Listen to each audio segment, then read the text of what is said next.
Oh no. There we go. Yippee! Yay, yay, yippee, yay. This is another case of I breathe in the direction of another window and the game goes silent. We got another lawyer game. Hydrate or Dihydrate. Thank you, Nav, for the Hydrate or Dihydrate on this extremely warm day. Who drank all the water?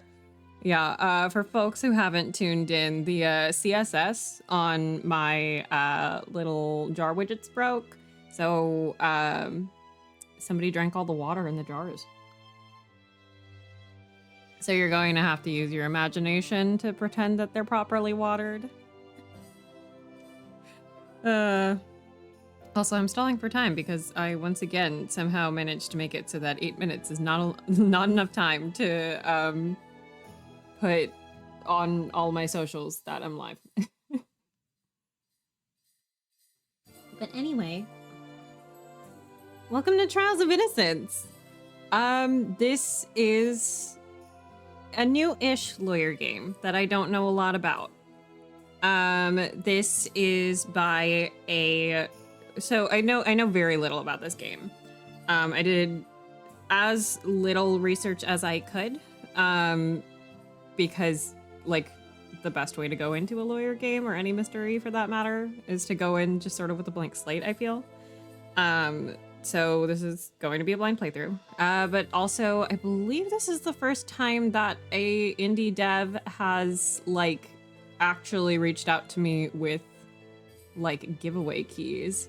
Ying, hello! Welcome! Oh, to be a tiny pawn in the elegant fingers of a beautiful lady. Exactly! So this is by a Chinese dev team whose name escapes me in this moment. And even if I knew it, I would probably not be able to pronounce it. So what I have heard about this game is that the translation's still a little on the weaker side. From what I've heard, they're working to update it. But if you can push through the translation issues, it is an incredible story. And that's as much as I've heard about this game. I think I'm pretty decent at parsing poor translations. And I also understand that, like, translating into multiple languages for an indie game is a really difficult thing to do. This game has, from what the options presented to me is a Chinese script and dub, and then a Japanese script and dub, and also an English script and dub. I don't know how much voice acting there is in this game.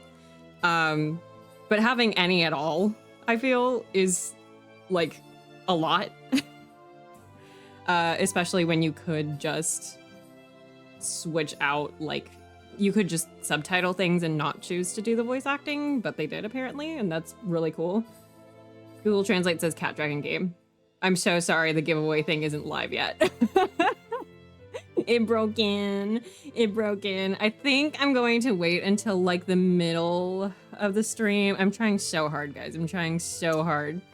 I think I'm going to wait until the middle of the stream to run one of them. Or at least to, like, pull one of them. And then the end of the stream to pull another. Let me, like, actually go look at it, though. Because I was trying to be a good mod and promo the things. Thank you, Nav. I promise I'll help. I'm sorry it's dead silence as I do that. Let me see. But yeah, I've heard like good things about the story of this game more than like that was the standout comment that I saw. From what little I looked into it. I also don't know how many Western fans are, like, in existence of this game. I do think that I was reached out to as, like, an effort to promote more with Western fans, especially with them apparently trying to update their translation. And also, like, their entire Steam page was, like, their Steam page is translated into English. When I opened this game, it was not translated into English. Hold on, can I... Okay, we will put... Did it work? There we go. Okay. For the first hour, we will have one. I will give away the second one after that. I really don't know how long this is going to be either. Because I was given the, like, full game. I mean, you can join in the giveaway now. If you win the giveaway, you get a free game. You are totally, like, able to participate in it. But anyway, what was I gonna say? Yeah, I don't know how long this stream is gonna go. I think, like, compared to the demo length of the game, I do not know. It works, yay! Okay, good. I was very scared of it breaking because everything wants to break this weekend. Okay, I promise I'm catching up to the... It's so warm in my room, guys. It's so fucking warm. It is warm. It is, like... It's not...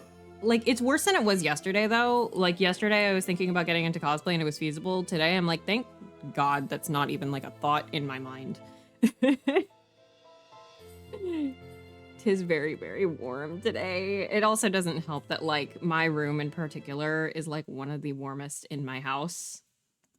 But, like, it's one of the warmest in my house. It's, like, the insulation is poor. So in the summer, it'll be super warm. And in the winter, it'll be super cold. And I just have to deal. The latter is not as bad usually because, you know, you can... I'm one of those, you can always put on layers, but you can't take off your skin people. Wait, no. But, like, I tend to do better in heat, but, like, you know, for practicality reasons, that's still, like, an option. It's also, like, you can get a space heater in the winter, but, like, the options for, like, a fan can only do so much, and there's only certain, like, tiny air conditioning options, you know? Oh my god. Social media. I did more, like, social media promo today for stream stuff than I have in, like, months and months. Because I was like, giveaway and new Ace Attorney, like, title. We should, like, make some sort of effort to do that. Oh, and also, like, I'm switching to a full body model or whatever on Saturday. That's kind of important. Also, despite yesterday's fiasco with it, I got the reactive thing to work again. And I tested Kazuma Sogi time. So if he does get redeemed, theoretically, he should work today. He was being so finicky yesterday. I had like there's like a probably over a minute of like no music. Like, thank you now. There's like a full minute of like no music, like finagling with the reactive avatar on yesterday's VOD, and it's just like super busted. Okay, does he want to work today? Let's see. No! Oh my god, I swear to God. I swear to fucking God, man. He keeps doing this. He keeps doing this. All right, let me try. Let me try again. Yep, that's what he looks like. Oh, wait, there it goes. Okay, that was less finicky than it was yesterday. Okay, next 10 minutes I will be Cosmo Togi time, and we haven't even started the game. We're doing great. We're doing so good. All right. We got one more social media that I procrastinated, and then we should be good to start the game. Wait, do I have a fan? For people who haven't been watching as long as me doing facecam streams, or for people who don't watch Max's streams, I usually have like a hand fan at my desk, or like 3 of them, honestly, because sometimes when you're Asian, you just end up with hand fans, okay? It just happens. And I'm trying to track one down. Actually, fun fact about that, one of the hand fans, there's one. The one that I'm currently using, trust me, you guys, 100%, I am doing this, there is proof. The hand fan that I'm like currently using is a one that I got as a kid in Korea that has plum blossoms onto it. It's not like it's a particularly high quality one. But I should extend the timer on that so it's not every 5 minutes. Thank you, Nav. The hand fan that I'm using has some plum blossoms painted on them. And like the guy who sold it to me at the like little souvenir shop or whatever in Korea was like explaining to me like, oh, plum blossoms are cool because like they I may need to stop and restart it. Yeah, I can redo it. Nav, if you want to like rejoin it in a second. Hello? Hello? Hold on. Something's happening. Hello? What the fuck? Anyway, the guy who was explaining plum blossoms to me was telling me that like, oh, it's really cool because plum blossoms get to bloom in the winter. And that's not a thing that you see very often in flowers. And I thought they were so cool. And that guy in that random ass souvenir shop in Korea that one time is 100% of the reason why all my branding now is plum blossoms. Okay, does that want to work? Okay, we'll say that worked. We're doing good. We're doing great. What the fuck else was I doing? I'm getting work emails as well. Yay, there we go.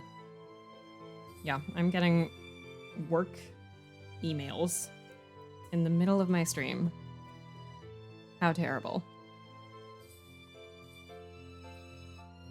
Do I have all my bases covered? I haven't turned my lights on because it's still light out. So we'll see how long I can stand that before I have to go take on a break. Anyway, let's start the fucking game. We should probably start the game. Also, the cursor's pretty. Yay! I'm sure people cannot stand this. I am a keep your cursor on screen truther because I like to give characters little head pats. Oh, Jesus Christ. My last name means plum tree. We can't keep doing this now.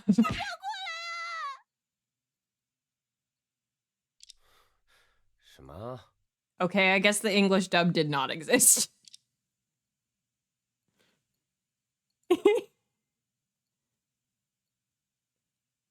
I do want to double check though, just in case. Yeah, and it says voice language English.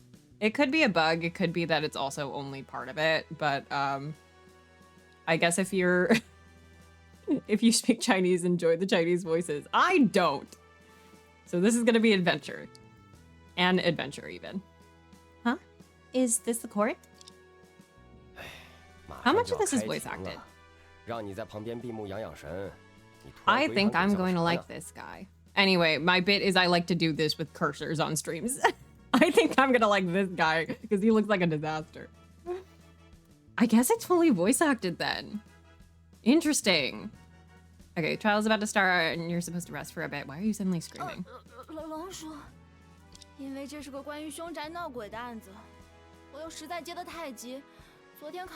It happened in a murder house. Okay, I can see like already like where people are saying the translation's a little janky. There is one particular thing that people pointed out, which is that somebody has like their whole name translated literally for some reason. I don't know if that's true for like the most recent patch or if it's a more dated review of it, but like I can sort of, it's not like it's unreadable or anything.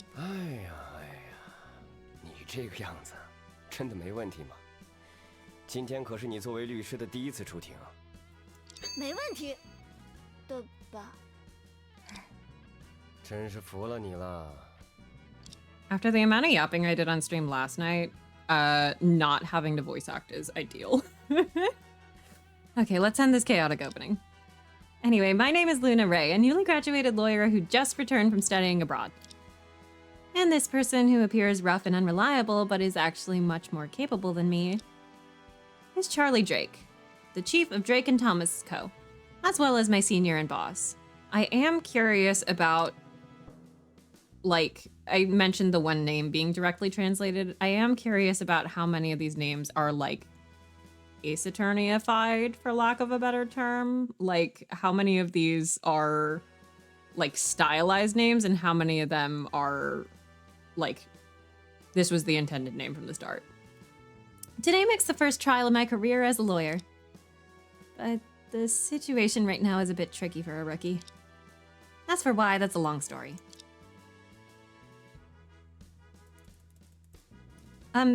Chief, I don't think I can handle this case by myself. And the answer is part of it is voice acted, damn it. It's fine. It's not an Ace Attorney game if we're not doing silly voices. Or a fake Ace Attorney game. Hey, calm down. I have registered as an assistant to accompany you in court. Yay! That doesn't like imply good things for your personal status in the rest of this game. If my track record is anything to go by with Ace Attorney and Ace Attorney-like series. The most important thing right now is to communicate with your client. After all, this is a murder case. But you only received the case last night and rushed to court this morning. There must be many details you haven't confirmed yet.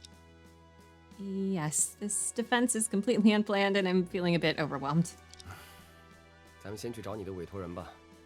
我记得，对方好像是你大学时的 Oh, excellent. 师姐来着。Oh, excellent.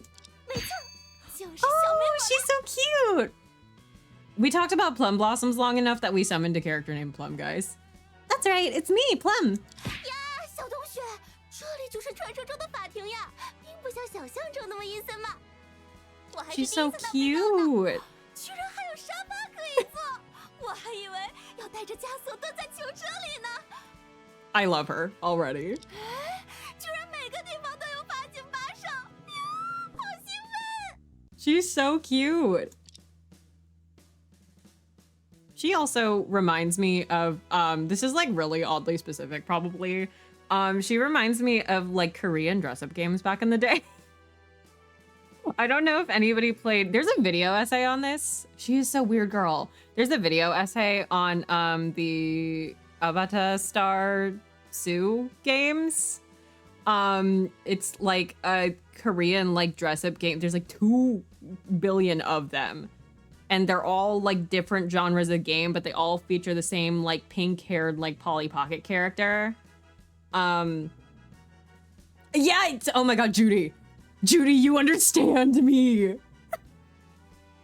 I'm so glad I have a Korean friend who's on the chat now who knows what the hell I'm talking about. No, Nav, you know what I'm talking about too. Okay, the Sue games. One of these days I'm gonna like pull a Sue cosplay out of my ass or some shit. The French fry game and the instant noodle ones, exactly. Like the ones where you're like boiling the ramen. I replayed some of those recently because I wanted to see if if they were still accessible. And I replayed, there was like one where you were growing like potatoes and sweet potatoes. Impossible. Like the gameplay was so difficult. And I'm like, I can read the directions. I can read the directions and this game is made for children. Why can I not do it? Actually, I don't remember if it was the potato one or there was one with, there was one where you had to do like 4 different types of candy to order people. It's so dumb, but yeah, exactly. I love those. There was also like a little, calling it an anime is a stretch. It was like an animated comic that you could watch. I don't think there were English subs ever, so like if you didn't speak Korean, you were kind of screwed. But like there was plot. Also, Kazuma Asogi time is like logically over according to my timer, but let's see if the reactive thing is gonna be like nice about it or if it's gonna be terrible and mean again. I'm playing the instant ramen one right now. If those did not have pop-ups to end all pop-ups, I would, like, even with an ad blocker, sometimes shit is just like jank. I would stream those dead ass. Like, those are still so fun to me. I love doing them. Some of them are like genuinely difficult though, and I'm like, surely they can't have been this difficult when they were meant for children.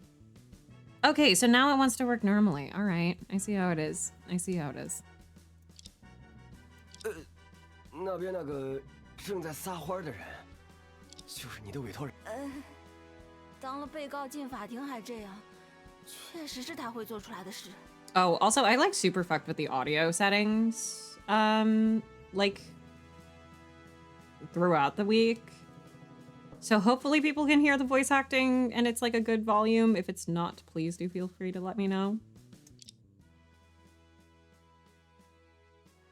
This seemingly unnervous person is my senior from college, Plum Swift. She is so cute. Wait, she has a little glasses chain with little plum blossoms on it. And like this side has a little bear. That's so cute. Wait, I need that in real life, actually. I have these glasses chains that are like actually, Nav, we were talking about this recently, the like traditional knots that like a lot of East Asian countries have. I have a glasses chain, or like it was supposed to be for like a mask chain, but I could very easily make it a glasses chain. And it has like the traditional Korean knots in it. There is a knot called a plum blossom knot. It's not like as pretty as some of the other ones though. I'm also like, I don't think I could learn how to do it, but like it would be cute on a glasses chain, you know? After graduation, she worked at a law office for only a short time before transitioning to become a detective novelist. She's just like me for real. Not that I'm a novelist, but like I just failed the game so bad. We're out here, you know, writing fan fiction about detectives. Although it's hard to believe, her works are said to be quite popular. Just before getting off work last night, I received a call from her saying she had been arrested on suspicion of murder. Due to the urgency, she had no choice but to entrust me, the lawyer with whom she has the closest relationship. She may be unreliable, but I know she wouldn't go so far as committing murder. We're getting Larried again. Look at how cute she is. Look at how cute. I love the little Pippi Longstocking braids. Today I'll have to find out the truth and help her clear her name. No time for small talk. Plum, quick, tell me more details about the case. Huh? I told you everything in the meeting room yesterday. Why ask again? We barely had any chance to talk before the detention center closed. You only showed me some video screenshots. Wow, wasn't that super exciting? Yes, if I hadn't seen those things, I wouldn't have had that nightmare just now. I've already collected those screenshots as evidence. Let's focus on the case now. After all, during our meeting yesterday, all I remember is that shocking line, I was dressed as an evil god and got arrested. You didn't give me anything else useful. Wow, even when it comes to the case, I'm currently planning a new detective novel. It's normal to dress a bit weird for collecting materials, isn't it? But who knew someone would die as soon as I arrived, making it perfectly normal for me to be arrested as a suspect, right? I don't think either of them is normal. Is this person really your senior? She doesn't seem like someone who studied law at all. The two sisters are reflections in a mirror, indistinguishable from each other, and even modern technology can't tell them apart. They appear like shadows in the night, ready to push the incoming detective into an endless abyss. Plum, your novel is becoming more and more fantastical. Is this still a detective story? Wow, doesn't it resemble the exploring science show we used to watch together? I think I've heard of a similar case. Are you really supporting such outrageous content? It's okay, Luna. I've already gathered some information before you arrived. It's said that the prosecutor you're facing today just got the license half a month ago. Feeling a bit easier now? Well, I heard about that too. It's good news for you. That's an interesting way to, like, start this. By being like, oh, don't worry, it's like a rookie that you're going up against. I also, I'm guessing, based on the art that I saw, that the very pretty lady with the white hair, who looks like I would cosplay her, is probably the main prosecutor. That said, she didn't look like a rookie. But who knows? Anything's possible. So today's trial is a showdown between rookies. That gives me a bit of confidence. Yep, that's the spirit. Look, I've even arranged for some reporters to cover your debut. What? No wonder there's so many people outside with cameras. So you're the one who called them here, Plum. If I lose, my career will hit rock bottom right after the debut. Don't worry, this case should be a breeze for you. After all, I'm innocent. I just pushed the victim off and he happened to die. What? You're the thing in the video that pushed the victim down? The destined showdown is about to begin, with the rookie lawyer pitted against the prosecutor in a thrilling courtroom clash. She's writing Yuri. Wow, how's that line? Wait a minute. You just said... You didn't mention it at all yesterday. Huh? I didn't? Maybe I forgot. But... Court's about to begin in 1 minute. Defense and defendant, please proceed to the courtroom. Oh no, we have no time left. Wow! Anyway, I definitely didn't do it, so relax. Good luck. I'm going in now. What the hell? Well, what a unique client. Time's almost up. Take the few pieces of evidence we have and get ready. Oh, okay. Plum's attitude is always different from ordinary people. I can only rely on the few items on hand. Just in case, I can browse through the exhibit, tab button, in the right corner. At this point, it's all or nothing. Come on, for me and for Plum. Oh, geez. The exhibit contains detailed records of information. You can review the evidence list anytime during the trial if questions arise. Press the top left button to open the menu, view dialogue, save and load games, and adjust settings. Enjoy your game. Yippee. Also, like, random thing, I really like this little loading symbol. It's pretty. Ooh. Oh no, this is our tutorial prosecutor. 那么，关于被告人熊小梅涉嫌杀人一案的审理，现在开庭。辩护方那个已经准备就绪。 Oh, I got a little achievement for the court starting. Oh god. Oh no. 老夫想想，哎呀，一般应该怎么说来着？检控方已经准备好了，应该是这样吧？ Oh, I like the animated.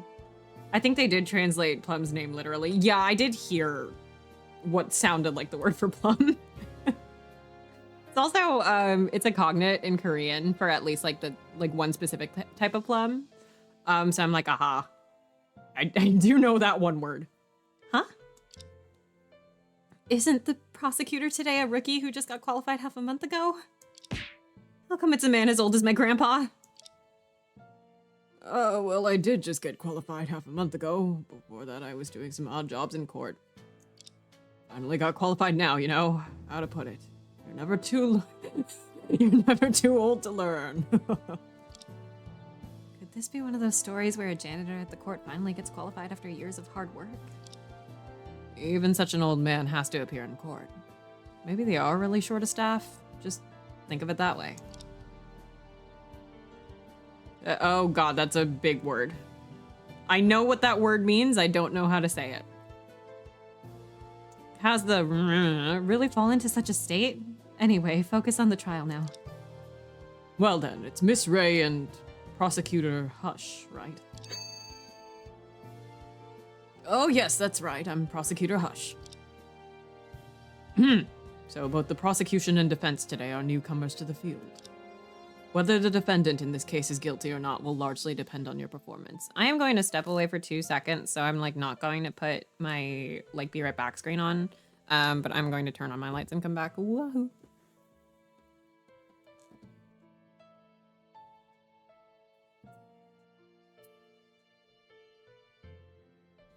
Okay, I've returned. So, I like the emote I got, thank you. Dead Genshin Asogi, my beloved. Happy Father's Day to Dead Genshin Asogi. So we were talking about this a little bit actually on stream yesterday, but personally. I know it's kind of like in line with Ace Attorney to do this. But I kind of wish they had kept the names, the original Chinese. Judy. I kind of wish they had kept the names, the original Chinese. I do like, I wouldn't be surprised if the like team working on translating and localizing this game was like paying homage to Ace Attorney in how they're doing the names, but like, I feel like I'd prefer it if they were Chinese, even if it isn't like set in China, just because this is a newer series. Because I think this game came out, what, like last year? It came out like fairly recently. This is not like an old game suddenly like surfacing in the West.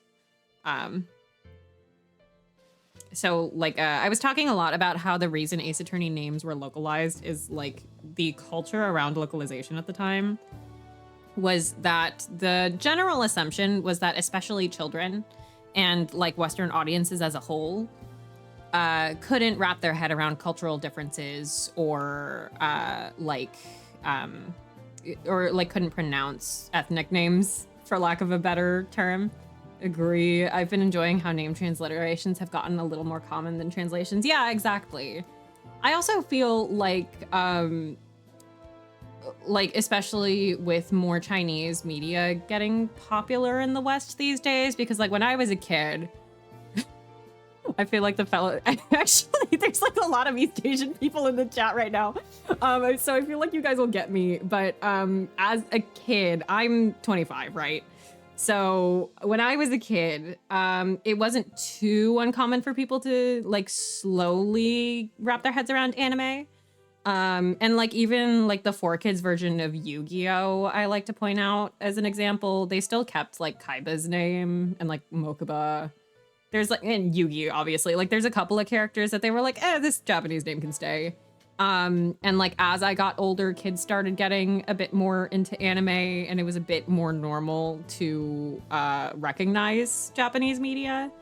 Korean media didn't really get as popular until, I always say 2009 is when I started noticing that like kids around me would like know what I was referring to at all. Like Wonder Girls was really the first thing that kids in my generation could pick up in America, in my community. And then like Chinese media, in fairness, like I'm not Chinese. So I wouldn't have noticed this as clearly as like Hallyu and like Korean media and pop culture becoming more popular here. But like, I feel like with Danmei being popular these days, like it's really now that people are starting, like, if we're talking about just like Western fandom culture, like Danmei and a lot of like webtoons and stuff, not webtoons, but like web comics and whatnot, are getting more popular in the West. And it's getting a bit more accessible to people. And especially with things like Genshin Impact and like Honkai and stuff, people are more open and more receptive to like a bit less translation. Also, actually, that brings up a funny bit, specifically Ying. I was, so I have like very, very little Genshin Impact knowledge. And I was invited to a party that was Genshin Impact theme. And so I had to like, it was like, I'm gonna, the PowerPoint that I made was I'm sticking all Genshin Impact characters into a circle of hell from Dante's Inferno with extremely minimal knowledge on them. And so I was like studying your videos, trying to figure out pronunciation for all of them. But that's what I mean, right? Like, Dante's Inferno, yeah. Like everybody ended up in the like, what was the most populated tier? It was helpful. It was very helpful. Some of them I did not retain, and tonal languages scare the shit out of me. But like, I thought it would be a good idea to at least get some semblance of wrapping my head around it. I did have to go to other videos for like German. But yeah. The most populated circle of hell was like, whatever the property damage one is. I'm blanking on it in this moment. But yeah, The other thing that I can absolutely do, speaking of Dante's Inferno and Genshin Impact, is I know Dante's Inferno from taking Italian in high school. So I'm like, I can say the Fatui Harbingers names 100%. And I know that when they're saying them wrong in the dub. And that was like my one win. Anyway, game that we are here to play. Whether the defendant in this case is guilty or not will largely depend on your performance. So please do your best. I will. Let's get straight to the point, Your Honor. Also, the animations are very cute. I like that they have, it's a little bit more fluid animation than is traditional for games like this. But it's also very, like, cartoony. I really like it. Very well. It seems both of you are ready. Please proceed with the case summary.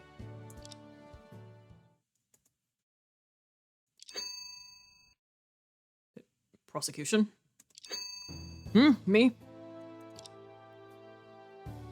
I'm trying to recall it. Ah, you interrupted my thoughts, Your Honor. Now I've forgotten everything. We're so doomed, guys. Sorry about that. So what are you going to do now?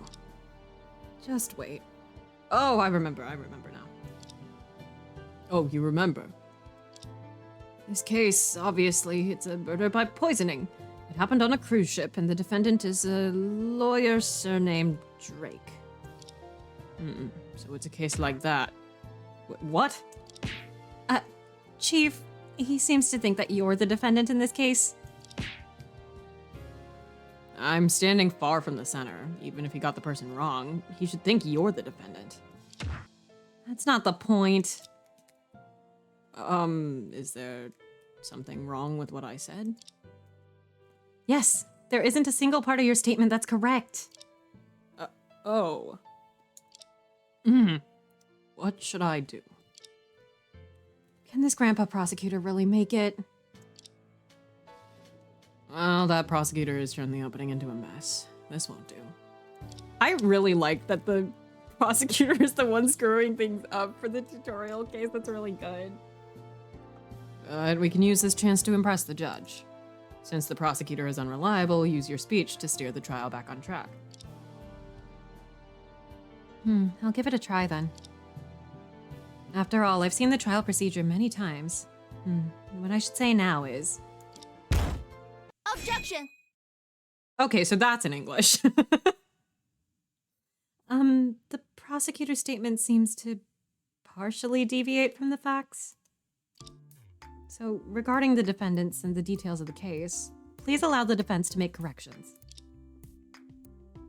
Objection sustained. Defense, you may go ahead. First, as you said in the opening, we're here today to try a murder case. My client, the defendant, Plum Swift, is suspected of killing Pine Camel. That definitely is a direct translation, right? That's like, those are... That can't be his name. Her name? Their name. A ghost hunt live streamer. Oh. Interesting.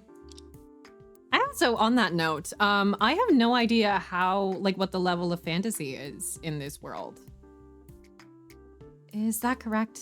I don't really have a sense of the setting yet. What you said finally matches the information I have. I can understand live stream, but what is ghost hunt live stream? Buddy, you don't want to know.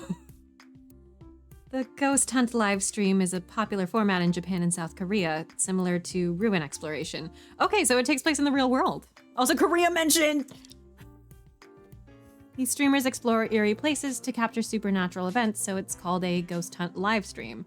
I have a feeling like this is probably like shorthand slang. I don't know how it works in Chinese. This is gonna turn into like just a linguistics stream. I don't know how this works specifically in Chinese, but in Korean, it's like not uncommon to just like shorten things to very like quick syllables. Sort of like how English will abbreviate things. I can't like come up with a good example right now, but I assume this is like shorthand that makes more sense. Like, oh, I can think of one. Like mukbang. Mukbang is short for mungnan, which is eating, and then pangsong, which is like broadcast or streaming. So it got shortened to mukbang. Like that. I assume this is something like that that got unfortunately translated into something really long. In recent years, with the development of major video platforms, there have been many people live streaming ghost hunts. Here's a poster for this ghost hunt streamer. The drawing depicts his appearance during the live stream. I think I've seen this poster before. It was posted by the victim not long ago. Yeah, this is a this is definitely an oops. Pine Camel now says Shivery Camel. The poster of Shivery Camel in Spooky Shack's live stream. This is gonna turn into everybody's names got translated, so their names are Pop Tropica style.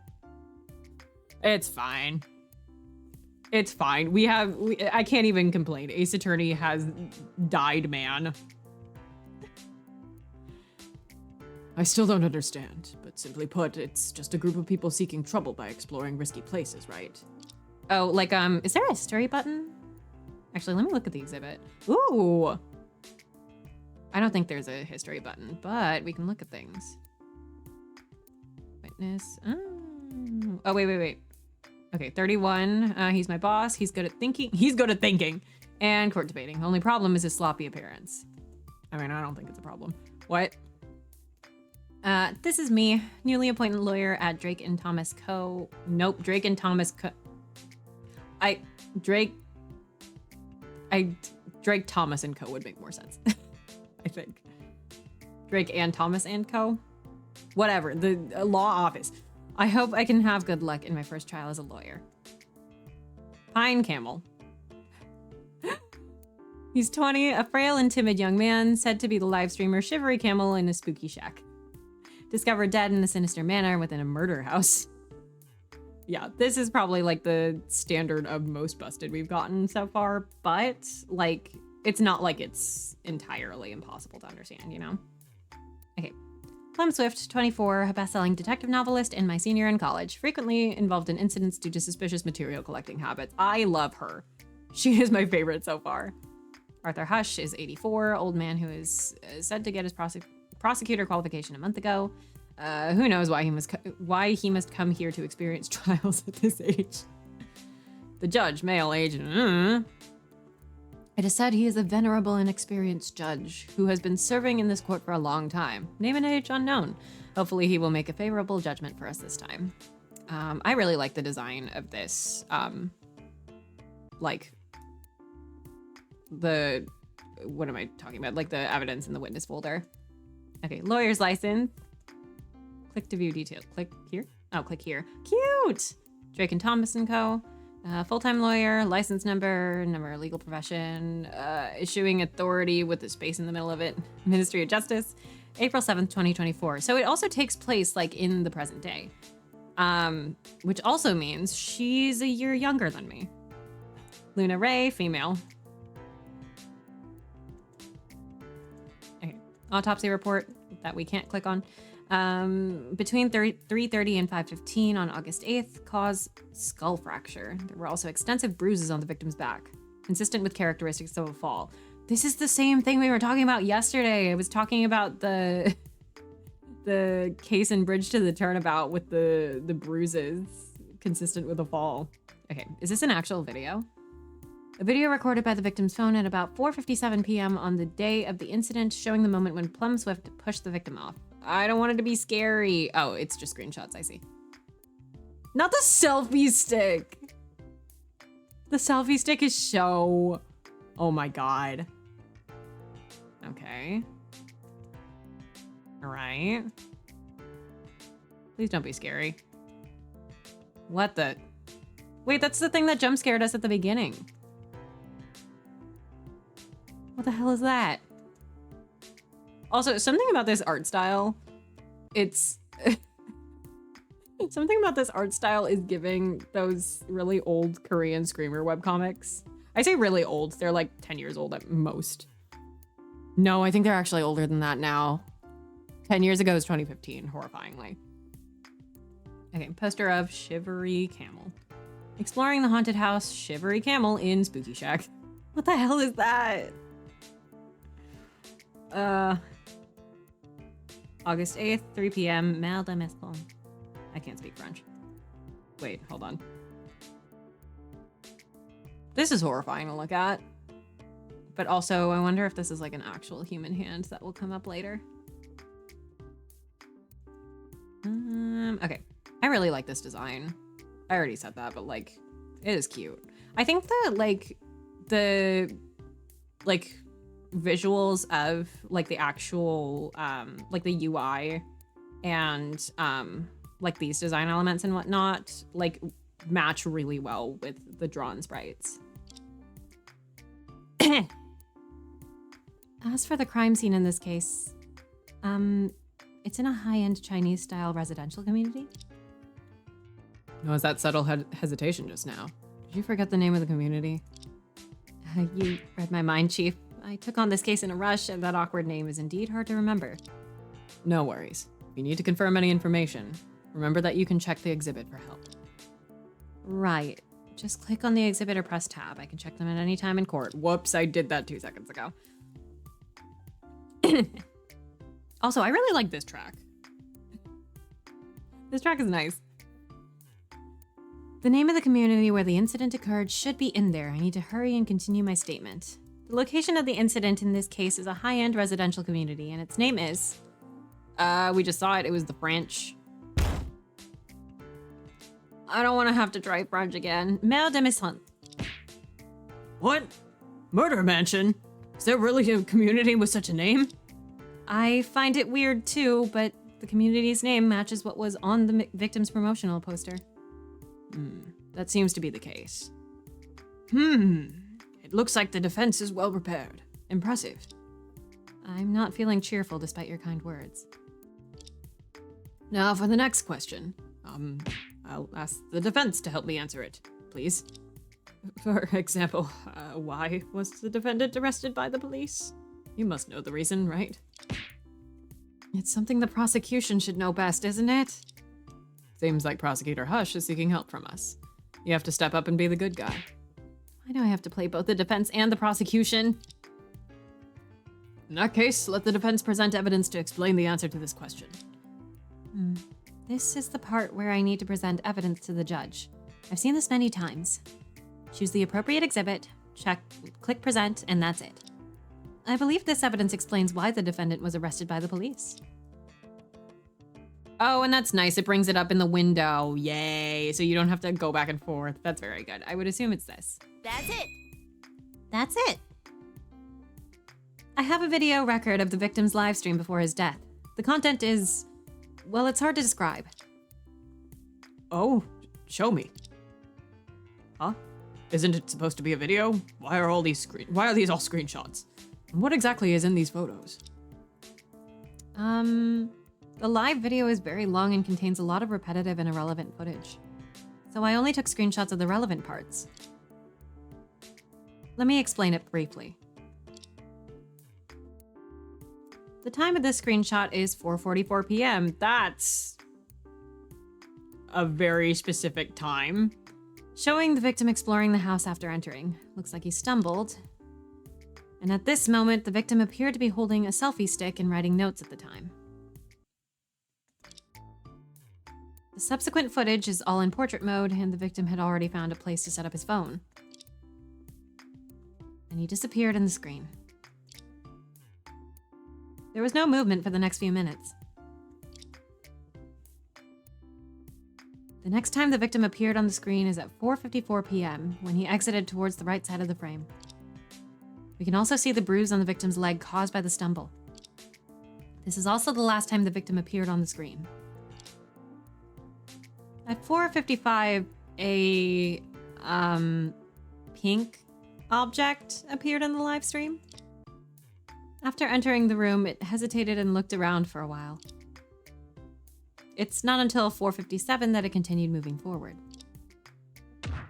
Then, accompanied by a falling sound, a blurry shadow fell down. And this shadow was later confirmed to be the victim, lying dead on the first floor. What was that creature behind? Was there really a ghost haunting this murder house? I can't completely rule out this possibility, but at least there are no ghosts appearing in this video. I'm also assuming murder house means somebody was murdered in this house, and the reason that the streamer is going there is that the like, I'm turning down the sound effects because they're quite loud. They're going there because there are probably spirits around, right? This pink object is actually an exaggerated mascot costume. And the person in it is my client, Miss Plum Swift. And I just knew it minutes before the trial. Huh? Then why was she dressed like a squid at the time at the crime scene? I think that thing is called an octopus. Wow, no. It's an ancient god. Oh my god. It's an ancient god called Cthulhu. Cthulhu! What on earth is that? In a word, the entire sequence of events above was witnessed by all the viewers watching the live stream. I believe that's why the defendant became the prime suspect in this case and was arrested by the police. That is interesting. Like, a large amount of viewers, unless it turns out that he's a totally cringe fail streamer and he has, like, no views. Am I correct, Your Honor?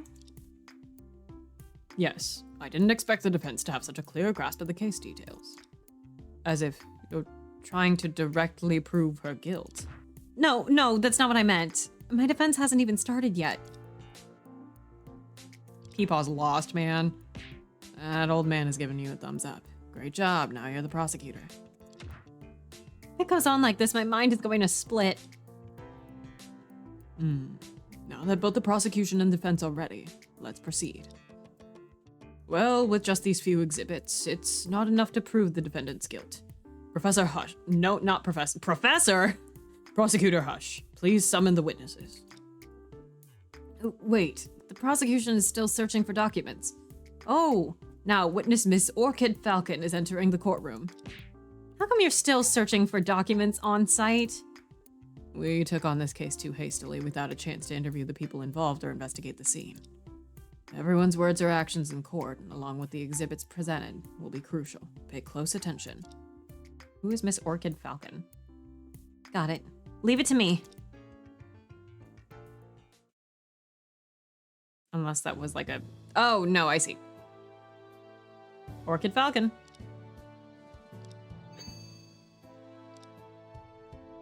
陈姐，依照流程，我得自我。 Oops. 对，忘了，你请。 The old guy is cracking me up. 我叫牛美兰，是洗浴庸宅的保安兼管理员。So this lady is the first witness I'm going to question today. She looks like a very gentle person. 你不是牛警官吗？那个单枪匹马剿灭600人盗窃团伙的警界传奇呀！Just forget what I said. 您过奖了。坊间传言总是比真相夸张一点。其实那个团伙只有6个人。100 times. That's not just a bit. 况且我已经不是刑警了，孩子渐渐长大了，就想换一份安全点的工作。Oh, that's nice. 毕竟孩子他爹还在中东战区维和部队服役，我们不 Jesus. 希望他在将来同时失去父母。 They truly are a pair of heroic role models. 现如今，小区保安才是我的身份，让您见笑了。哎呀，司法界失去你这样一位人才， Interesting. 真是莫大的损失啊！ The amount they're hyping her up, I do not trust her. 对了，请让老夫补充几句。 Also, she's the first witness in the tutorial case, so I don't trust her. 各位也听到了，证人之前是一名刑警，他还是案件的知情者，具备专。检方认为由他来代替老夫说明情况更加合理，怎么样？没有问题。 You've got the chance to slack off again, huh? 收到，那接下来的时间就交给我了，请各位看看这张现场布局图。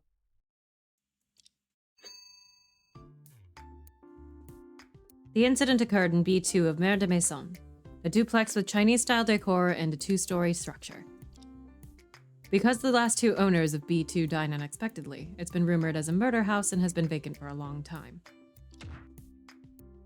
Maybe it's just supposed to say haunted house. I'm unaware. More than 1 victim? Okay, so like not just 1 victim, but 3? This mansion can be visited with a key obtained through prior application. The victim, Pine Camel, had reserved B2 in advance for a ghost hunt livestream. During the livestream, the audience saw the defendant push him from the 2nd floor to his death and called the police at once.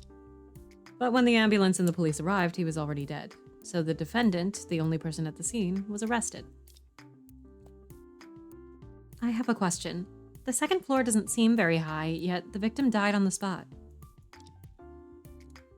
Indeed. At this height, even I won't have serious injuries if I fell, right? And I say, I wasn't paying enough attention, but like a 1-story drop. If you really fell, you wouldn't be here anymore. It's not that simple. About that, please take a look at the photo at the scene taken by police upon arrival. What?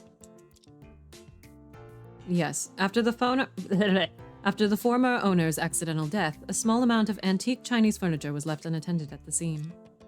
And unfortunately, our victim hit his head on the corner of the altar table during the fall, which led to his death. He's nowhere near it! Hit his head right on the corner? Bad luck. Let me submit these items as evidence. All right, accepted. Okay. It's also this like Mère de Maison idea is like that strikes me as a very Ace Attorney styled translation, where they have to work with a pun, where it sounds like Murder Mansion and still reasonably sounds like a upscale community. So it's like French is fancy, right? By the way, since you're the administrator of the community, could you give us a brief overview of it? Sure thing. The incident took place in Mère de Maison, a closed high-end community built by a foreign enterprise. And the number of houses directly managed by me in Zone B is very small. What do you mean by small? Specifically, how many are there? 3. There are only 3 in total. Huh? Only 3? Yes, only 3 in Zone B. They are all large Chinese-style villas, and the community is high-end. As you may know, the density of the population is an important measure of the community's high-end status. How goes Guilty as Sock? I mean Tyrion Cuthbert. I mean Paper Perjury. I mean Trials of Innocence. Thank you for resubscribing, Temsick. Trials of Innocence is going good. This brings me to the thing again of now that we've played far enough into it that we know that this is taking place in China, or at least I would assume it's taking place in China. The translated names are weirder and more out of place because of that. If this were like a fantasy series or like, again, it's like what I said last night about Ace Attorney localization, where like Ace Attorney made a decision at a different time when the localization trends were to make, the main goal was to make things easy to understand. And at the time, it was assumed that that gap was a larger one than it is assumed today. I would argue that that gap doesn't exist to this degree anymore. Evidence we're not changing the location. Like, we're not changing the setting. It is very much China, from what I can gather. Again, unless this is like in a fictional place and they are just referencing China. But I doubt it. So the like decision to have the names translated is odd. Like, hold on. Nope, that's not it. This side.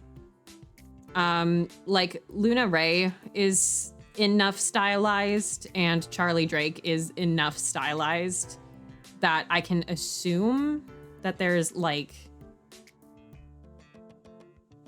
I can assume there was like, same thing with Arthur Hush. I can assume that there was intent given. Like my guess is that like Luna probably comes from a character similar to the character for Moon.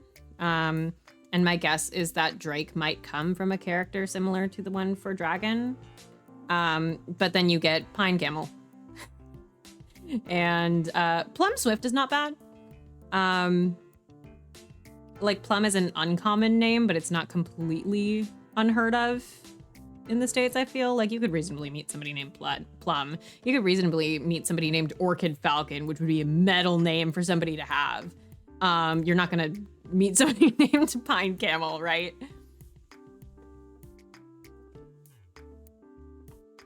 I also do wonder about the difference between Pine Camel and Shivery Camel, like whether that is a different character that got translated, or if it's a mistake. Like, I can't tell, you know? Although, again, like, I can reserve that full judgment for if they update the translation. It's by no means making this a, like a difficult story to understand. As you may know, the density of the population is an important measure of the community's high-end status. No matter how high-end it is, there's still a murder house. In addition, the property has a closed management system, requiring non-owners like the defendant to register for entry and exit. Therefore, it's relatively easy to trace the personnel involved in the case. I have a report here for your reference, except you would be able to go in and out without clearance because you worked there, right? Community registration form. Aha! Click to view details. I clicked the wrong spot. Weirdo. Okay. 9 a.m. Orchid on duty. Security. Pine Camel entered. See, this is what I mean. Bamboo Deer. Like. And then off duty. Weirdo was really funny. For Plum. If there is no entry or exit for 24 consecutive hours, security should check all 3 mansions in this community to prevent any accidents. And I think the only one who hasn't exited is Plum. Although this is, you know, easily forged, right? And he died between like 3 something and 5 something.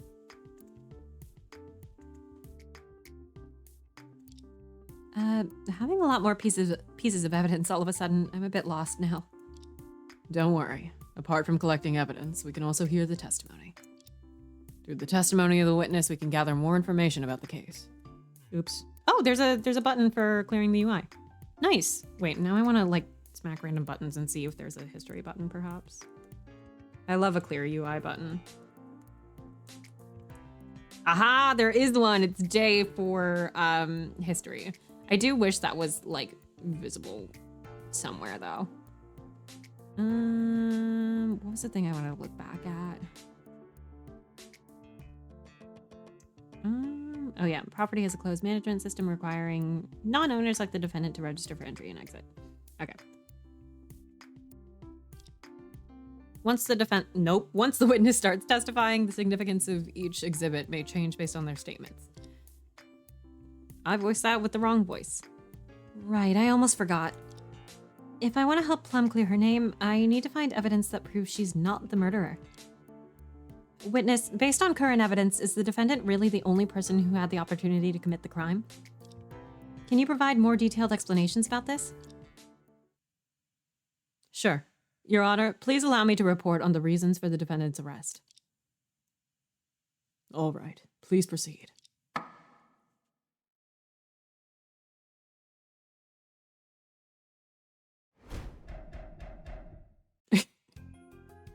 Okay, vertical cut it is a little funny.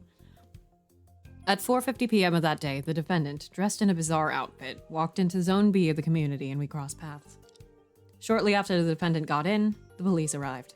As a security guard and a former police officer, I accompanied them at once. We climbed the external stairs of B2, broke down the door, and found the defendant tied up on the 2nd floor and a body on the 1st. Per the autopsy, the victim died when the defendant pushed him from the 2nd floor, causing his head to hit the altar corner. Based on the condition of the scene, it can be deduced that no one tampered with the area after the victim was pushed off. During the on-site interrogation, the defendant also admitted to pushing someone off, so we arrested her on the spot. That's a long testimony. Indeed, the logic is clear and flawless. Thanks to the professional detective, I suddenly see the light. Oh, you forgot about the Cthulhu suit? Things I didn't know. I mean, didn't remember. All came back to me. So after hearing this testimony, does the defense have any thoughts? Leaving all the important things to others. Are you playing the sidekick in a skit? I have 2 questions. First, the bizarre outfit you mentioned is... This one. Cthulhu. It's so cute, though. What a masterpiece, huh? The defendant walked into Zone B dressed like this that afternoon. First, I saw a strange creature moving towards here from afar, then trying to break into the community. Without hesitation, I intercepted that thing. Hello? Thank you for the raid. Welcome to Trials of Innocence. I'm trying to introduce myself more during raids, but hello, I am Twyfairy, aka Julie. I am a streamer focusing on story-rich games, many of which are Ace Attorney or Ace Attorney-like titles. I also recently started up Yakuza 0 with a couple of friends who are new to the series. I love visual novels. I love anything that has strong story and strong characters. I'm also a cosplayer. I'm also a... I do song covers on YouTube. I was playing Danganronpa 2. Danganronpa 2, there we go. We got common ground. I have not played Danganronpa myself, but like, I was there when the I was there when the ancient texts were written. I have many friends who were deep in the Danganronpa trenches. I understand. Fellow murder mystery and trial video game enjoyers. I hope Danganronpa 2 was fun. Anyway, thank you guys for the raid. It's nice to see a raid from first time chatter. Anyway, so we're playing Trials of Innocence. This is an indie game from a Chinese dev. The dev studio reached out to me to give away 2 keys for this game. So if you would like to join the giveaway, you can use the command giveaway and you will be entered. And we should be drawing names for that in about, let me double check if I have a timer. Oh, in about 5 minutes, actually. So perfect timing. We'll be drawing once now and then once probably later in the stream. But yeah, thank you guys for the raid, and I hope you guys enjoy sticking around. Without hesitation, I intercepted that thing and realized it was a human wearing a strange mascot costume. I already have my copy, some more chances for the rest. Yeah! The point of giveaway keys is to make more people play lawyer game. If she hadn't been making a fuss there, I would have taken a tranquilizer gun for wild animals. Oh god, I got so used to not watching ads and zombie streams I got jump scared by Formula 1, the movie trailer. My condolences. If you would like to subscribe to get rid of those, that would get rid of the Formula 1 jump scares. You're even equipped with that kind of thing? It took a lot of effort from me and the investigating officers to strip this costume off the defendant. Thank you for following. Also, like, I turned down the SFX by, like... Oh, I have to, like... Hold on. Okay. I have to... Yeah, I turned down the sound effect by, like, a lot. Because it was at full volume earlier, and it's still very loud. Can confirm subscribing to Twyfairy is good times. Thank you for the plug. Yeah, I stream lawyer games on the weekends. We're going to start the Great Ace Attorney Chronicles this weekend in anticipation of my model swap. I'm going to be switching over to a full body model from this little marketable chibi. And to celebrate, we're going to start finally streaming my favorite series of all time. It should be a really big, really fun stream. I've invited on a ton of people for the Great Ace Attorney.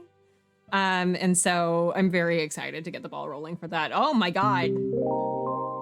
Thank you, Temsik, for gifting the multiple subs to the community. Thank you very much. I appreciate that. Unfortunately, somebody drank all the water in my plum blossom jars. So you're just gonna have to imagine that they're filled up with water. It took a lot of effort from me and the investigating officers to, I already read this. That outfit seems to have something strange on it. I'll examine it closely later. I got that part. Another question. If what the witness said is true, is there a possibility that the defendant accidentally pushed the victim? This would significantly affect the nature of the case. If we admit that the defendant accidentally pushed the victim and led it to his death, it's just admitting she's the murderer. Of course, the charge of negligent homicide is much lighter compared to intentional homicide when it comes to conviction. So, murder and manslaughter. Plum entrusted me with a not guilty defense. I can't back down on this issue. I like that they bring up the possibility of a, like a plea bargain, or like in between, like it's not just guilty or innocent, because I think that's kind of an issue that these games can have. And if the point is extremes, I think it works, but you know, it doesn't work for every single world being built. And we're going for not guilty, so we are going to get a not guilty. Yeah, we haven't seen a plea bargain since Justice for All. Yeah. Anyway, the defense has the right to question the witness. Please allow me to question the testimony first. No problem. I've reviewed the procedure thoroughly on my way to the court. First, I need to ask the witness for more details to gather information. If I have any contradictions between the testimony and the evidence, it's time to present it. I need to precisely present the exhibits that contradict that specific statement in the testimony. Congratulations, Zombie Bait, on winning the giveaway. You need to use the claim command to claim it. And then after the stream, or during a break, I will get your Trial of Innocence key to you. We'll do another giveaway towards what I assume will be the end of the stream. I'm not quite sure how long I'll be streaming yet. But if you want to send me a whisper message on, If you want to send me a whisper message on Twitch, go ahead. If it lets you. If it doesn't let you, I can get that to you later on. Actually, I am like about to take a break. We'll get to like a short break point and I can get you that key. Yeah. The witness seems sharp and focused. Questioning her can improve your skills. So make the most of it and start the questioning right away. You can ask for more information. Asking questions will not diminish the judge's impression of you. But be careful when you present. If you present the wrong exhibit, the judge's impression of you may worsen. Instead of immediately pointing out contradictions, it's better to ask for more information. Okay, leave it to me. Thank you for the follow, Zombie Bait. Oh. Now we'll enter, I see, this is because it's a tutorial. Now we'll enter crossover examination. Character will recall the witness's testimony through keywords. I like this. When a keyword is clicked, the witness's full original testimony is displayed. When the same testimony is clicked again, a cross-examination of that statement will be initiated. After identifying testimony that contradicts the evidence, first click the corresponding keyword to activate the statement. Find the contradictory evidence, click Present to expose the witness's flaws and advance the story. The game ends if your HP are depleted. Save often, and there's also an autosave feature. Keep challenging yourself. That's interesting. It is encouraging the behavior not so lovingly referred to as save scumming, which is, less of a thing, I feel, in more modern,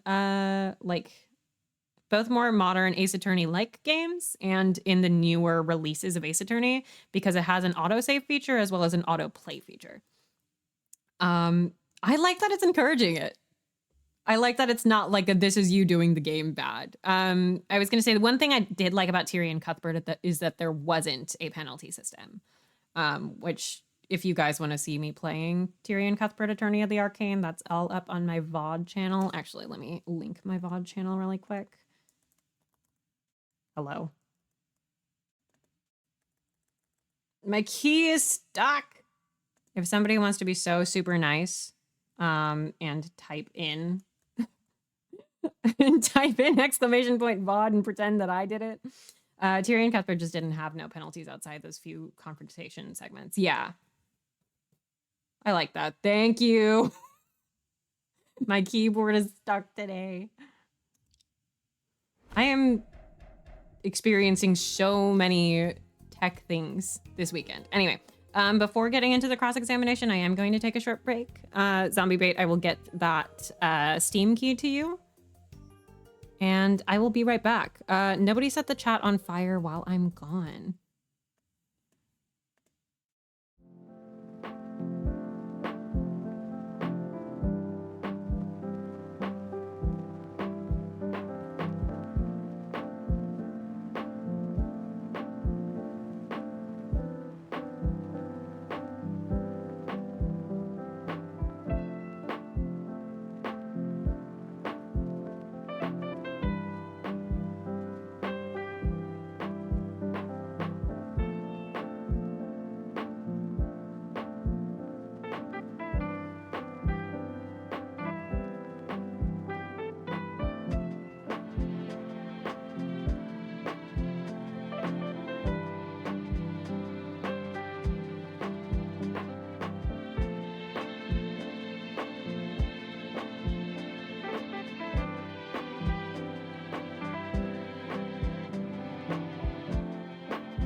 Wahoo. Actually, the transition may have been playing that entire time that I said Wahoo. But Wahoo, I'm back. Nobody set the chat on fire while I was gone. Because we don't have any water to put it out if we do. All right. Let me see what does the thinking button do? What does the thinking button do? Is what I just said. No wonder she was a former detective. Her testimony is very professional and her logic is very clear. Not a bad thing. As a rookie lawyer asking questions for the first time, your performance isn't bad either. Thanks, but could there really be loopholes in such a testimony? If you're really clueless, you could try questioning each sentence to gather information. Maybe you'll get some hints. After finding the suspicious statement, click the exhibit button and present the exhibit that contradicts it. Got it. Let's resume questioning. Thinking button gives you the dialogue you'd get after. Yeah, I figured as much. The totally not a hint system. I do like that it's kind of not as linear. And that it's a bit more you can like kind of start wherever. I do wonder how much of this is like the layout of it, how much of it changes depending on language. But I'm guessing not too much, just based on the visuals of what the English looks like. All right, pushed. For the autopsy, the victim died when the defendant pushed him from the second floor, causing his head to hit the altar corner, which I think is odd. Because if we look, I mentioned it earlier, but like when it got presented, he's nowhere near the table. The table's even like the blood is on the wrong side. What do? Like do a flip? What are we talking about? Be so for real. Oh, I see. She has an orchid on her apron. At least I assume that's an orchid. Oh, actually, I want to see more about her. Orchid Falcon. Female, age 39, a security and property manager of the high-ranked community Mer de Maison. She seems formidable, speaking with a succinct manner. Did a bottle flip, but like with a guy. But yeah, I like this format of questioning because it solves the problem that I thought was going to happen of the testimony's too long. Okay. Hold it! Hold it! Hit the corner of the altar table on the first floor? Is that really just a coincidence? It's hard to believe. The victim's blood was found on the table corner, and matching injuries are found on the skull. The fresh damage marks on the corner perfectly match the impact of the victim's fall. Obviously, he did a sick flip while he did this. Considering the scene, the police could only come to this singular conclusion.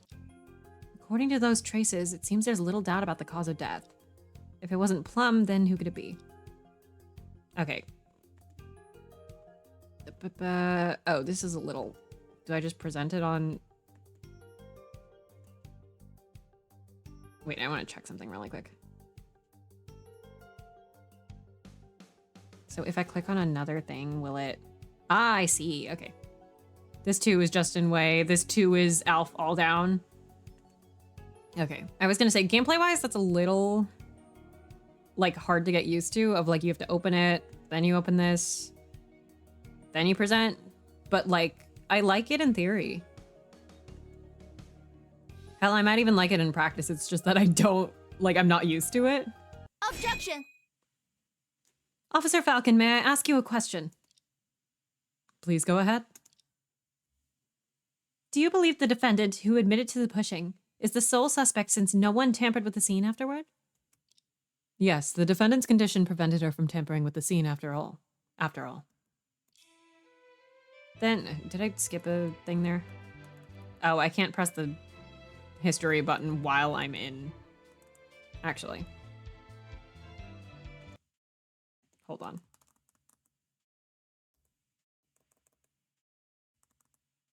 Give me like 2 more seconds, folks, while I fix something.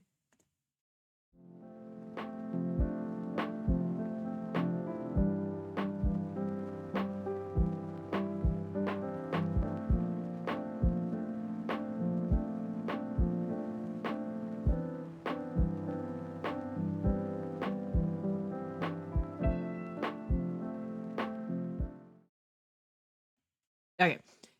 The problem that I think keeps happening is that my control key keeps getting stuck. And then my keyboard does not want to work. Yeah. And there's something, oh, yeah. Oh, I guess I still can't press the, it's not that my key is stuck. It's genuinely that I can't bring up the history button right now, which kind of sucks. Then there's something strange. Please take a look at this photo of the scene. Unless I'm remembering the wrong button. Is there a log option in the menu? Is there? Oh, there is. There's also a button that you can press for it, though, and I think it's J. Okay. Yeah. Okay, I was worried I skipped something, but I didn't. The police's interference is that the victim was pushed from the second floor, hit the altar table, and died. But given the position of the body and the altar table in the photo, it's impossible, right? Also, what is this? The body fell on the right while the bloodstain was on the left of the altar table. They were in totally different sides. At just one floor's height, I don't think the body could have hit the altar table hard enough to change its angle completely. Ah. Well done, Luna. Very keen observation. Besides that, there's another conspicuous issue in this photo worth discussing. Anything else? Decent objection theme. I have not gone out of my way to look up the OST names yet. The one that I really liked was the, basically just the, like, default track for, not investigation. What is the word that I'm looking for? Like the default thinking track. Anything else? The blood around the body is minimal. It's what you'd expect from someone who fractured their skull in the table corner. Wait, is this what you'd expect from someone who fractured their skull on a table corner? Whoops. Indeed, this is much less blood than I've seen in other fall scenes. I don't think Officer Falcon and the police would deliberately tamper with the scene. Could it be that someone deliberately manipulated the scene before the police arrived? That is indeed hard to rule out. Order, order! After hearing the defense's argument, I also find the scene photo very suspicious. Objection! Could it be? Oh, he has like a dragon cane. That's cool. But Prosecutor Hush, do you have any opinion? Your Honor and Officer Falcon, I haven't caught up with your thinking. Could you please help me refute it? If so, why did you shout objection? Since Prosecutor Hush has requested it, I'll provide some explanations. I acknowledge the contradiction raised by the defense, but that doesn't undermine the conclusion reached by the police. Because it only means that the body's shift in direction relative to the altar table happened before the police arrived. This does not change the conclusion that the defendant was the only person present at the scene. But the defendant was entangled in the staircase railing and didn't have the ability to tamper with the scene. Whether the defendant was entangled in the staircase railing before the victim's death, which, like, I feel like we didn't really get told to us earlier, but it's fine, is something we cannot prove. After all, the live stream was cut off immediately after being reported by the netizens. She could have tampered with the scene on the first floor before returning to the second floor. What? Isn't that a bit far-fetched? She was wearing that kind of costume. But it's not entirely impossible. Calm down and listen carefully. Also, given the victim's limited fall height, there is also the possibility that he survived for a short time after the fall. What if the victim moved the altar table after he fell?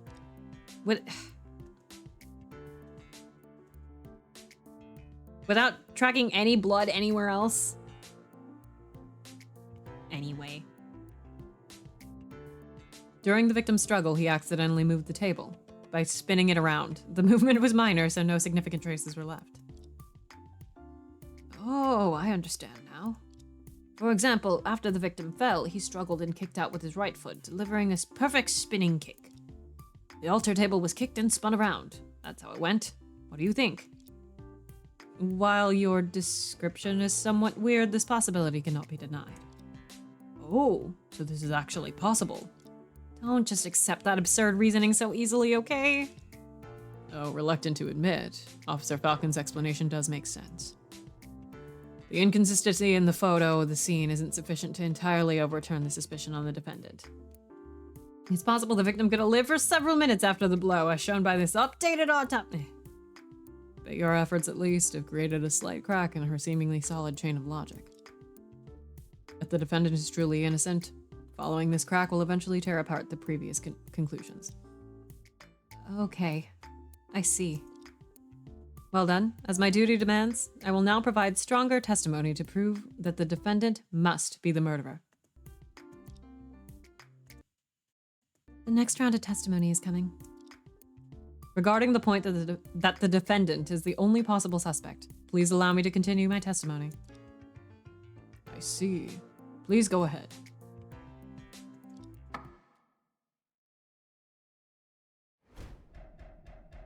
The cut-ins are really funny. The house where the incident occurred has a unique layout. The first floor door is totally sealed. Only the door up is accessible. And the lock on the second floor is faulty. Once closed, it'll lock itself at once and you have to use a key to enter or exit. That doesn't sound faulty, that just sounds like a very specific lock. There are 2 keys to the second floor. At the time of the incident, one was held by the victim and the other by the defendant. When we broke into the house, both keys were securely attached to the holders with no signs of them being taken away. And, on the day of the incident, no one could enter the scene except the victim and the defendant. In conclusion, the defendant, Plum Swift, is the only suspect. That's all.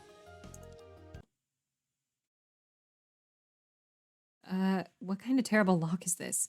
Truly befitting a murder house. And the police examined the doors and windows at the scene and found no evidence of forced entry or tampering with the locks. But then our client is made more suspicious. Officer Falcon, I have a request. Please, go ahead. Can the lock of the murder house be submitted as evidence in court? I just want to have a look at... want to accept it as evidence. Are you only here for fun? No problem. For further investigation, the police have removed it. Just yoinked it out of the door. Just brought it over. The house can only be accessed from the second floor. The unique lock on the second floor locked itself upon closure, requiring a key to unlock. No signs of lockpicking on the door.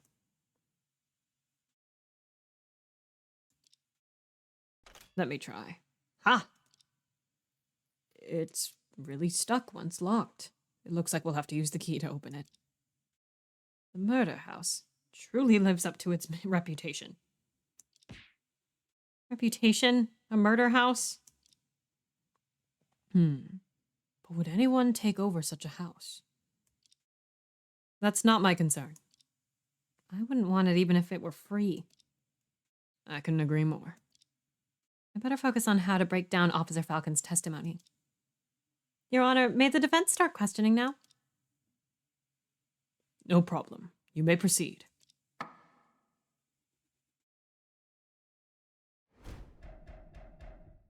Yippee. Okay. This is also, like, this layout really makes it so that it's easy to just very quickly compare things instead of having to wait for the entire dialogue to play. Right. Both keys are securely attached to the holders. And oh, wait. There was, like, something earlier that we didn't check. We wanted to look at this. Can I look at anything? Or do I just have to, like... I mean, this is notable. And this is the key they were talking about. Can we look at this? No. Custom made with a 360-degree mesh structure on the head wouldn't obstruct the insider's vision. That's going to come up again. Almost certainly. Also, my guess is it's going to be this bamboo deer person. Weirdo is still really funny.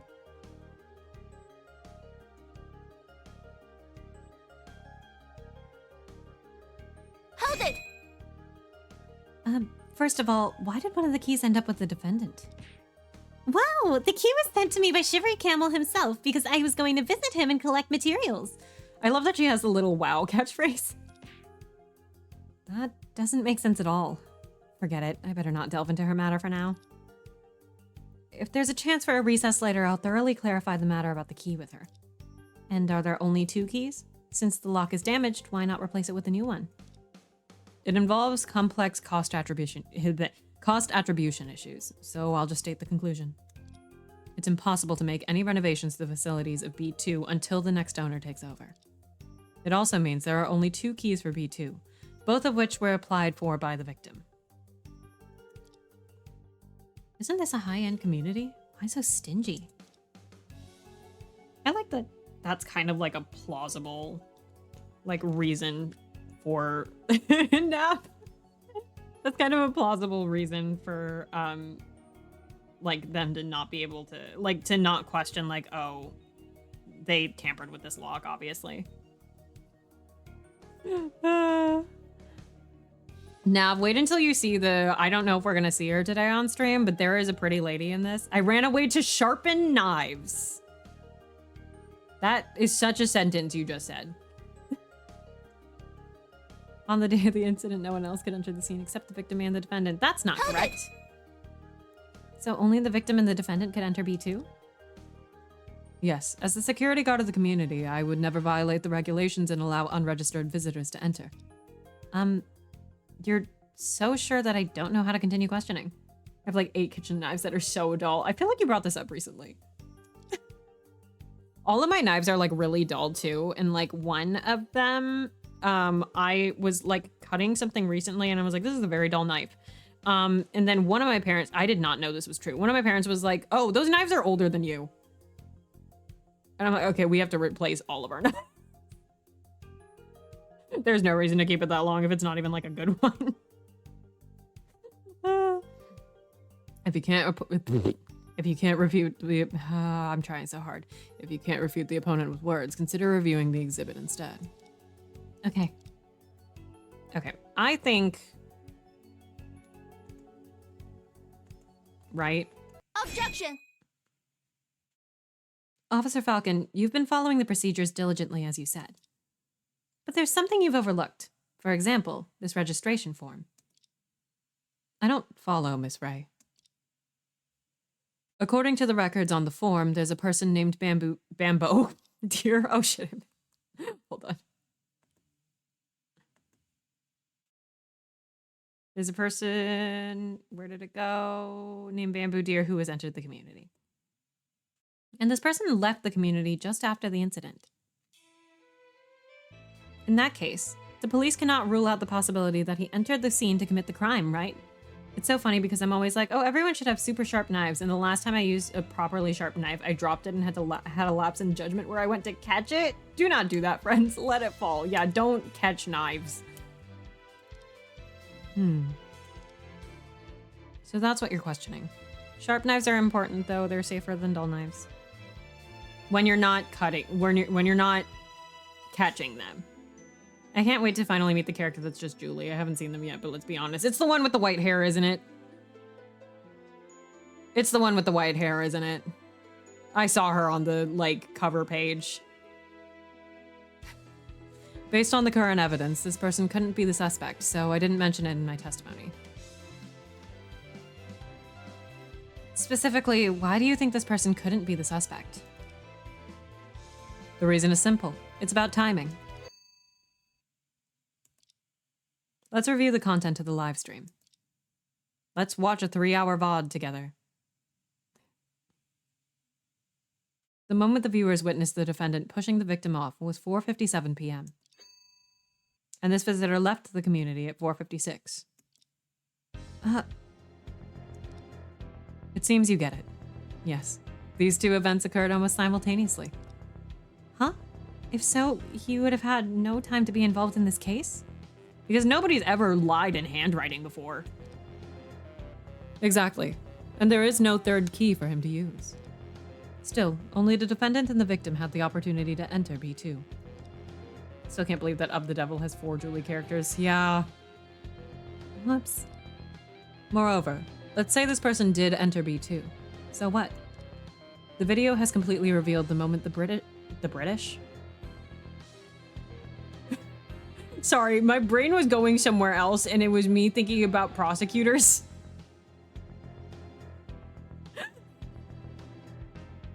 The moment the defendant committed the crime, a fact that cannot be erased by any interference.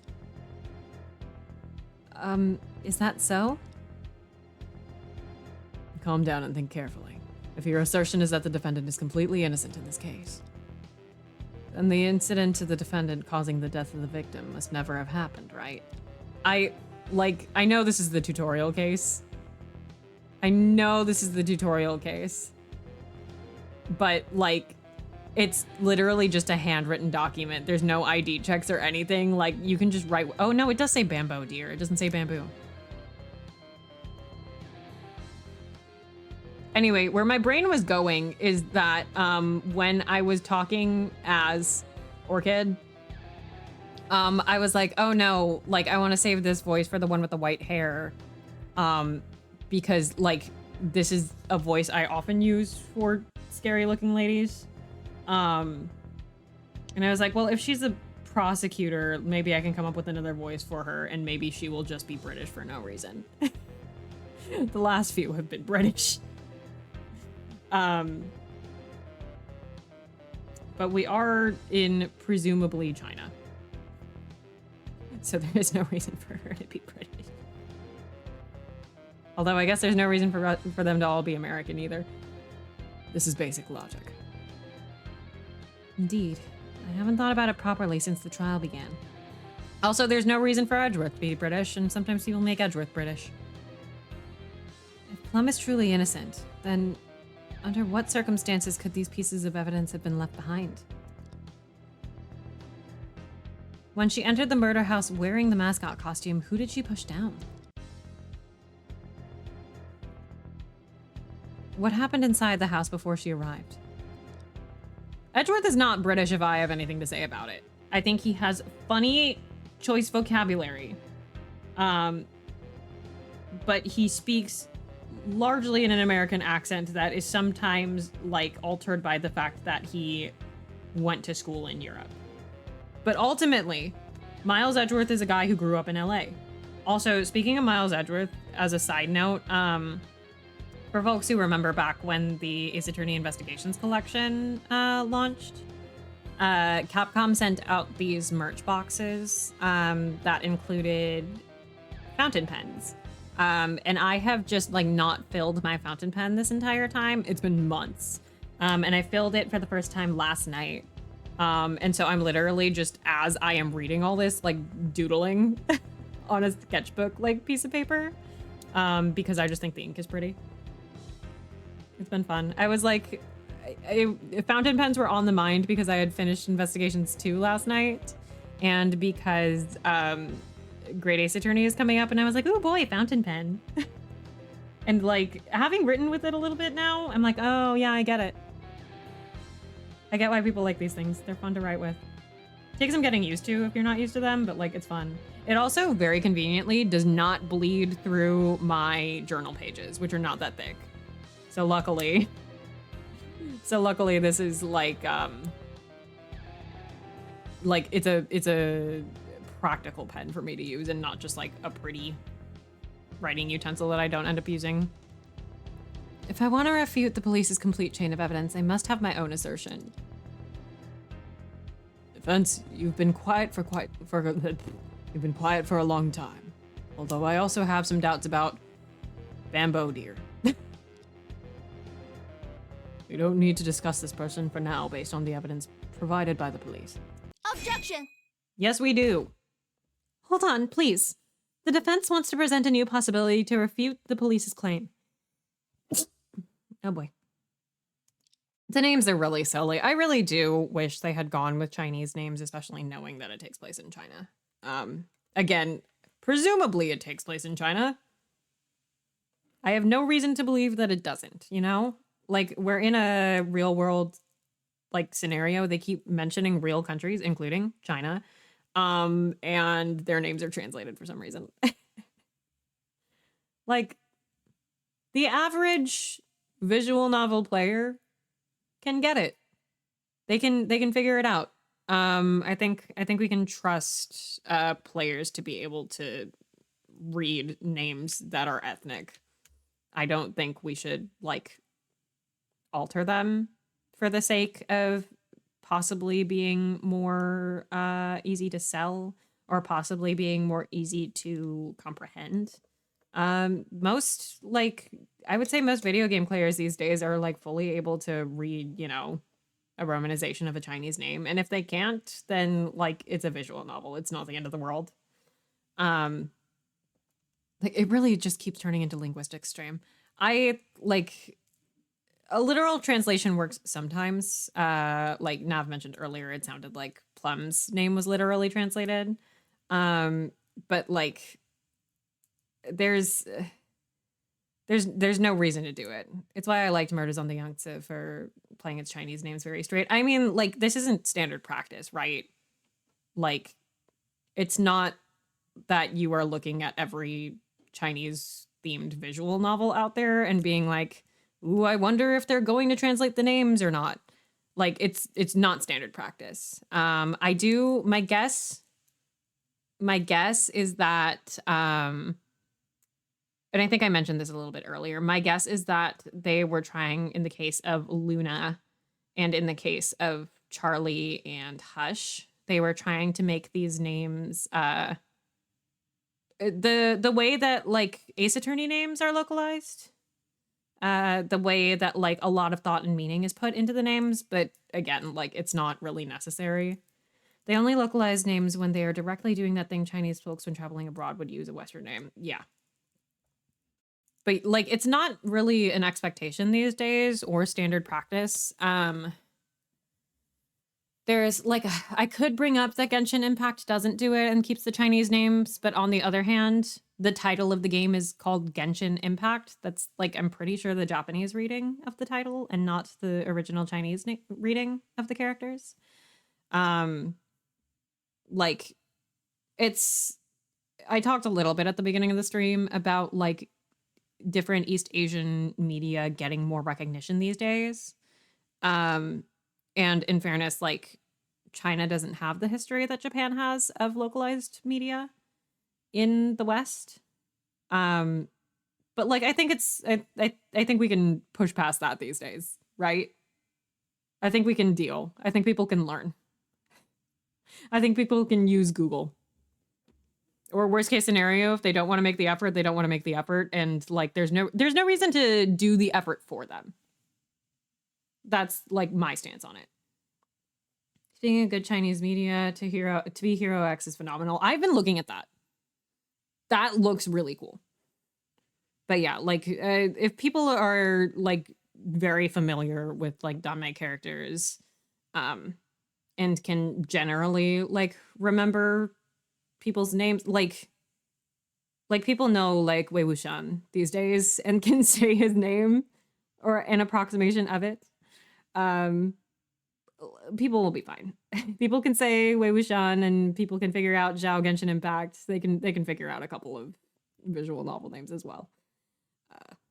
I'll have to look up what their names are in Chinese later on and see if my like guess was right of like their names correlating to the Western names that they chose. But like, and I wouldn't be surprised if it was attempted to be like an homage to Ace Attorney, but like if they were not given the first game's localization, I don't think Ace Attorney would continue in the direction of changing names. And in time, like at certain times they don't.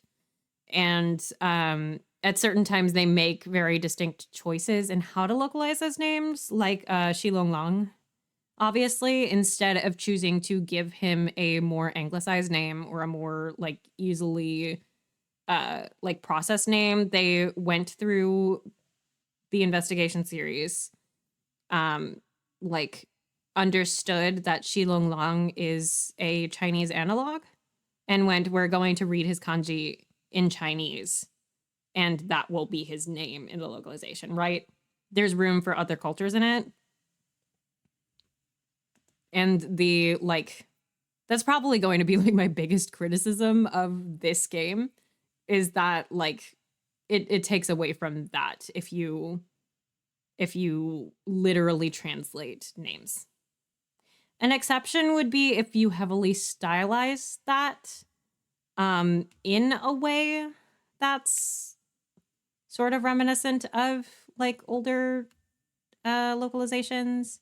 I've definitely read books like written by like Asian Americans where they would translate names to be a bit like easier to understand.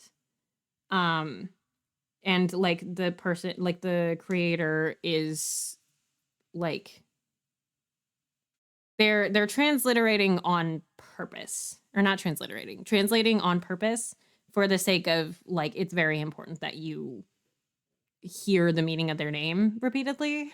And again, like these are the works that I'm thinking of are ones that are primarily written in English. So like it isn't a translation issue so much as a like how you are choosing to represent your original story and the language in that story. This is a hell of a tangent. But anyway, like I'm not a fan of the overly translated names, especially when I don't think it's done in favor of like knowing anything about the character. Like Pine Camel tells me nothing. Pine Camel versus Shivery Camel doesn't tell me anything. Perhaps if I knew his Chinese name, I would have some like idea of it. But I don't. The new assertion of our side is who? Sure. The defendant in the video was actually someone else impersonating them. What? But she's already admitted that the person in the video was herself. Even if she admitted it, it doesn't necessarily mean it's the truth, right? For example, the person in the video wearing the mascot costume pushing someone down could be someone else. After the live stream was cut off, the real culprit moved the body back upstairs. Then the defendant, wearing the same mascot costume, pushed the victim down again. So she would think the person in the video is her, but it's not true. Huh? Isn't that too far-fetched? Okay, I get it. I picked the wrong dialogue. I came in at the very end of that tangent and have nothing else to say, but I love how every Ace Attorney style game has the same Judge 1,000-yard stare. Yeah, it's funny. The Great Ace Attorney does something really cool with that. What? Anyway. Hey, am I starting the Great Ace Attorney streams on Saturday? Crazy. Well, it's not impossible, I guess. Why do you sound increasingly unconfident? Wow, I'm so impressed by Luna's imagination, but my costume was custom made. I can assure you that there's only one in the whole world, so it's impossible for anyone to impersonate me. Really? Well, it seems like I got it wrong. Let me think about it another way. Clearly it's Camel because he smokes a lot. I don't know, I'm just memeing. Incredible. Like, I don't even know if Camel is like a correct reading of the character, you know? I would assume it is. But like, The victim was still alive after being pushed. So we've just been trapped in a fixed mindset. Why did this live stream video necessarily capture the exact moment of the crime? Let's consider a possibility. Pine Camel was already dead, and it was his body that fell. Then, even if the defendant admitted that she pushed down the victim, it wouldn't constitute murder, right? What? Are you saying the victim fell twice? No. Miss Lawyer, your speculation is solely based on your own argumentation. It remains within the realm of imagination. Based on the traces at the scene, the most reasonable interference is that the victim fell only once. It seems that you can't prove that the victim fell only once, can you? Yes, as Prosecutor Hush said, due to the same environment, height, and posture of falling, it would be difficult for the forensic experts to determine whether the victim fell once or twice. But the live stream video clearly captures the moment when the defendant pushed down the victim. I don't think there's a possibility of the victim falling twice. Let me really quick. I mean, there's him falling once. How long has he gone? 650? 1650? I mean, we can't even tell that this is his body, you know? Action! No, we believe that the video contains a blind spot that we hadn't noticed before. It reveals a new possibility. Oh? Then please point it out, Defense. Where is this so-called blind spot? The Cthulhu's suit is so funny. Seems I need to select the right Picture in these pictures. Please look here. This part of the video reveals another possibility in this case.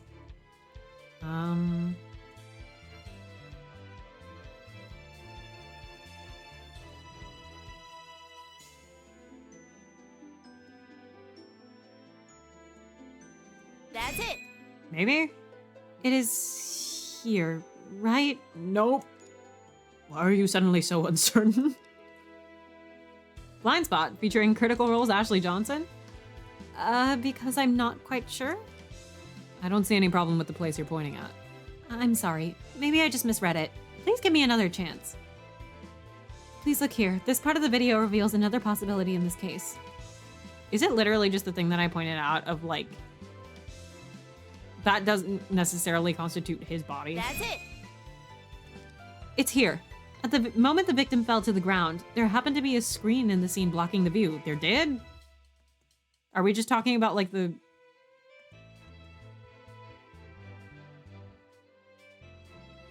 Like, this is what we're talking about? Okay. I would argue that we just can't see that, like, it is his body for certain, so we need to investigate further, but that can be a way to go about it. Oh, you're right. We can't be sure whether the victim fell onto the altar table in this fall. Oh. What? My other thing about, like, this particular deduction is that, like,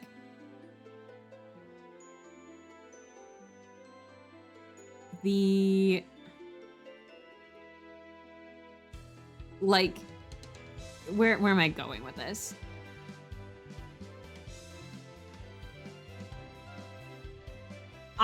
We were on the train of logic of, I mean, I was on the train of logic of there was another person, and we shifted from there was another person to actually, let's talk about this video. You know? We can't be sure whether the victim fell onto the altar table in this fall. It's true. Order, order! The position of that screen indeed obscured the view of the victim's fall. However, Miss Ray, even if the video isn't clear enough, your assertion still has fatal contradictions. I love that sprite. Huh? Really? This video records more than the defendant pushing the victim down. Just a moment before, this shivery camel in Spooky Shack had appeared on camera. If this live streamer was dead before the defendant entered, how do you explain this footage?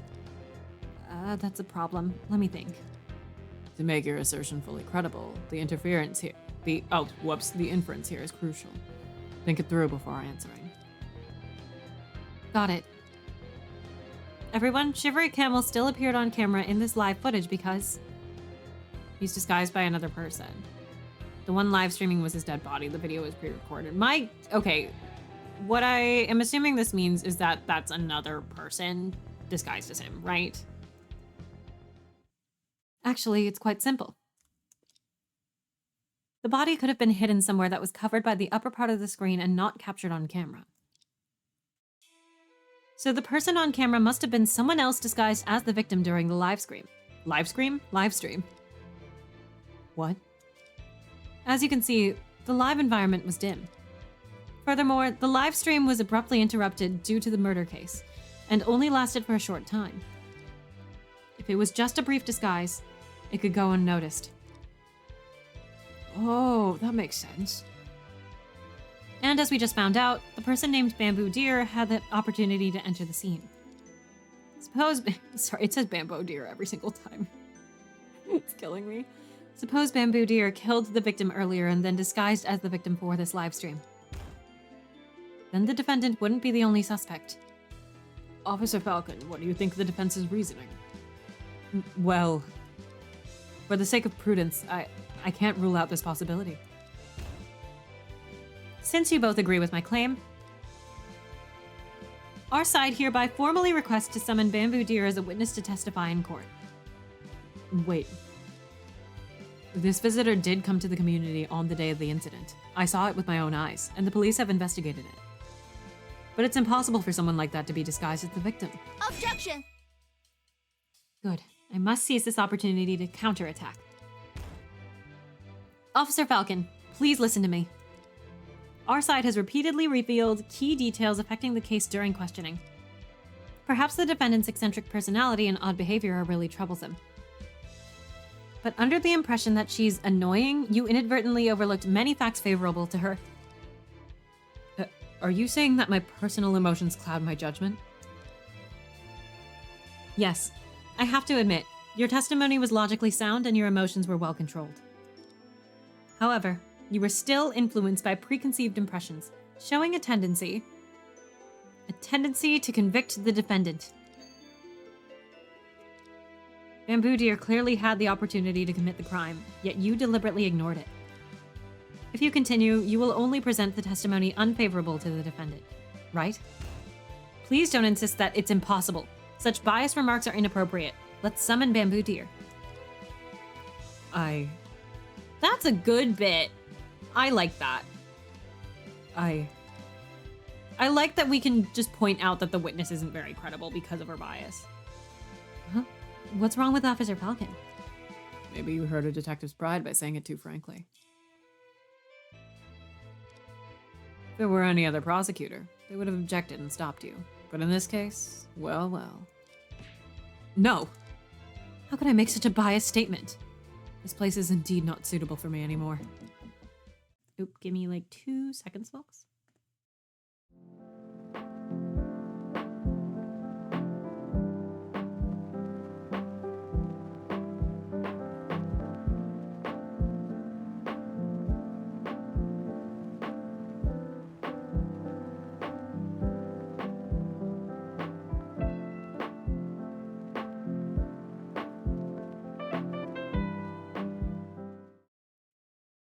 I had been briefly summoned. Anyway. Basket? I'm leaving now. I'm going to the market to buy groceries. Hold on. Where are you going? Officer Falcon. Officer Falcon! How is Officer Falcon? Officer Falcon ran so fast that the bailiffs couldn't catch up. Hello? She probably felt that her professional integrity was lacking and went for self-reflection. Just let her cool off for a while and it should be fine. I believe. She's still got the detective skills, staying true to her past. What should I do? Who can help summon the witness? Huh? Oh, the defense is talking about Bamboo Deer? It seems that this person should be summoned. Actually, I'm also curious to see how this person was disguised as the victim. Are you here for fun? Okay, since both sides agree, it's up to the prosecution to summon the witness named Bamboo Deer to the stand. This witness should still be at work now. Luckily, the location isn't far from the court. I think 20 minutes? That should be enough. All right. I declare that the trial is in recess for 20 minutes. Prosecutor Hush, please go through the necessary procedures. Yes, I won't forget this time. I don't believe you, Prosecutor Hush.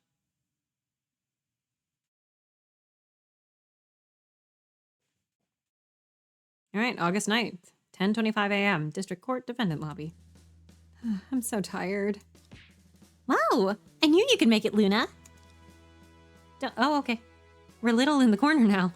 Don't count your chickens before they're hatched. We're still far from getting an acquittal. Luckily, the prosecutor is a weird old man who hardly objects. He reminds me of Professor Williams from our college days. Our break time is limited. Will you two stop chatting? I got carried away. Plum, it's time for you to explain what you did in this case. Wow, you're so serious all of a sudden. It's because you're too unserious. Anyway, let's not waste time. Tell us what happened on the day of the incident. All right, let me think. I was going to interview Shivery Camel for materials, and we agreed to meet at 5 p.m. in B2 of the Murder Mansion community. You're already calling it the Murder Mansion community? He sent me a key with B2 written on it, so I suppose he wanted me to open the door myself. Why didn't he open the door for you? I think because he wanted to create a scenario where someone suddenly breaks in during the live stream to surprise the audience. So ghost hunt live streamers need to plan things like that? Well, the door was a bit problematic, and he couldn't leave it unlocked, so he had to give me the key in advance. Local detective game, Ace Attorney lawyer game, murder mystery game cast has never heard of a door stopper. That makes sense. Hold on. So you dressed up in that mascot costume for... Bingo! His screen name is Shivery Camel in Spooky Shack, and he wanted me to stage a sudden break-in. So, of course, I would play along and dress up as an evil god to meet him. In order to become a qualified evil god, I spent a lot of money ordering a custom-made one from a famous online shop. It's just a pity that I had too many demands, so the finished costume has some flaws. You had a rush order for a fursuit from like a famous commissioner, and you were rude about it?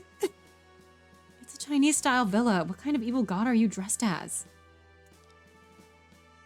But even after I entered, I didn't even make it down the stairs before stepping in some sticky liquid and taking a really bad fall. So that's when the strange stuff got stuck to your costume? Like this thing. Okay. Unless the door stopper is used as a murder weapon. Real. So what on earth is that? Oh, before entering the community, I even took a selfie in the mascot costume and sent it to his account. Who in their right mind would do something like that? Wow, but my phone was confiscated, so I can't show you the record. Oh, wait. Oh, wait a second, Luna. Huh? There's still a few moments before the court restarts. Why? Why did she suddenly take out so many pens from? What has she started drawing? Why is she coloring it? What on earth is this? This is what it looks like. Ta-da! This is my selfie in that costume. This drawing is surprisingly vivid. Wow, I put in a lot of effort to wear this thing before entering the community. If you really sent it to the victim, police might interpret it as a murder threat. Wow, it's not a big deal. Don't worry about it. Luna, just take a look at this drawing. It might come in handy. When and how? What is this selfie hand-drawn? Laurie Stoneham, she is not. No. Larry Butts, however? Probably. Wait, hold on. The dialogue was funny there. What did it say? Hand-drawn is forcibly stuffed into the pocket by Plum. All right. Have you disclosed everything to us? Well... Defendant, defense. Please be prepared to enter the courtroom. Court session will begin in 1 minute. Wow, I'll head over there. Plum is my favorite. She always liked this, even back in school. She was even more so back then. But at least we managed to extract some information, right? Even though most of the time was wasted on this weird drawing. I love the idea that Larry is a garbage artist when not going by the name Laurie Scott. I like that he is a good artist, though. It's a nice trait that they gave him 1 win. Okay, let me actually look at this. That tells me next to nothing. Let's go in. The witness you requested should be here. Let's go. We must secure an acquittal. I also imagine there's just this second half of the case left then, seeing as it is the tutorial. All right.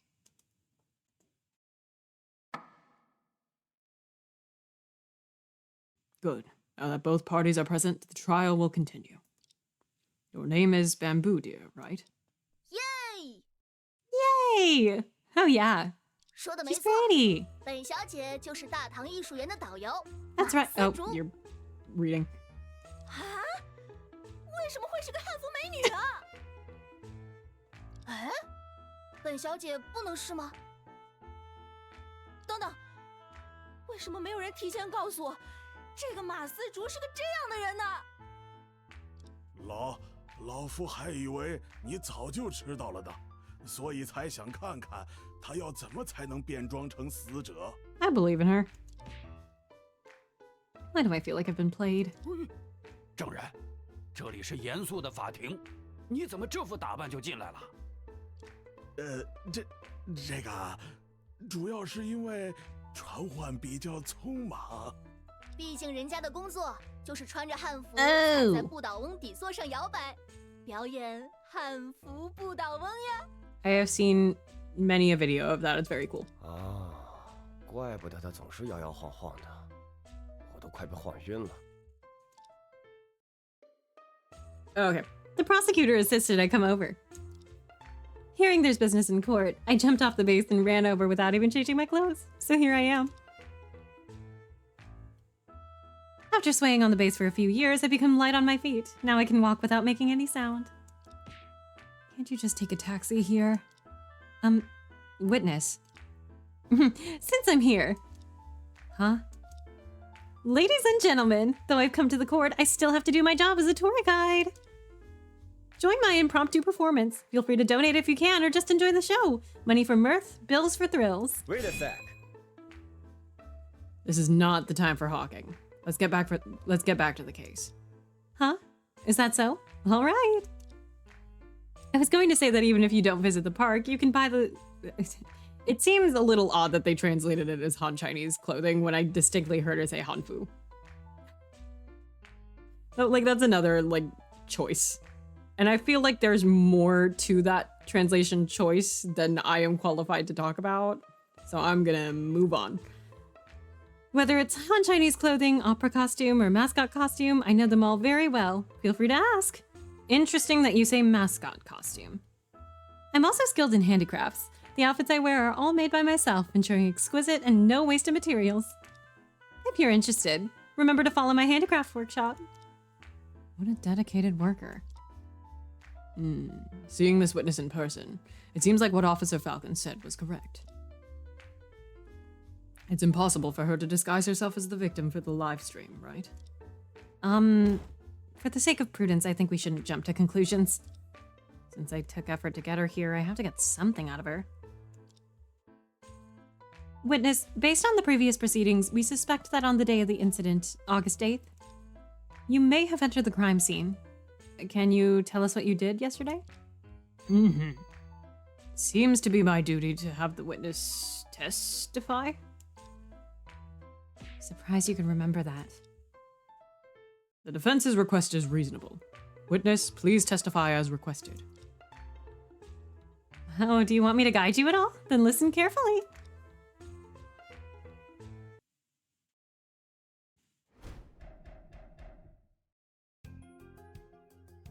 Hey there, folks. Yep, I did swing by this community that day to gather inspiration. The houses there are all in Chinese style, aren't they? The boss at the park asked me to observe and learn something. I finished my shift at the park around 2 p.m. and rushed over there around 2:30. I left before 5 because I had to get back for the night shift, and I didn't step inside any of the houses during that time. You have the night shift as a tour guide? I guess there are night tours. I mean, I think she's lying in general, but like, I guess night tours are not unheard of. How about that defense? The witness's performance seemed pretty good, huh? You really take it as a performance. Well then, defense. What's your opinion on the testimony? At first glance, this brief testimony seems fine. What do I do next, Chief? For witnesses with such brief testimonies, we usually need to ask more carefully. Especially night tours of a haunted murder house. I don't know if she's doing tours of the haunted house, though. I think she's just like a general tour guide nearby, because like I don't like know how familiar people are with like these performers. There's videos of them like all the time doing the balancing act that she's talking about. I don't know what it's called off the top of my head, but I can like find a video of it. But it's specifically like these dancers in Hanfu, and it's like a wobbling platform thing. And basically with the Hanfu covering it, it looks like someone is like floating. It looks so cool. And so like, I assume she's doing like tourism related or like culture related, like promotional work, sort of like when you go to like historical reenactment sites and stuff. Like, I don't think this is at a historical reenactment site, but I think the point is like she is the main attraction. I don't think she's doing tours of the murder house, unless I'm totally wrong and she is. But I don't think she is, because the house is someone's house. It's not like currently occupied, I'm pretty sure, and you need to like rent it out. But like, I'm sure they will talk about whether or not she is somebody who actually rented it. But like, I can't imagine she did if she came in after Pine Camel here. There might be some new information for her answers. I got it. Anyway, witness, I'm about to start the questioning. Be prepared. Sure thing. If there's anything unclear, just ask me.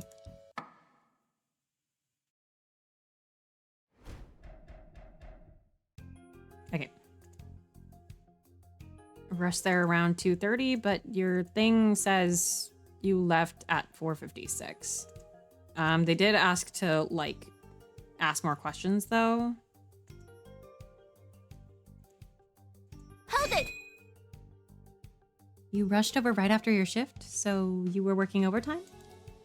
Whoa, you're so sharp. The boss did approve some extra cash for my investigation.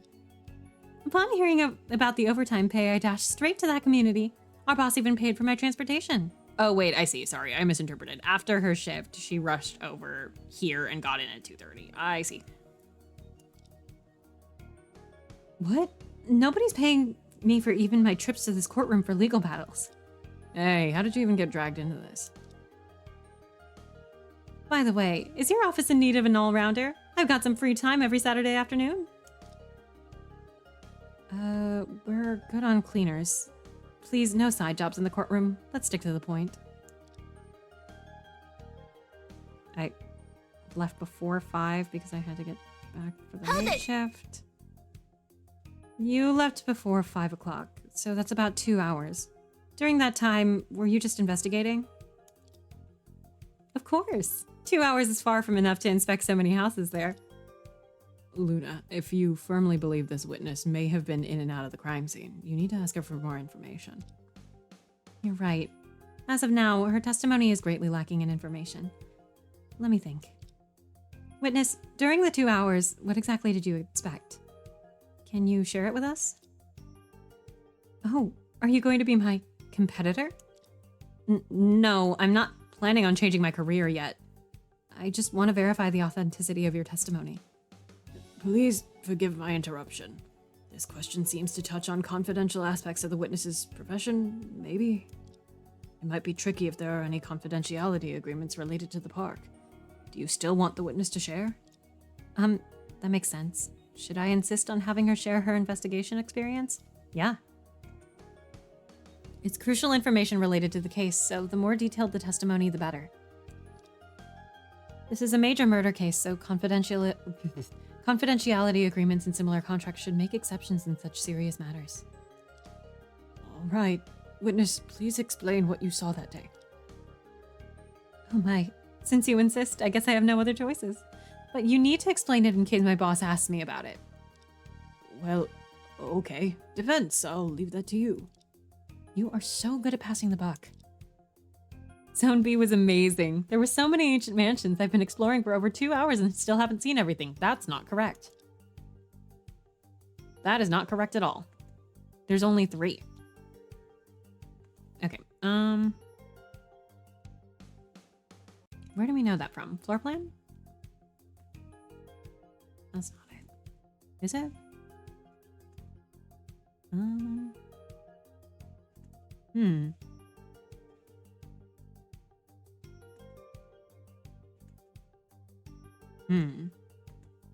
Actually, can we press that Hold again? it! Are you sure you inspected so many houses in Zone B of Mer de Maison? Huh? Of course. Not only are there so many of them, but their styles are also quite diverse. With so many houses in such a large area, it was so overwhelming that I couldn't count them all at once. So you spent the 2 hours on that, right? Yes. Any problem? Is her explanation consistent with the evidence I have? No. I just don't know which evidence I need to... Because we know there were only 3. Oh, it might be on here. If there is no entry or exit for 24 consecutive hours, security should check all 3 mansions. There we go. Objection! Witness, can I interrupt your explanation? Wow, is there something you don't understand? You claimed that you got absorbed in Zone B because there were so many ancient mansions, right? Yes? But the registration form for Zone B shows that there are only 3 houses in the entire area. What do you mean by so many? What took you over 2 hours to inspect? Huh? Only 3 hours? Nope, only 3 houses? Like Fire Emblem? If you're not even aware of this, it indicates you didn't really explore the community. Witness, please answer my question. Could it be that you spent over 2 hours inside B2 the entire time? Huh? Objection! How can you be speaking so baselessly? Let me check. The mansion closest to the entrance. Huh, it's B2. I'm sorry. I did enter B2. Order. Witness, what's going on? You just claimed that you never stepped into any houses. Making false statements in court carries consequences. It's not like that. There's a reason for it. There was a murder case in B2. I was afraid of being suspected, so I'm sorry. Please forgive me. Objection! No. Lying about not entering the crime scene is a serious case of perjury. There's no excuse for that. Objection! Yes, this won't do. You have to be honest in court. Why object when you agree with me? Witness, you must tell the truth now. Witness, I hope you can explain it right away. When did you enter B2 that day, and what did you do there? Oops, you guys are so fierce. In fact, I'm a big fan of Shivery Camel. Huh? You mean... Yes, wasn't he live streaming in B2 that day? I was watching it on my phone. Since I happened to be there for the inspection, it felt like fate. So I immediately went there to wait for him, to meet him offline. Huh? But how did you get in without a key? Well, I'm quite skilled with many things, so I picked the lock. It wasn't really a big deal. What? Wasn't that illegal trespassing? I know what I did was wrong, but I really wanted to see Shivery Camel, and besides, no one was living there. Hey, girl, that's still breaking and entering. The witness's actions should be held accountable. But let's focus on the current case for now. Witness, please continue. All right. I understand my mistake. Anyway, after I went inside, I saw that he had already started live streaming and was fully focused. I was afraid that if I walked over, I might accidentally appear in the frame.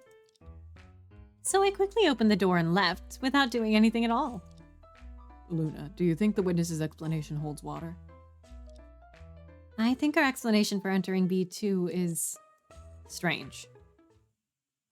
Indeed, it's very strange. Is it? As an influencer, many fans would specifically come to hunt for me. That's because they love me. I can't let them down. I can make merchandise featuring my image by hand on site, whether it's paper cutting, clay figurines, or acrylic signs. Do you carry all those materials with you? Witness, please stick to the topic. Ooh, this is a good track. When I say strange, I mean your act of picking the lock and entering B2 for Shivery Camel.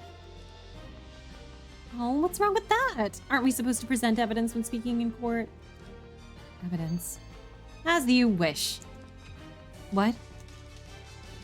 The evidence that proves you couldn't have picked the lock to enter B2 is the lock itself. That's it. Witness, you said you picked the lock to enter B2 and reopened the door when you saw the victim live streaming, right? Yes.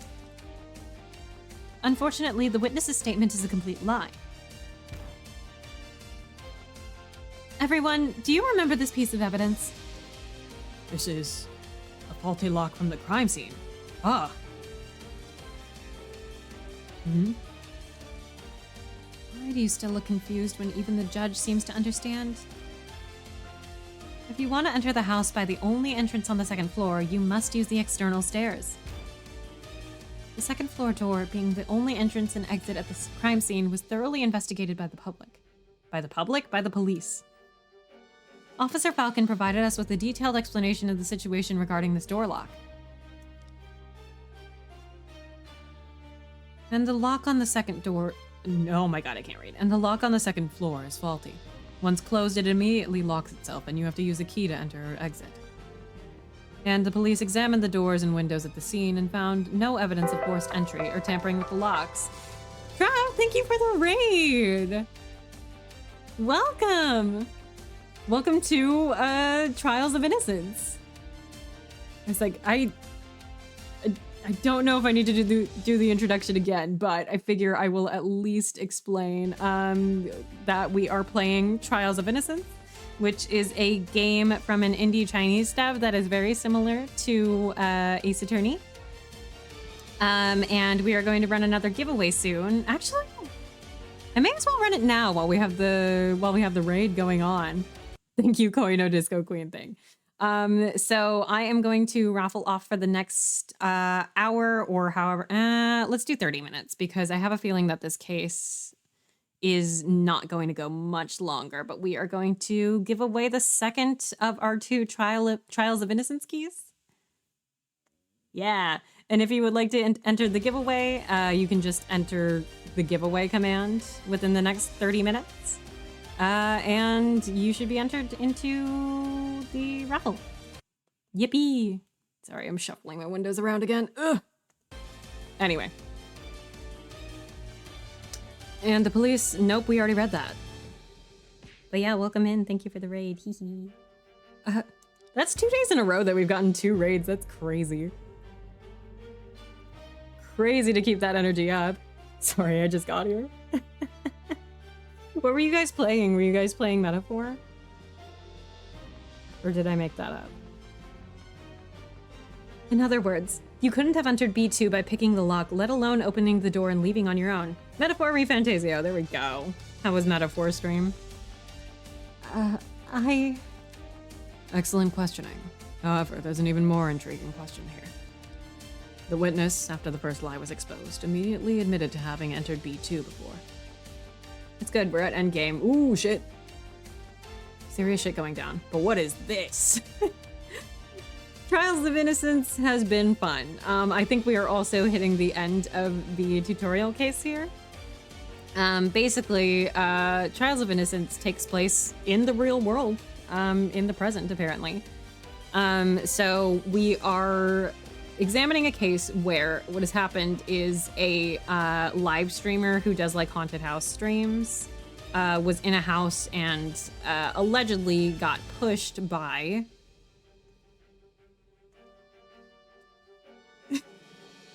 our close good friend wearing a fursuit. Our close good friend, the defendant, is Plum Swift. She is the cutest thing ever. And she also had the octopus, it's Cthulhu. Plum Swift also has the Twi Fairy branding. She has plum blossom stuff everywhere. And she's so cute and she's my favorite. And she's our senior in college. And she's our goofy friend who studied law but now has decided to become a best-selling detective novelist, and she keeps getting into goofy situations because she likes to collect material for her novels in weird ways, and she got caught up in a murder.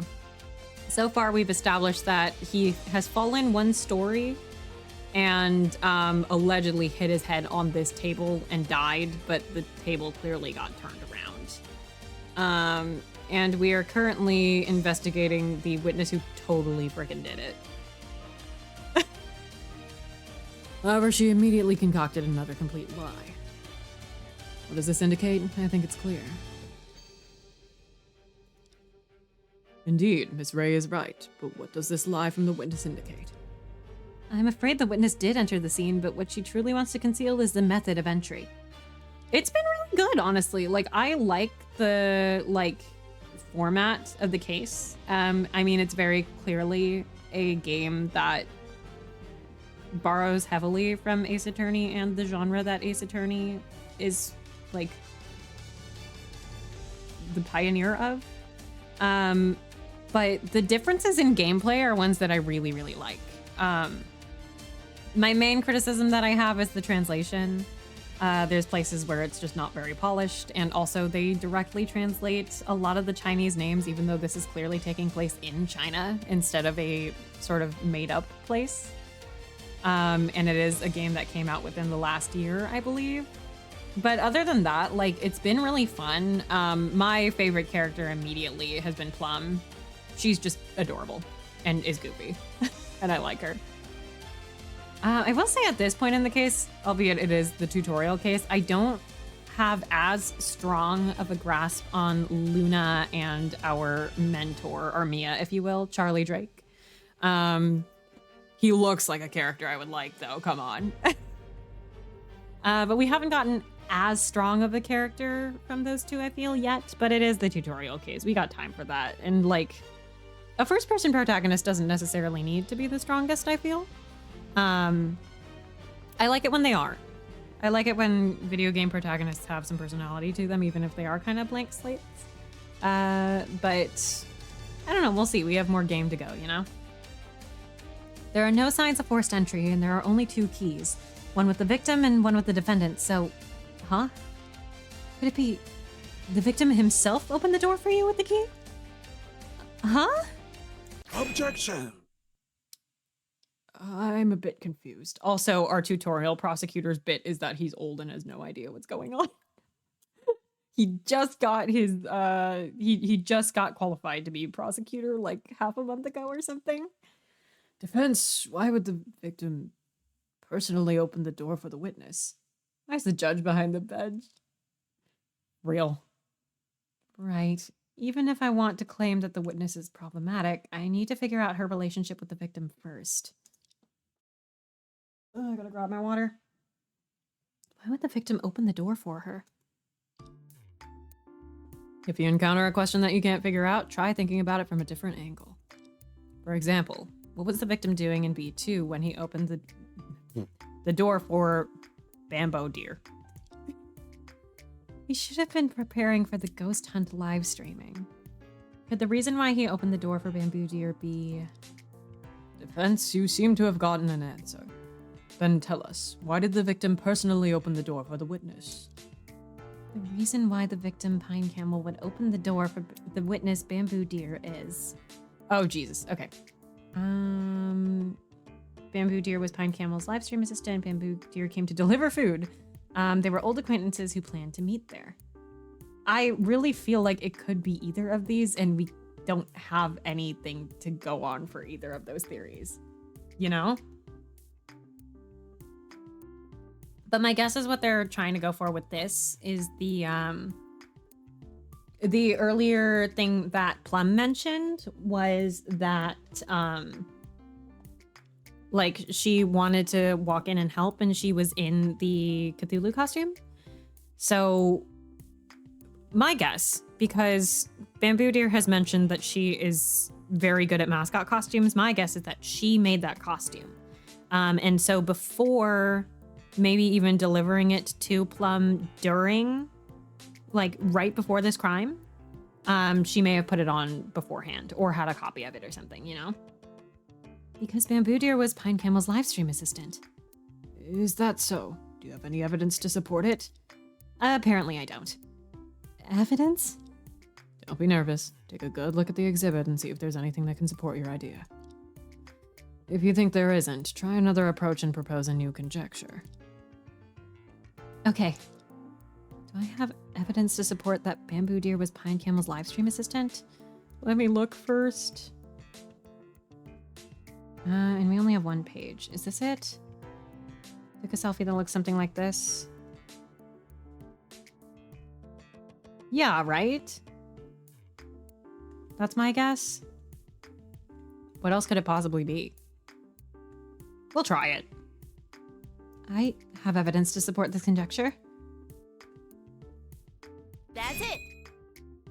This evidence can prove that Bamboo Deer was Pine Camel's live stream assistant. Does it?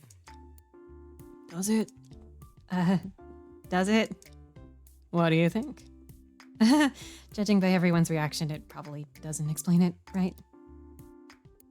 Since the evidence is incorrect, you must accept the punishment. Fuck.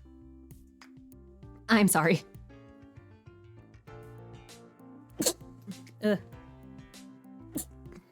Sorry, I'm allergic to getting the answer wrong. Speaking of, though, we should save because the game encourages save scumming.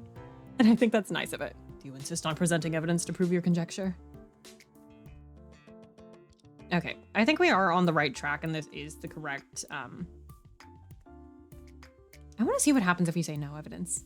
No, I think. Let me rethink my approach. Keep changing your stance. All right then, young lady, explain it again to me. Okay. Let me see this really quick. Because they were old acquaintances who planned to meet there. Is that so? Do you have any evidence to support it?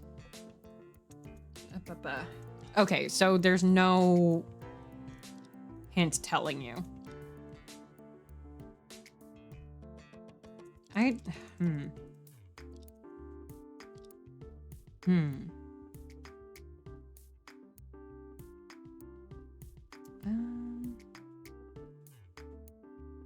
Let's look at this again. The selfie stick is really funny.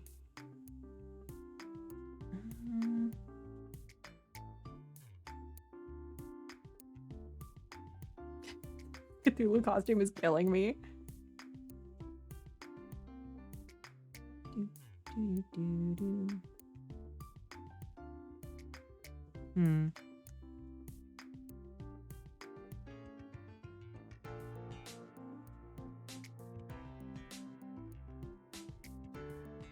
I still want to find out what the hell this is.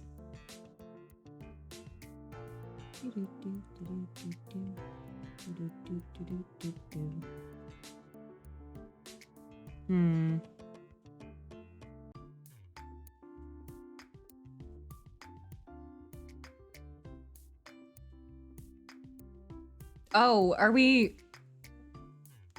They were old acquaintances because he let her in? Maybe?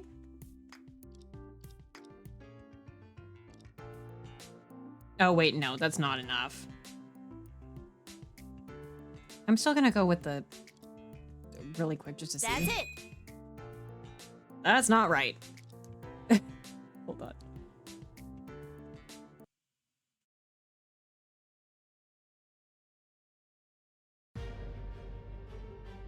Oh, that's different music. What? Why are we all the way back here? Okay. That's it. I guess we skip ahead then. Oh, did I use the autosave? I did. That explains it.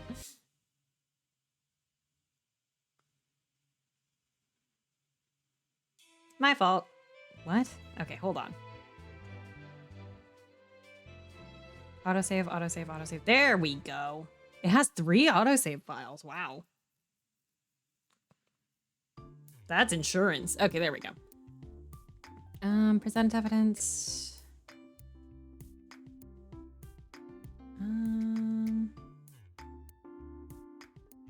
My lawyer's license. No, I'm kidding. Time of death between 3:30 and 5:15. Cause skull fracture. There were also extensive bruises consistent with a fall. Video recorded by the victim's phone at 4:57 p.m. showing the moment when Plum Swift pushed him.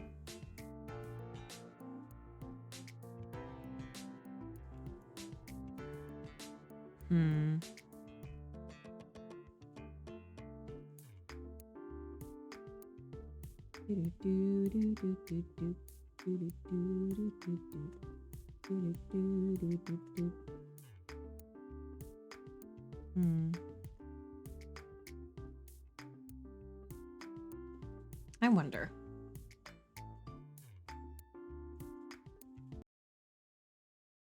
Ah! Well, that was an accident. Hold on. Give me 2 seconds.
Okay, we're good. We're back.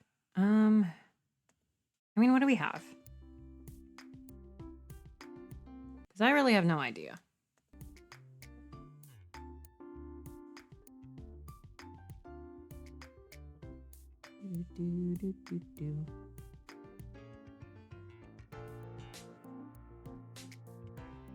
Where's the...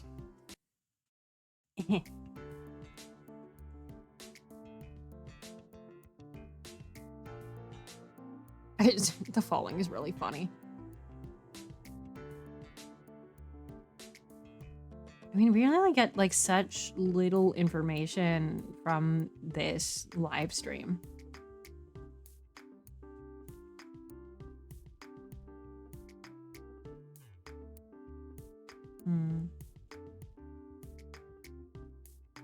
Also, I believe there are 15 minutes left on the giveaway. So if you would like to participate, make sure that you do so within the time window. Hold on. Yeah, there's about 15 minutes left.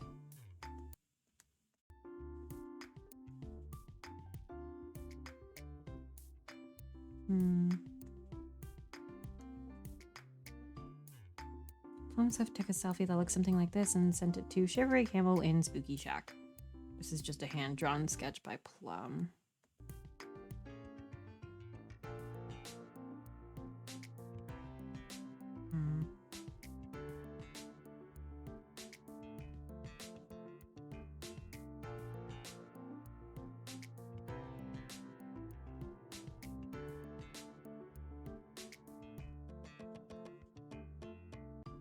I was gonna say, do I get any unique dialogue for the food thing? No. So I don't get any hints either way. I really feel like live stream assistant makes the most sense, right? Hi, Natalie. Welcome. Natalie, if you would like to join in the giveaway for a copy of this game, you can do so by, and anybody else who's in here, you can do so by using the command giveaway within the next 15 minutes, and you will receive a, well, you'll get a chance at receiving a copy of this game. I'm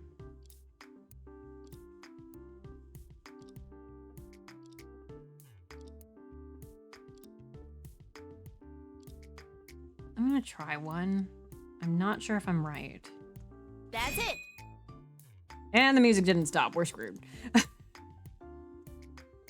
It's fine. The game wants us to save scum, guys.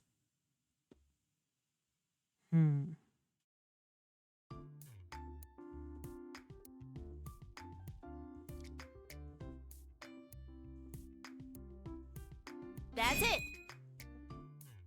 Oh, it's this? Why? How? What? Yes, it's the promotional poster of Shivery Camel and Spooky Shack. That proves Bamboo Deer was Pine Camel's livestream assistant. How? Actually, I was thinking about it during the investigation yesterday. How the so-called ghost hunt live streamer became popular. There are many gloomy and terrifying places in the world. They can find a lot of so-called murder houses with a thorough search. But the streamer should be aware that the so-called ghost doesn't exist in reality. Well, well, if you already know that, why were you so scared before the trial? Chief, spare me. Of course you're right. I don't believe in ghosts either. But what does it have to do with the Ghost Hunt live streamer? What I mean is, since there are no real ghosts, if a ghost hunting live streamer wants to create value during their stream, they need helpers. Otherwise, how could a streamer always encounter scary paranormal events at gloomy places? It's a bit of a stretch, but I'll go with it. Order, order! Miss Ray, are you suggesting that? Yes. Please look at this poster.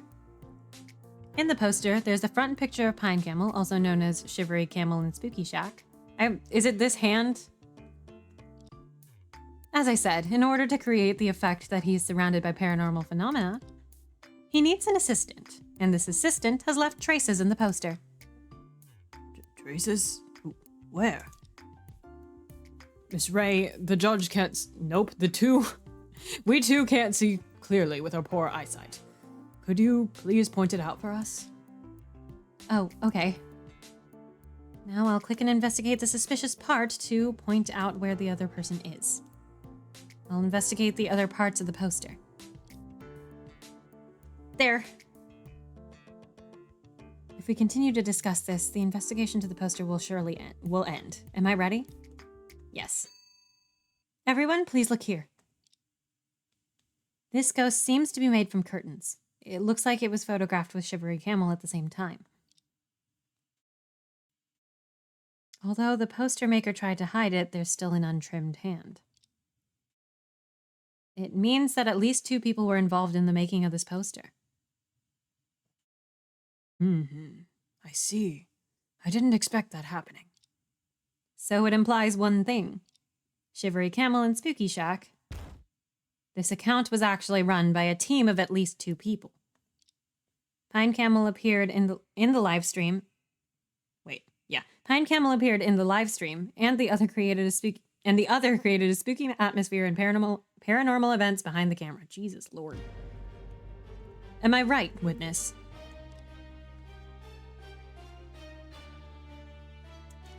Even now, you still choose to remain silent? Objection!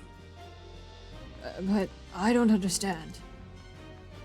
Wasn't the one dressed as a ghost at the scene the defendant? She looked much more like a ghost in that costume than the witness. Wait. Prosecutor Hush reminds me. If that was the case... What? Do you have a new idea? The defendant mentioned in her testimony that she had to rush back to work at night, so she left before 5 p.m. If so, the assistant to create the spooky atmosphere was gone, and the defendant happened to appear at that time. Given that she had contacted with the victim and agreed to meet there, there might be another reason to meet besides collecting materials. He needed another person to create a spooky atmosphere in place of Bamboo Deer, who had gone to work at the park at the time. Order! Order! The reasoning sounds strange, but it does explain the defendant's odd behavior. Defendant, do you agree with your lawyer's interference? Nope, inference. I can read. Huh? Do I need to agree? Whatever Luna says is right. You really don't care about your verdict, do you? Your Honor, it doesn't matter if my client agrees or not. The point is the witness's attitude. I'm about to go to bed, but I wanted to watch for a bit. Thank you for stopping by. Also have a good night when you do end up going to bed. She hasn't explained why she appeared at the crime scene that day. I can't say anything. Keeping silent now is just useless. To confirm whether the witness collaborated with the victim, the defense suggests that the police do one thing. Please immediately conduct a thorough search of the scene to check if there are witnesses' fingerprints or DNA. I don't know why you didn't do that initially, but if she did collaborate with the victim, there must be traces left. Huh? Can you really do that? This is indeed a reasonable request. Okay, I'll contact the police at the scene and tell them to start the search immediately as requested by the defense. Witness, what do you think? Wait. You're late. I've already sent out the text message. a few seconds ago, not the text message. That's too fast. Well, fine. You guys really leave me no choice. Fine, I admit it. A text message is a really funny way to get forensics to work, although I guess in this day and age, it's not too unheard of. Let me shuffle around my windows really quick.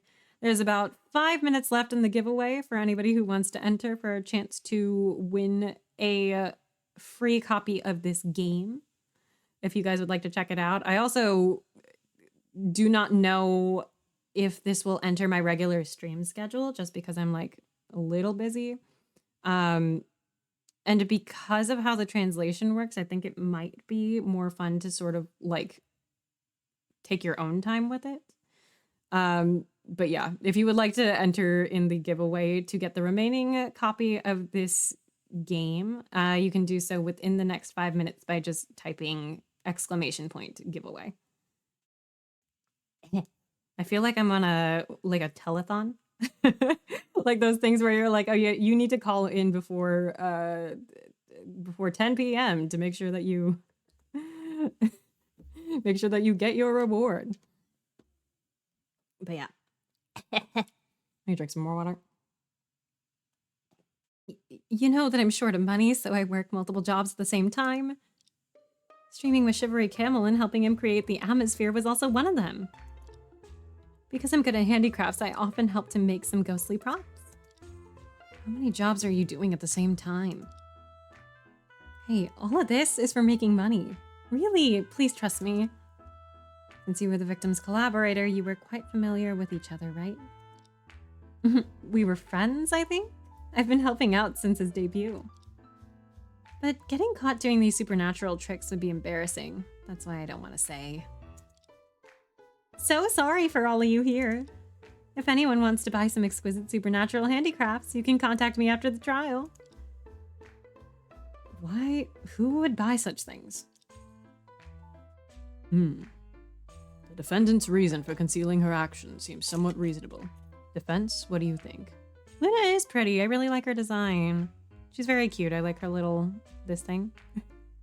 She has a very whimsical design, so I was like surprised that it took place in like a normal world instead of like a fantasy setting. Like I said, I don't have like a ton of background about this game.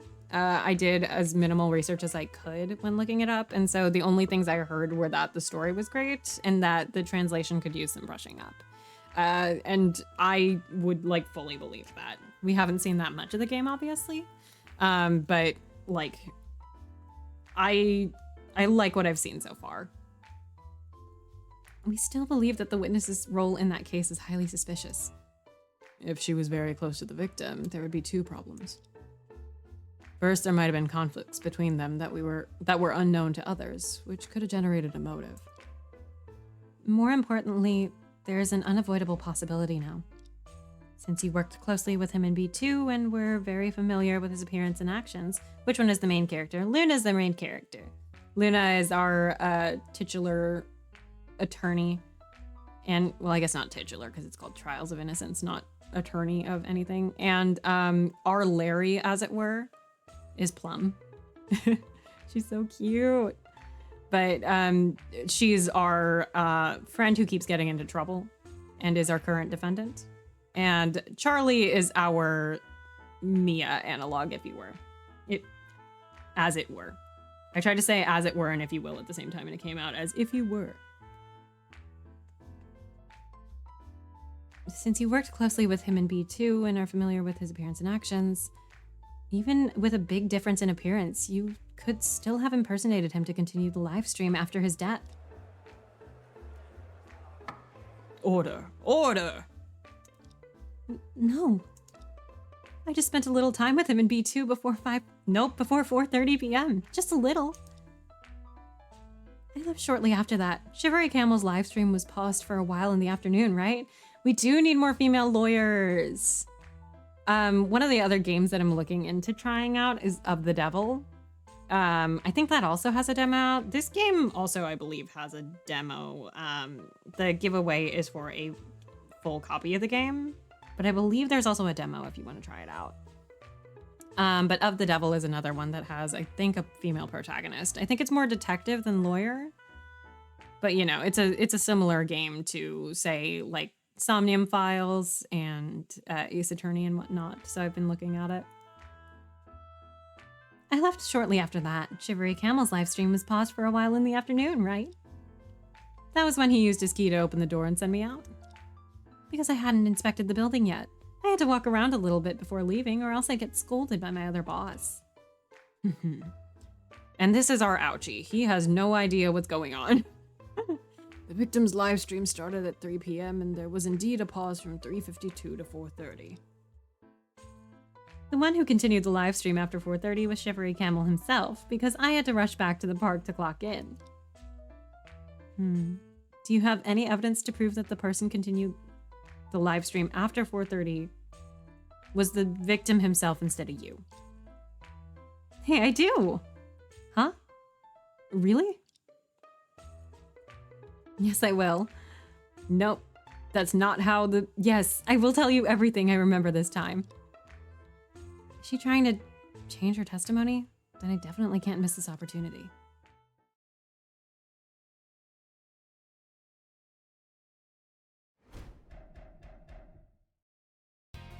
The sentences are throwing me off a little, guys. If you couldn't tell. I was indeed working for Shivery Camel, and at the same time, I was one of his most loyal fans. I remember during the live stream, he was holding his phone in one hand and writing with the other, and he accidentally tumbled. You can check the place where he tumbled. There must be some traces, right? If I remember correctly, not long after Shivery Camel got up, a grilled octopus rushed in. A grilled octopus. If you insist that Shivery Camel in the live stream was me, then what about the traces on the floor? They can't be mine, right? Hold on, I'm gonna run the giveaway for longer because I, like, ran it shorter this time. Oh, wait, hold on. There we go. Change the settings on it. Is this what you witnessed about the incident? Have a good night, Natalie. Thank you for stopping in. Let me move my shit around again. Yes, I'd love to be too around that time and watch the live stream on my phone outside. So what I saw is the same as what everyone else saw. Miss Lawyer, please stop projecting your unfounded fantasies onto me.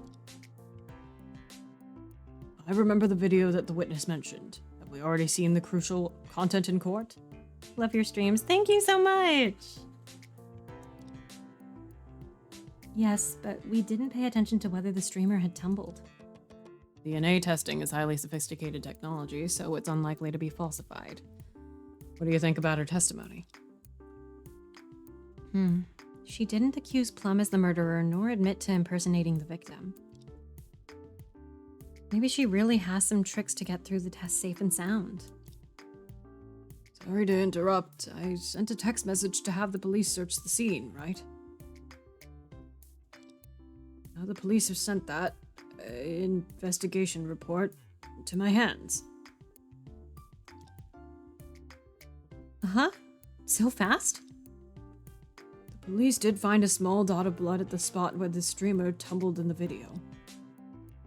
They immediately extracted DNA and conducted a preliminary comparison with the victims. And? It can be confirmed that the blood was from the victim. Huh? How could that be? The blood and the traces of the tumbling are intertwined, which makes it very difficult to be falsified. Confirms that from 4:30 to 4:54, the streamer was indeed Pine Camel himself.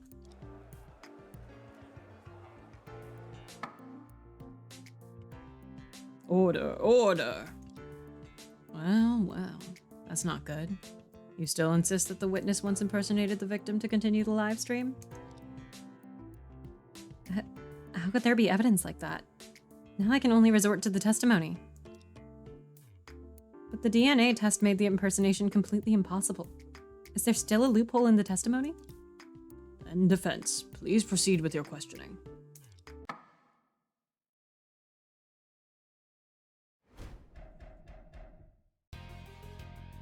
Okay. Hold it! Let me confirm first. The grilled octopus you mentioned? Was it this person in the video? Have you seen her up close? It was her. I watched the same video as you. But I had already left by then. How could I have a chance for such a close observation? She didn't fall into my language trap. Anyway, at the time, just like you, I was merely a viewer of Shivery Camel's livestream. I don't know for sure if that grilled octopus was the person in the defendant's seat. Hold it! According to the DNA test result from the scene, the blood did belong to the victim. Is it not possible that... Oh, wait, no. Is it possible that the blood was actually fabricated afterwards? Can blood be fabricated? Police not only extracted the blood, but also found slight scratches on the floor. These traces all match perfectly with those on the spot where the victim tumbled. In other words, it's impossible to fabricate such a scene unless it's made by an extremely skilled forensic expert. Although I think the witness is problematic, she can't just happen to be a forensic expert, could she? What should I do? I seem to have entered a dead end. Whoops. I've been looking for loopholes very carefully, but why? I can't find any contradictions. Don't panic. When questioning reaches a deadlock, not pushing forward is also a strategy. What do you think? If you feel like you can't make any progress in questioning, do you want to stop it first?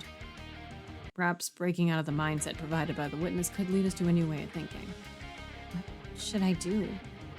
Should I continue to question on Bamboo Deer's testimony? What happens if you click let it go? I'm curious. Also, like, I don't want to be like that person who says any UI looks like Persona. But a good chunk of the UI I feel does look like Persona. Like especially the way that the text has changed and the like really bold colors. Let's try let it go. I want to see what happens. Does it just automatically fail you? Chief is right. This testimony is supported by evidence. Simply questioning it won't break through. But I can't just accept it. If I stop questioning Bamboo Deer now, what else can I do? Should I request to question other people? No, it won't work. The omission in Officer Falcon's testimony has already been pointed out. No need for further discussion. Should I request the police for a thorough search of the scene again? But without a clear direction for the search, the request will surely be rejected. It seems the defense has nothing to say, right? If so, I'll seize the opportunity to defeat you. Miss Ray, get ready for it. Huh? Prosecutor Hush, what are you up to? For some reason, Prosecutor Hush suddenly has the interest to debate. Let's call it the confrontation in court. Confrontation? Between me and him? New gameplay? I'm clearly at a disadvantage now. Does he really need to launch another attack? Well. Despite his age, he's still acting like a young man in times like this. Court confrontations are a tradition passed down from previous generations. It's a verbal battle between lawyers and prosecutors. Listen carefully. Next Prosecutor Hush will likely present several logical arguments to challenge you. But even the best laid plans can go awry. You must find the loopholes in his arguments to refute. Though refuting doesn't require evidence to support, it's better to check the evidence you have before starting. If you choose an argument you can't refute, you'll immediately suffer a blow to your momentum. Besides, if you do nothing and simply let the other side speak, your momentum will also diminish. We're already at a disadvantage, so if our momentum is depleted, the judge might immediately reach a verdict. In the confrontation, you won't have time to review arguments or check the exhibits. You must seize the right moment. Seeing is believing. This is an inevitable confrontation in the court. Good luck, Luna. Okay, I understand. Though the idea of a one-on-one confrontation is a bit worrying, I think I can give it a try. After all, my opponent is just this old man.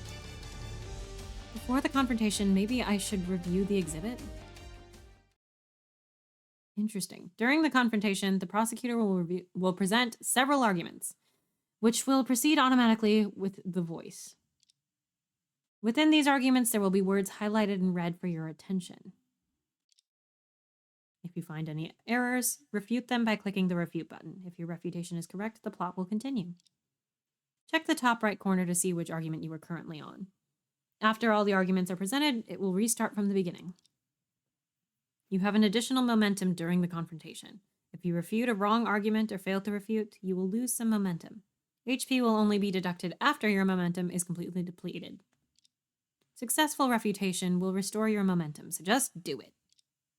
Okay, so it's similar to perceive.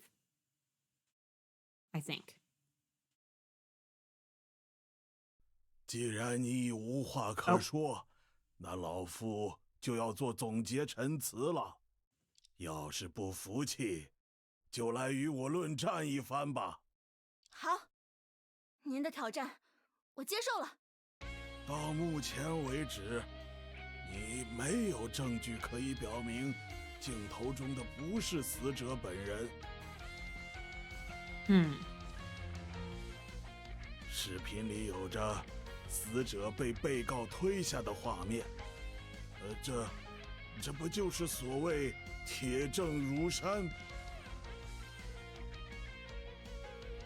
而这位证人，他行踪明确，并且16点56分就登记离开，应该是没有下手的机会吧。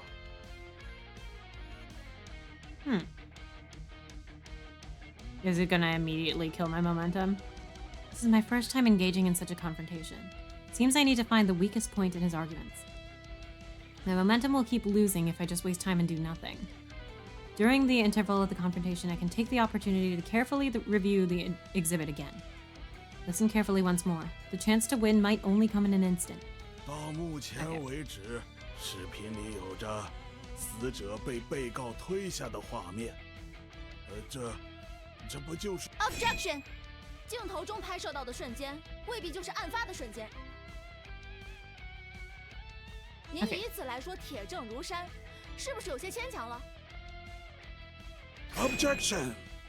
抱歉了，这位证人也从来没主张过被告就是凶手。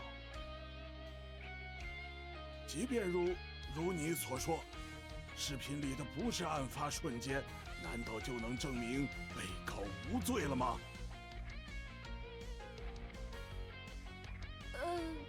不能吗？ Not now, 就算 but 如此，被告依然是最可疑的人，你没有办法否认这一点。这么说也没错。Damn. Seems merely questioning the credibility of the video won't completely rid the defendant of suspicion. During the interval of the confrontation, I can take the opportunity to carefully review the exhibit again. There must be loopholes in Professor Hush's argument. Professor? 到目 Prosecutor. 前为止，你没有证据可以表明镜头中的不是死者本人。Objection！ 正如我之前所说，我方坚持被告无罪，所以视频中的死者一定是某人假扮的。Objection！ 那总要有点根据啊，空口说话，那老夫也能编出个八台大戏。根据我还在找呢。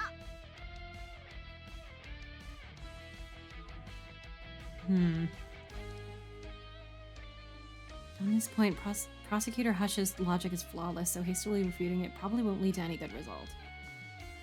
Okay. 到目前，视频里 Presumably 这 it's 位 this one 证 then. 人，他行踪明确，并且 But she wouldn't have had 16 time to 分 commit the 就 murder. 登记离开，应该是没有下手的机会。Objection！ 证人只留下了一个离开的时间，其余时段的行为都是空白。在这种情况下，根本无法证明他没有作案机 It's 会。 impossible to prove that she didn't have the opportunity to commit the crime. Objection！现场血迹的 DNA 检测已经查出来是属于死者了。这不就说明了这位马小姐没有参与案件吗？ Miss Deer is really funny. Objection！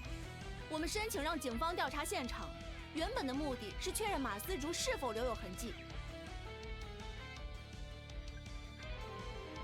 而警方发回调查结果时，并没有否定他参与案件的可能性。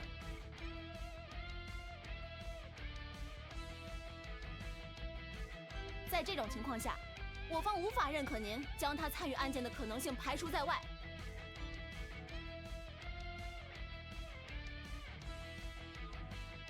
Interesting. 这似乎也有一些道理。 Okay, I'm glad it gave me the ability to do all that. Nice. I've refuted Prosecutor Hush and I feel my momentum is back. 不对，老夫想明白了，小姑娘，你的主张还是站不住脚。 I didn't expect a second round. If I need to check the exhibit, I better do it now. 无论证人做过什么，16点54分的视频和 DNA 检测都能证明，当时死者还活着。 I wish there was a way to pause it. Like, I get it's a time thing, but 就能完成杀人、藏尸和逃跑吗？那老夫宁愿怀疑警方的 DNA 检测有疏漏，说不定可能性还大一些。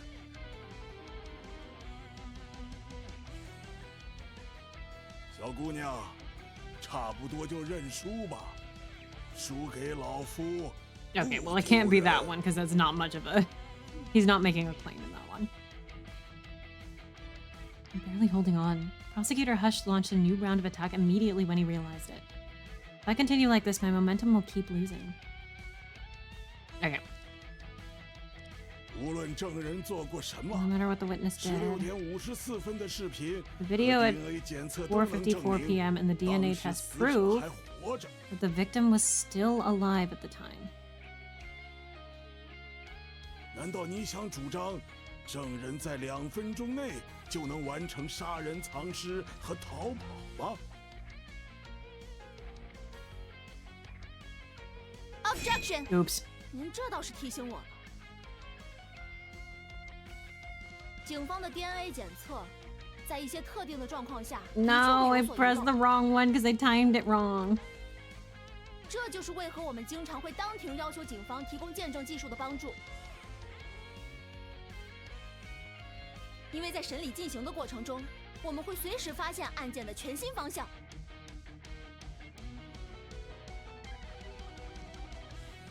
Objection！ 照你这么说，你是在怀疑警方提供的 No, I 检 just 测结果有 misclicked, 问题 man. 了？要质疑警方弄虚作假，这可是不小的指控，而且也得拿到真凭实据再说。 Objection！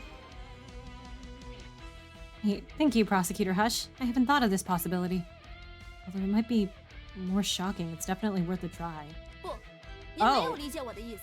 I guess I did do the right one on 我做 accident. 其实并不是检测结果作假，而是一些极其少见的情况，会让我们对检测结 I 果 may 有 have 所误判。 misinterpreted the results.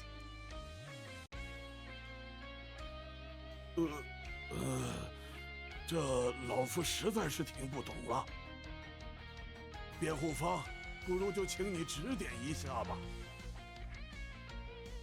警方在 DNA 检测结果中可能存在的遗漏到底是什么？ The police's loophole is that They took the wrong DNA sample. They compared the DNA sample to the wrong person. A rare case of DNA matches. I'm gonna save.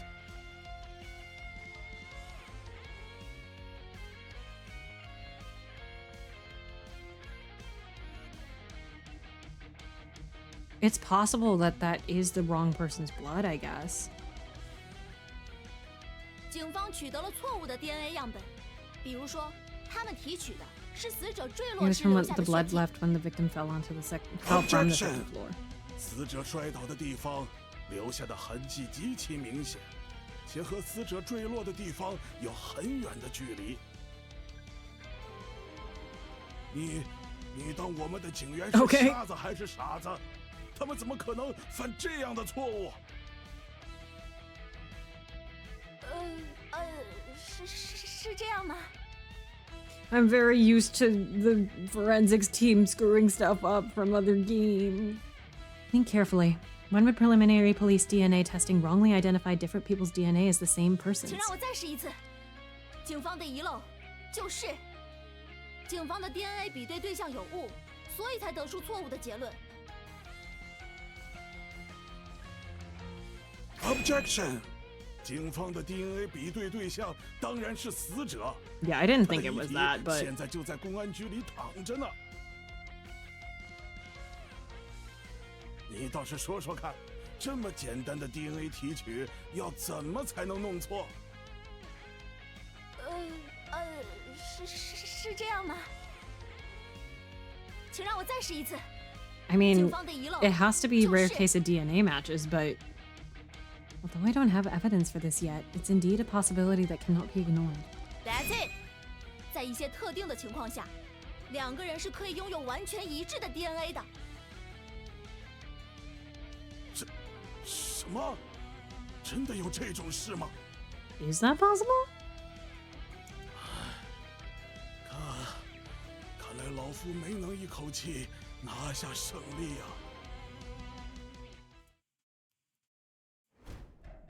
Yippee! We won.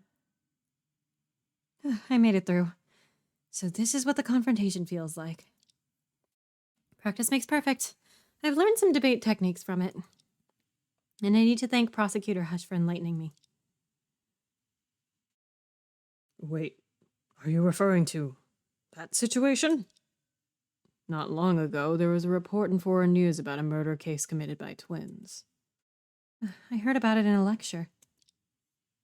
That was the world's first judicial case to use technology to distinguish between identical twins in a crime. It was studied as a special case by police forces around the world, ultimately promoting the development of forensic technology. So with the judiciary of our country, as a judge, I've attended related lectures. But if you're using it as an example, does it mean... Yes. If the witness and the victim were actually identical twins, their DNA would be identical as well. Objection!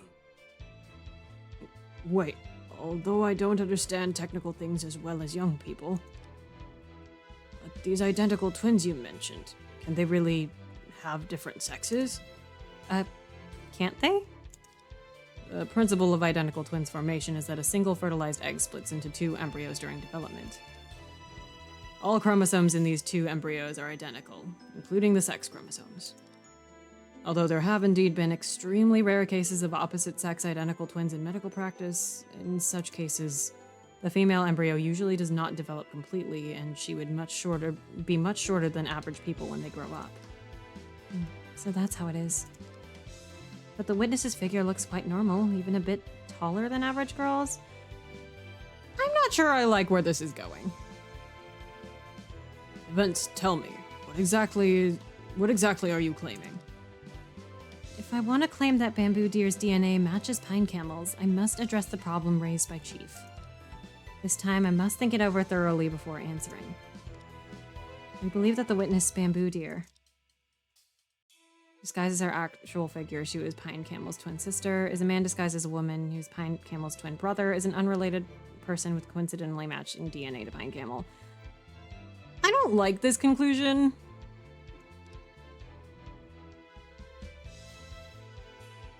But I assume that's what it's going for. Huh? Oh. What? A man?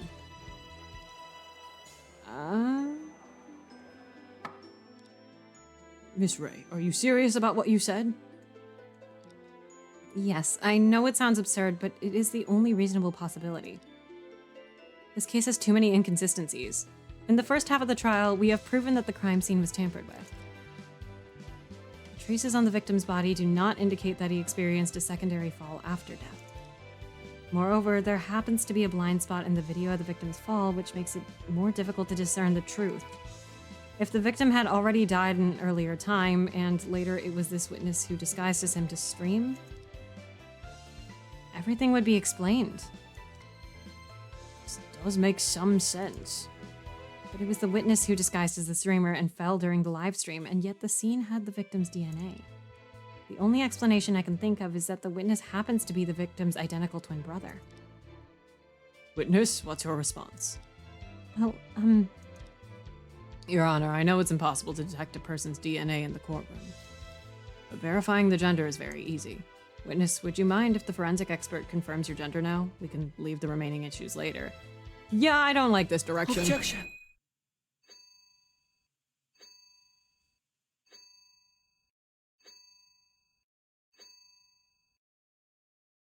No, don't bother. 难道你打算强行拒绝？ Sorry, the sportswear underneath is insane. 什么？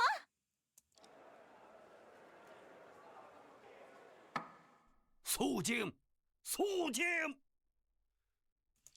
证人，你这是？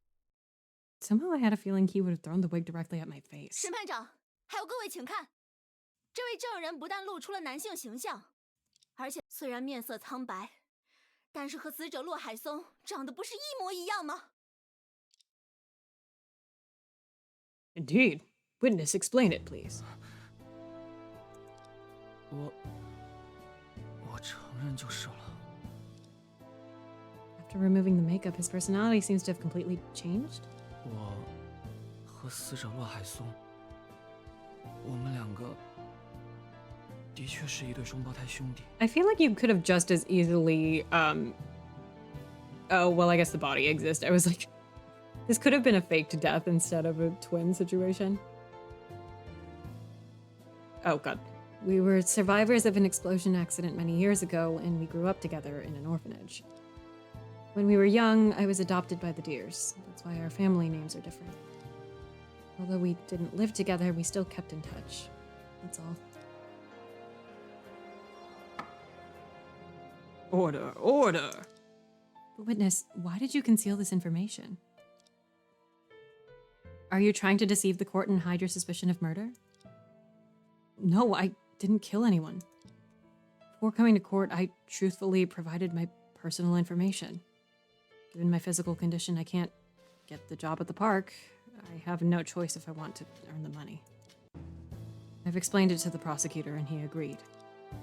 Huh? Prosecutor, hush, so you knew the witness's identity all along?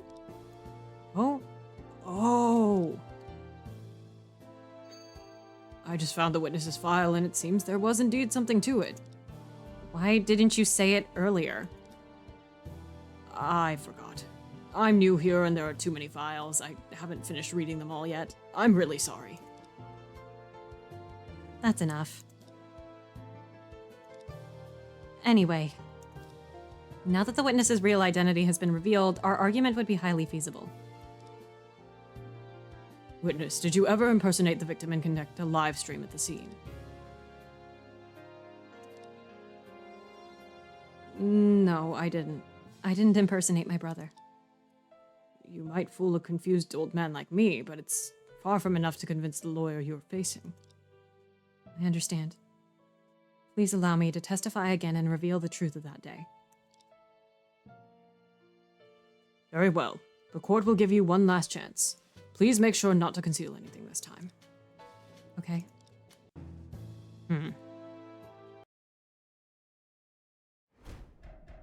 Yeah, I feel like that was a weird direction that it did not need to go.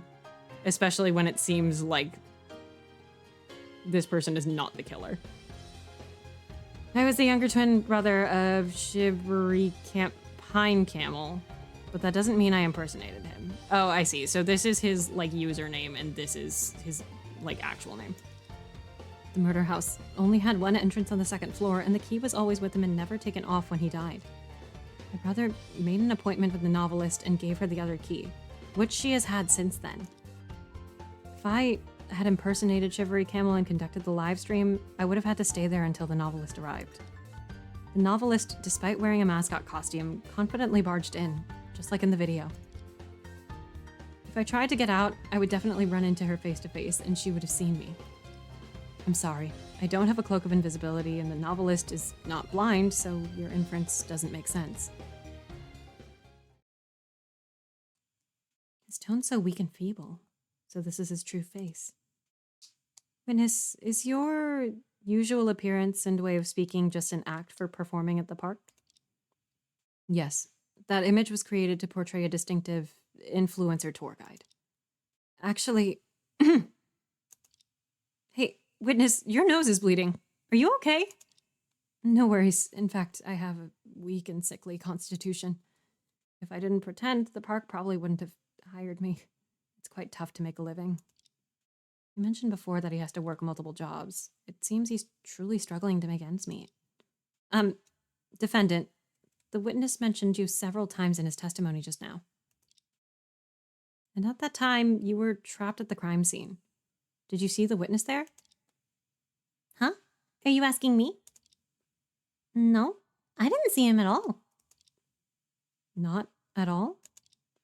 Right, you were trapped in that mascot costume.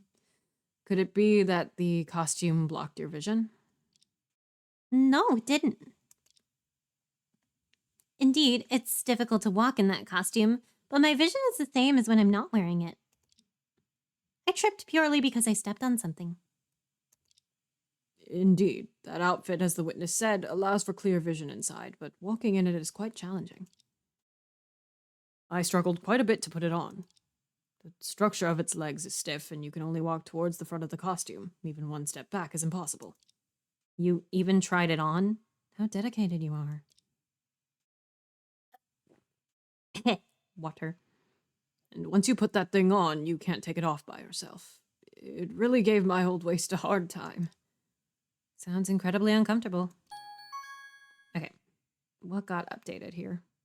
Oh, there's a tiny spider in front of me. Hold on. I need to catch this tiny spider. Actually, I may leave it there for the remainder of the stream. He's just hanging out. He's very tiny. I was like, what is, like, in my vision right now? And the answer is it was a tiny spider coming down from the ceiling. Okay, if he doesn't crawl onto my laptop, it's not a problem. I can deal with you later.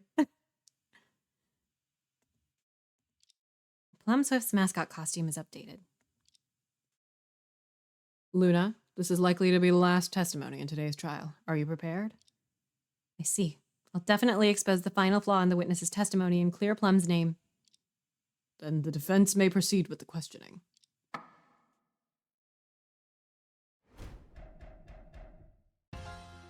Okay. Strutted. Hold it! Oh, wait, I didn't mean to click. Oh, it's fine.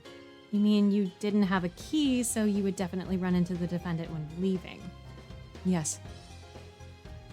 What he said makes sense. You can clearly see the front of the mascot costume in the live video. Doesn't it prove that the defendant entered front first? So that evidence.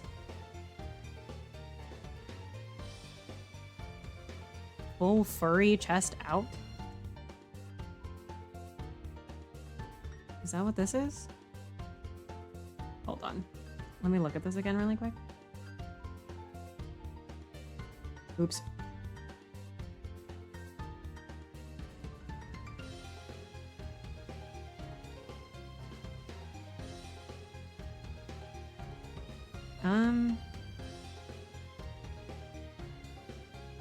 Objection!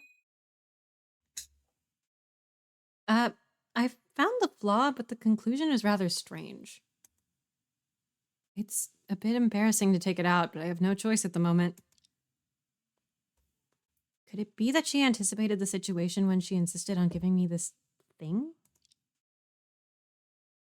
Defense, why did you object but not speak?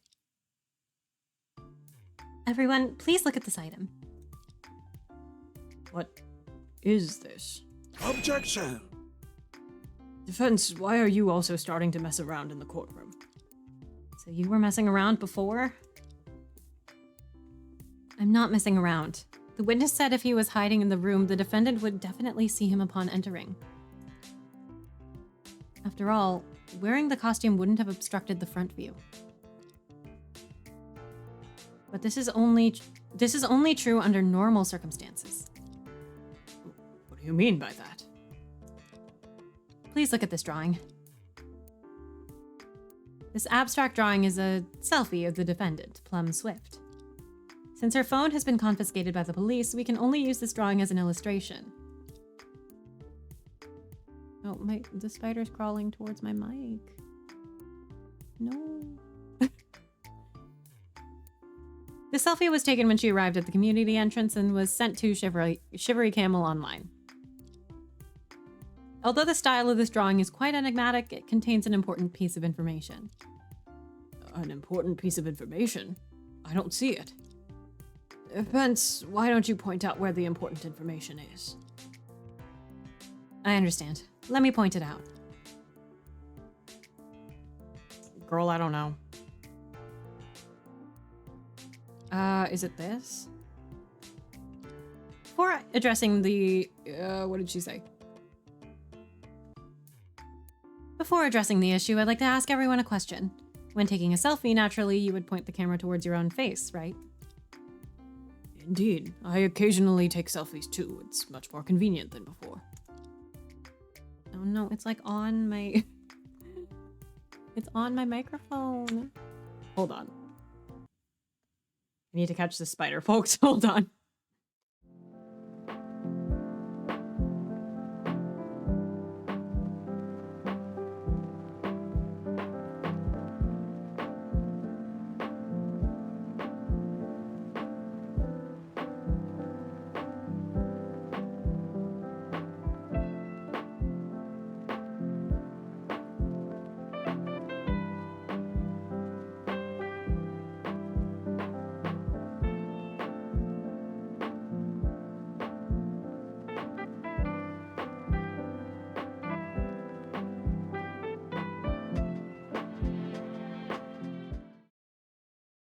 The spider has been caught. Fear not. If that's the case, the selfie in question naturally represents the front view for the defendant. Of course. Well then, please take a look at this place. What? It appears to be a pentagram? Is there an issue with that? The problem is why there's a pentagram here. After all, the actual front view of the mascot costume doesn't have this pattern. The defendant even drew the surrounding pedestrians and greenery so she wouldn't add something that didn't exist. Please check that mascot costume. Confirm if there is such a pentagram on it. Oh yes, I remember now. Indeed, there is such a pattern. I even noted it down. Look, it's on the back of the costume. This pentagram is actually quite cute. Wow, it's an elder sign! Lord Evil God looks so cute because of the seal. The setting is quite complete. In that case, the defendant only drew something that was already on the costume itself, so there's no contradiction, right? But she's facing the wrong direction. No, this is a huge contradiction. The thing that this pentagram is on the back... What? Oh, the thing that this pentagram is on the back of the costume proves something astonishing. Sure. The defendant wore the mascot costume backwards. That's why the pattern from the back appeared in Plum's front-facing selfie. Objection! Whether the pattern on the costume is drawn correctly doesn't prove anything. After all, it's just a subjective drawing. It's possible that the defendant misremembered the details and added them on her own. How can I verify if she wore it backwards? Objection! This drawing originates from the defendant's selfie. It can be verified as long as the police take out the phone of Plum Swift. Oh, I texted the police and they said they found it. There's a photo Plum Swift sent to Shivery Camel in Spooky Shack. I texted the police is funny. How do you manage to do everything so quickly?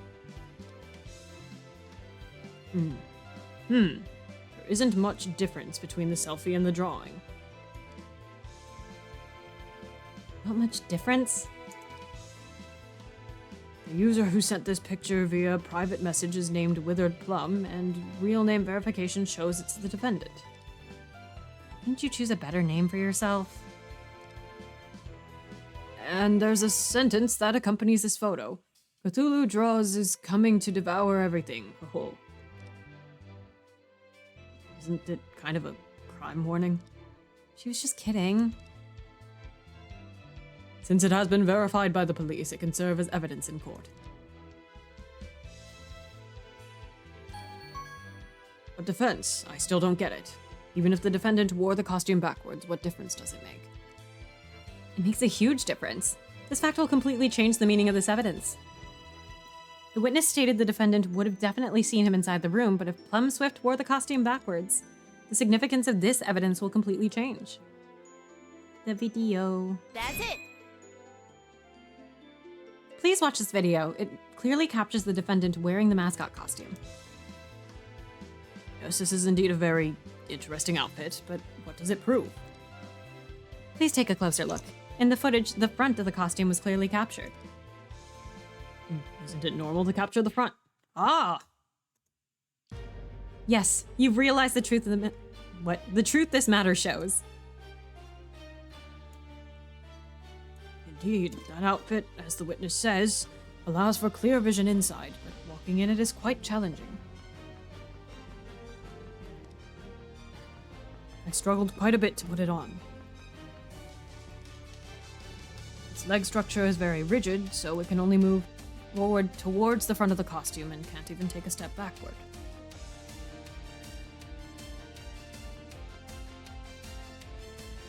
Once we put on the costume correctly, we can only move towards the direction the costume is facing. Now, imagine what would happen if this costume is worn backwards. The defendant could only move backward? Exactly. Only in that way could the defendant move normally. Order! Order!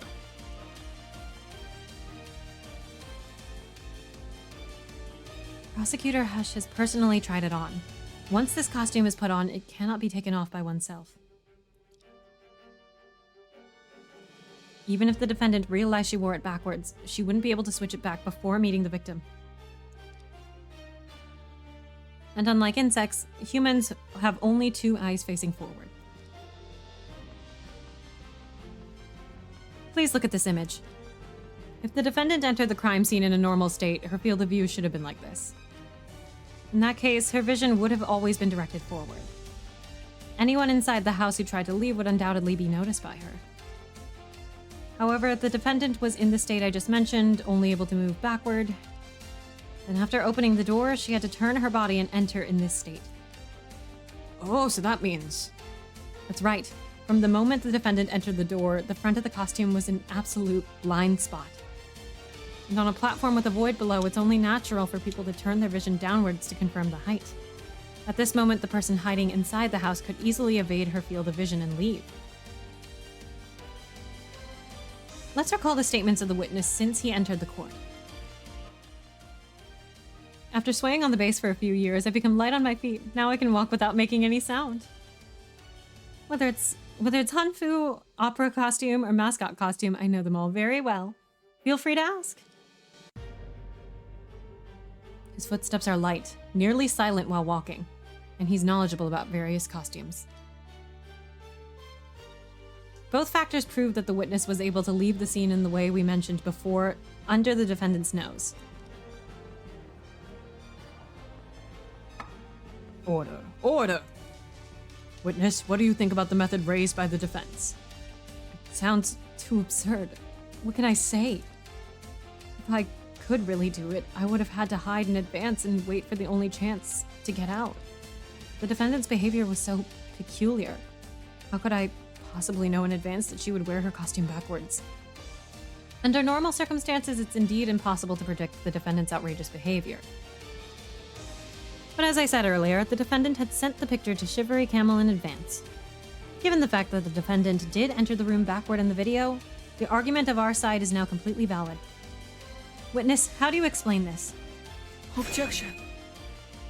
Hold on a sec, please. As lawyer, you made a mistake, didn't you? You just said the defendant sent the selfie to... To whom? Why ask? Of course it was Shivery Oh. Yes, everyone knows that Shivery Camel in Spooky Shack was my brother, Pine Camel.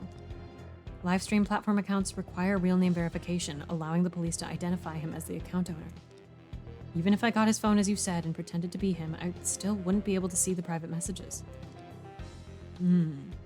Please allow me to add something.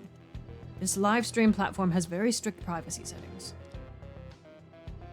To access the private messages, you need to enter the login password again.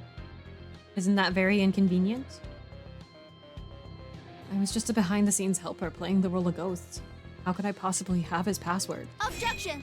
It would be awfully convenient if you had Face ID also. But you are his brother. Maybe he told you the password before? Objection!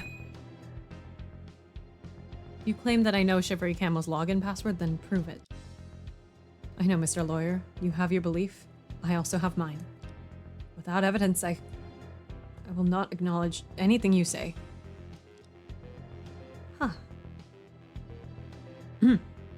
Huh? How can I possibly find evidence to prove whether someone knows something or not? Order! Order! So, do you think it's possible to find such evidence? The evidence I have should have all been used. Even if there are some not yet used, they couldn't prove this matter. In fact, unless he enters the correct password in court, it's impossible to prove that he knows it.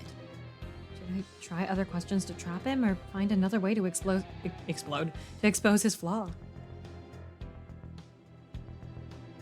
The witness is very defensive against you right now. These tricks might not work.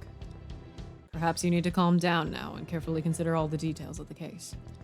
Maybe the key to the breakthrough has been right in front of you all along, but you haven't seen it.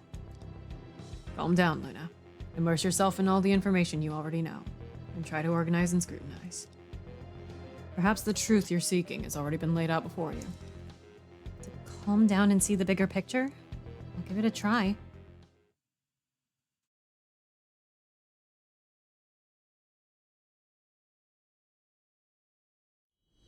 Oh! Hello?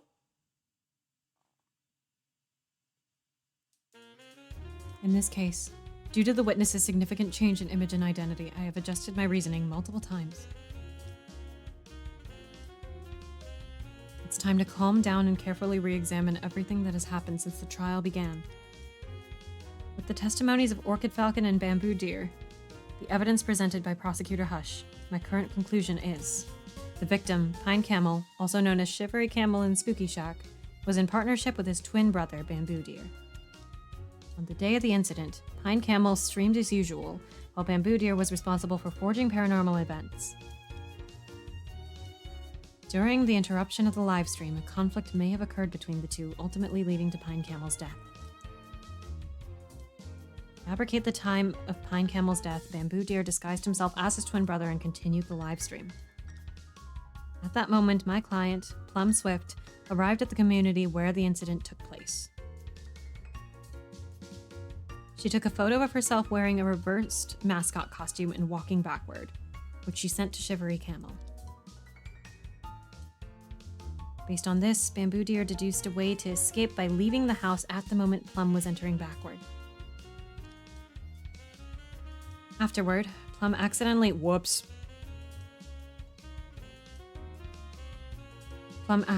pushed down Pine Camel's body as recorded in the video. Every step of my reasoning should be valid.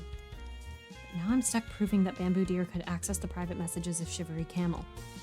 Proving that someone knows something is extremely difficult, so my reasoning has reached a dead end.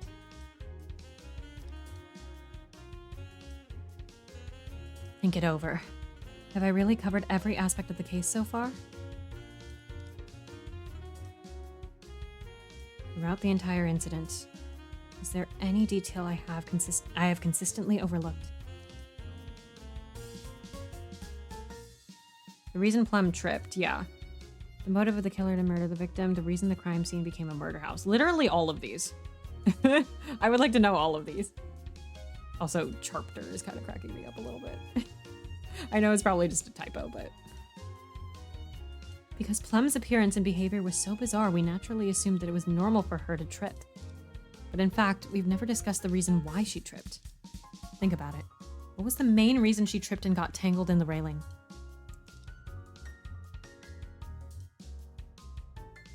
Although Plum can only walk backwards, she surprisingly has good balance, right?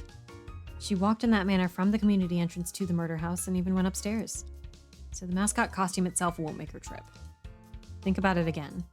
What was the main reason she tripped and got tangled in the railing? Bamboo Deer's main aim was to avoid Plum, so it's not that. She stepped on something. Did she step on the body? Looking back carefully, I remember Plum mentioned that she tripped because she stepped on something. Yeah, she stepped in liquid is what she said. She totally stepped on the body, didn't she? Or something similar. While reviewing the exhibits, I did see a rough-looking cardboard piece stuck to the mascot costume, resembling a small ghost. She already had difficulty walking. If she stepped on cardboard with glue at the time, it would be indeed easy to trip. But even so, what does it imply? Think back carefully to all the words I've heard since the trial began. Also skilled in handicrafts. It would be difficult for the forensics experts to determine whether the victim fell once or twice. Before entering the community, I took a selfie in the mascot costume. Oh, I like this design. The memories that can be connected to the current situation are the handicrafts, no wasted materials. Since the trial began, Bamboo Deer has repeatedly mentioned that he's very skilled in handicrafts and never wastes materials. This rough cardboard seems to be used as a ghost. It looks poorly made and clearly has excessive glue on it. Bamboo Deer was supposed to create the atmosphere for Shivery Camel, but why did he make such a low-quality handicraft? This seems contradictory to the information I have already known. Think it over. Why did Bamboo Deer, who's skilled in handicrafts, leave such a shabby item at the scene? He was disturbed while making it. Plum Swift damaged the originally intact item. The person responsible for the handicrafts is someone else? Wait a minute. If he wasn't responsible for the... Oh, damn. It couldn't have been made by Plum. Oh no, we were right. It's totally a twin switch from the beginning, isn't it? This is Shivery Camel talking to us, and the one who's dead is Bamboo Deer. This small ghost, both in terms of art style and insufficiently dried glue, couldn't have been made by Plum, so... I see.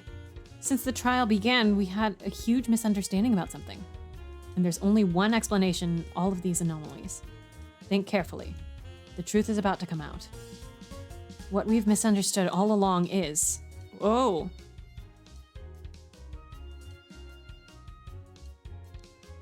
DNA test. Click on the keywords to add their highlighted part to the answer. Combine the highlighted text to form your answer and move the story forward. Oh, that was an example. I see. Pine Camel.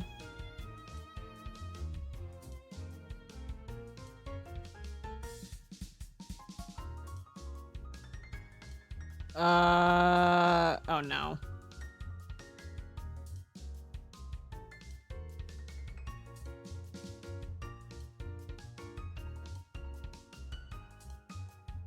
Was not Shivery Camel? What are we doing here? Okay, I got it right.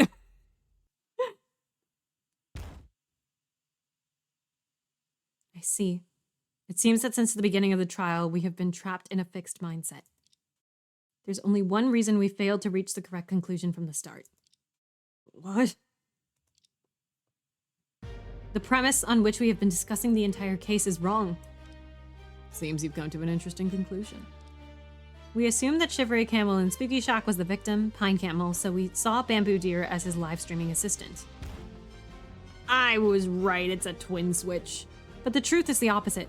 Witness the ghost hunt live streamer, Shivery Camel in Spooky Shack, is actually you, right? What?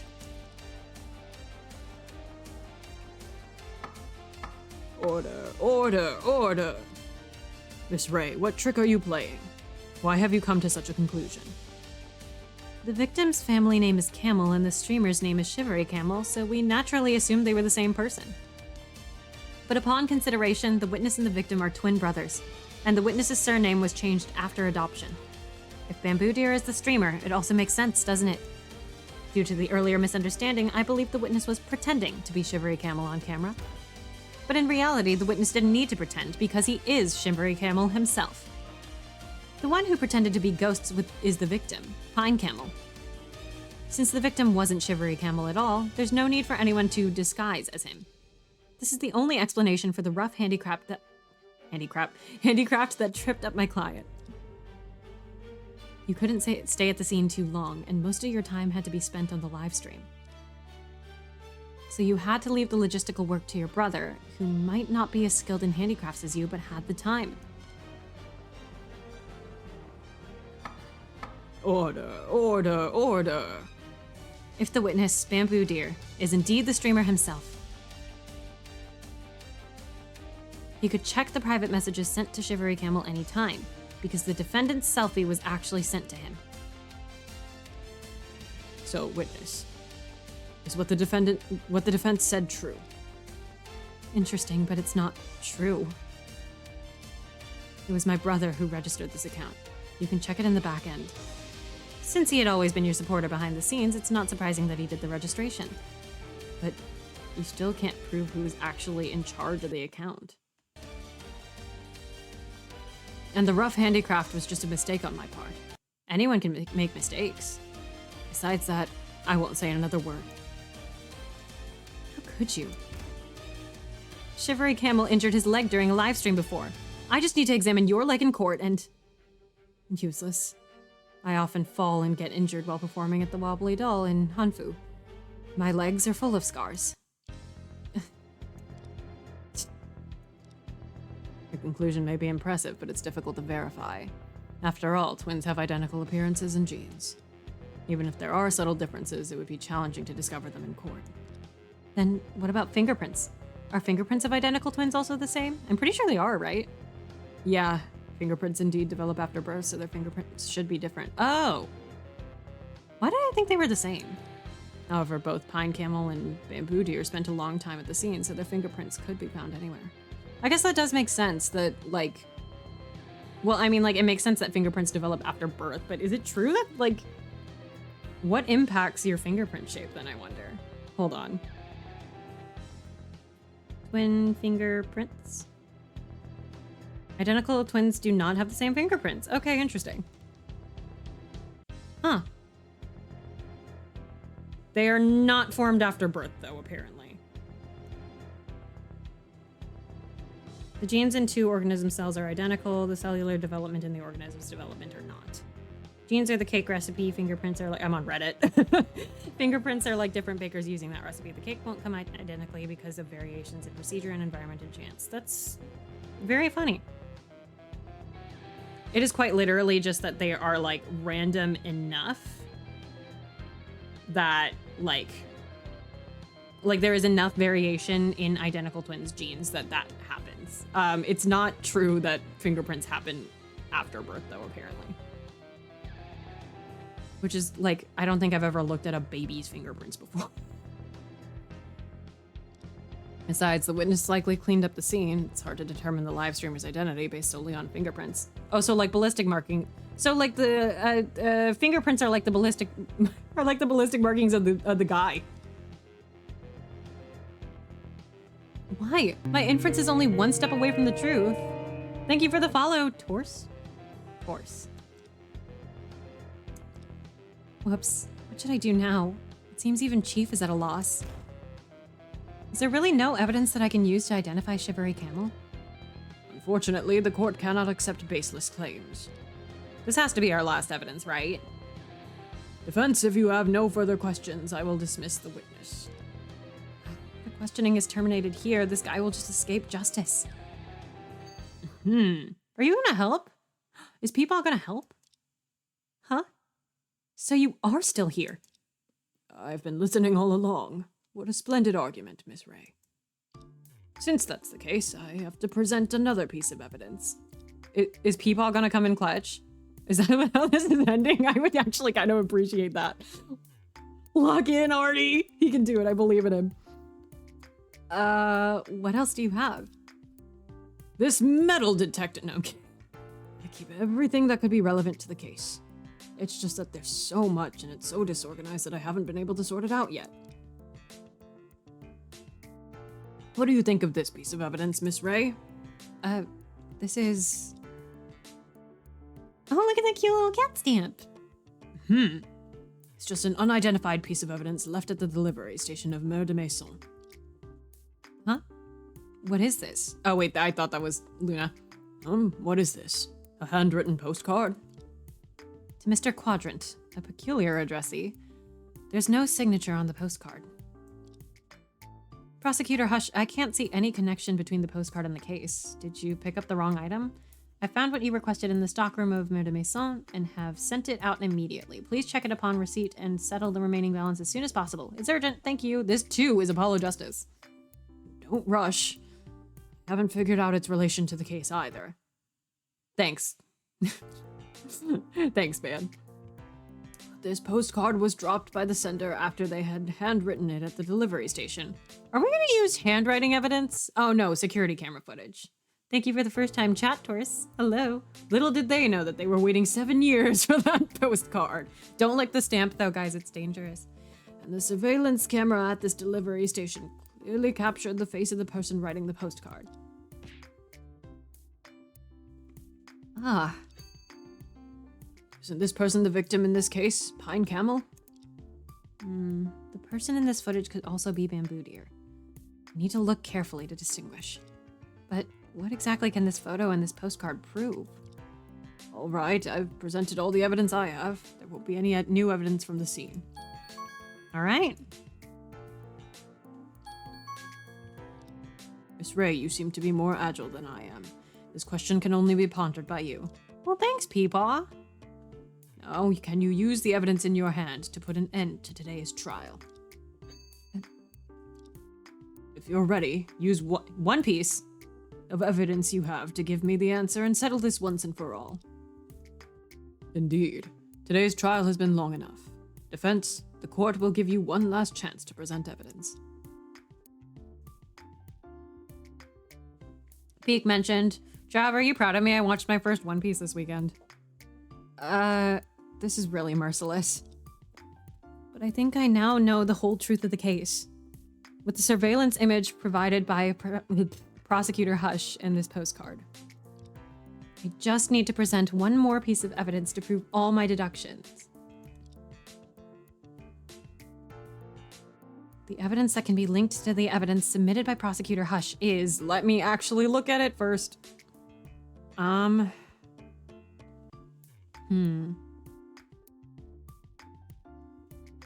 wonder. Sender wrote it at 5:45 p.m. at the delivery station. Oh! I forgot to send it with the parcel. Is that the answer? That's it. Is it the time? Is this what you want me to see? Ah, fuck. Multiple? Whoops. So everyone is serious. The punishment's really harsh. Anyway, please let me try again. Oh, I see. Sorry, I misinterpreted that. I need to present the... This, right? Is it the 5:45 p.m.? The Ace Attorney Classic, yeah. That's it. That's not it. Fuck. It's fine. It's fine.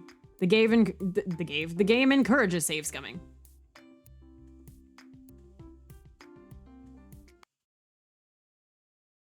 How is it still part 1 of chapter 1?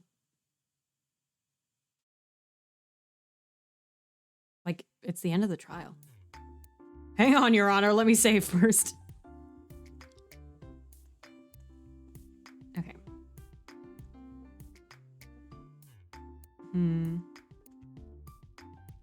Oh, that's actually very funny. It's written in Chinese here, but if you click on it, it's in English. Does this mean anything? In the stock room, and have sent it out immediately.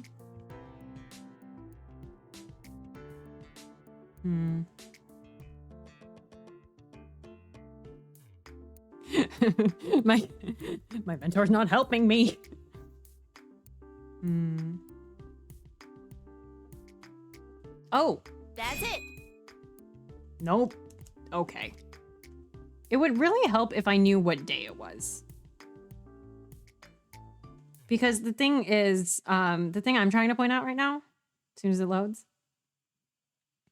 Ooh, it wants to load so bad.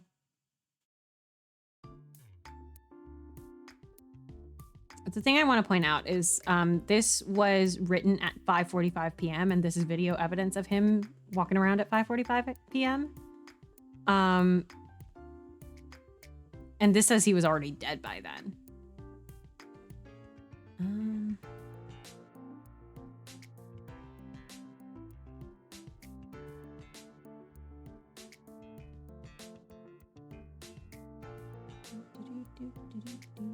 Oh, wait. Hold on. Is it? Is it that he's wearing the same thing? He's not wearing the same thing. Does that have anything to do with it? Oops.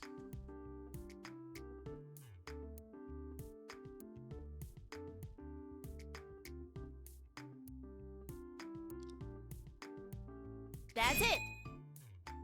Nope. Fuck. Dude, I don't know.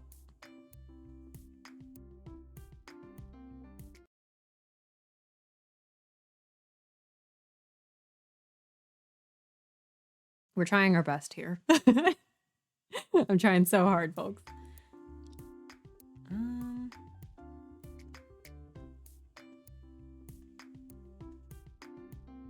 Is it this? Because it's cardboard? That's it. No, it's not. She says it so enthusiastically every time I get it wrong. Also, it takes so long to load back the save. This is very embarrassing.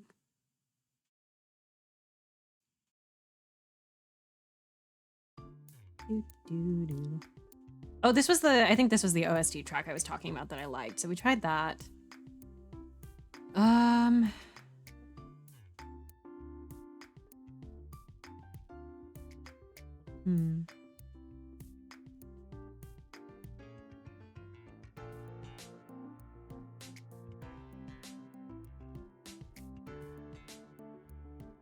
I don't recall using this once. This really is the Ace Attorney classic, load of shame included. Exactly. That's it. Yeah, that couldn't possibly be it. I'm just guessing and checking at this point.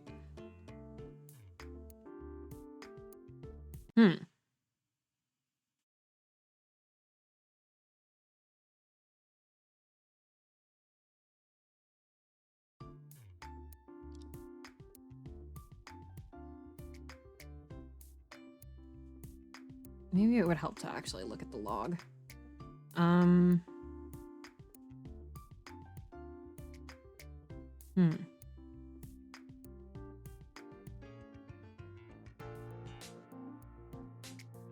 What exactly can this photo and postcard prove? That I am a lawyer. No, I'm kidding. We tried that. I don't remember if we tried That's this. it. Oh, it is this again. The screenshots from the live video. Yes, please allow me to explain. First, please take a look at this photo taken at the delivery station. Look at this photograph. The time shown in the surveillance footage is 17:25:01. What is 17? Like 5 o'clock? If I remember correctly, the previous witness, Orchid Falcon, mentioned that the police arrived at the scene and discovered the body at 5:15 p.m., which is consistent with the autopsy record. This means that 10 minutes later, at 5:25 p.m., Pine Camel should have already been dead. Okay, so any of the things I presented should have logically worked, but it's not what the game wanted me to present. Therefore, the male figure in this footage can only be the witness Bamboo Deer, who looks almost identical to him. A very reasonable inference. And then? Next, as we just learned, this postcard was handwritten by the sender at the delivery station. Let's put aside for now what the content of the postcard might mean. I believe it may have little relevance to the case. What's more important here is that we have obtained material written by Bamboo Deer himself. Please take a look at this screenshot. Shivery Camel fell during the live stream. And the reason he fell was because he was walking and writing at the same time in front of the camera. Oh, is it it's what hand he was using to write, isn't it? In other words, we can prove that the material in the footage was written by Shivery Camel and Spooky Shack. Your Honor, we request an immediate analysis of these two handwritings to determine if they belong to the same person. What? To be entirely fair, handwriting analysis is not very credible in forensics because it's so easy to fake. Witness, if these two handwritings match, there are only two possible conclusions. First, Shivery Camel is still your brother, Pine Camel, but in this video you disguise yourself as him to continue streaming.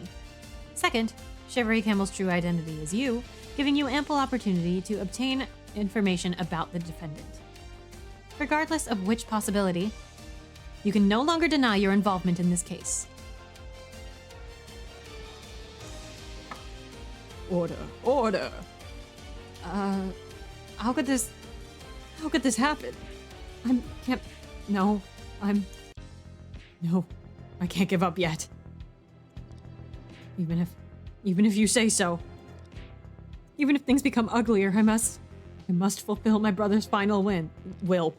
This too is, the Great Ace Attorney if you try hard enough. Oh! People locked in. Witness, listen. I'll only say this once. People locked the fuck in. Thanks to the efforts of this lawyer, your disguises at the crime scene and in the courtroom have been exposed one by one. You still want to deny it? That's fine. Although the evidence chain just now can't prove that you're the murderer, it can maximize the reconstruction of the case. And the police will reinvestigate everything and discover the true cause of Pine Camel's death. Is it really meaningful for you to continue denying? Peepaw! Is that so? It seems I lose the fight. Prosecutor, hush, you just... He helped! Sorry, I wanted to show off a bit. Even I was overwhelmed by his momentum. This showing off is really amazing. Yeah, girl, me too. Mr. Hush, Miss Ray, and Your Honor. I, Bamboo Deer, want to confess in court. Do I still have that right? Finally. You are recognized as a witness by the court, so of course you have the right to speak. Please continue. Thank you. The account Shivery Camel and Spooky Shack had been jointly operated by my brother and me. But the person appearing in front of the camera was me. As expected, Shivery Camel has always been him. The account name was chosen by my brother. Despite my adoption and surname change, I've always been a camel in his heart. Sorry, it's really funny. On August 8th, we arrived at B2 of Mer de Maison as planned to connect the live stream. I really like this OST track, damn. One of the parts involved a white cloth falling in the process, but my brother didn't paste it securely, so it almost goofed. It almost goofed. At that moment, to ensure the effect, my brother climbed up to the beam of the murder house, and he accidentally fell, and the table was right below him. What? So he died accidentally?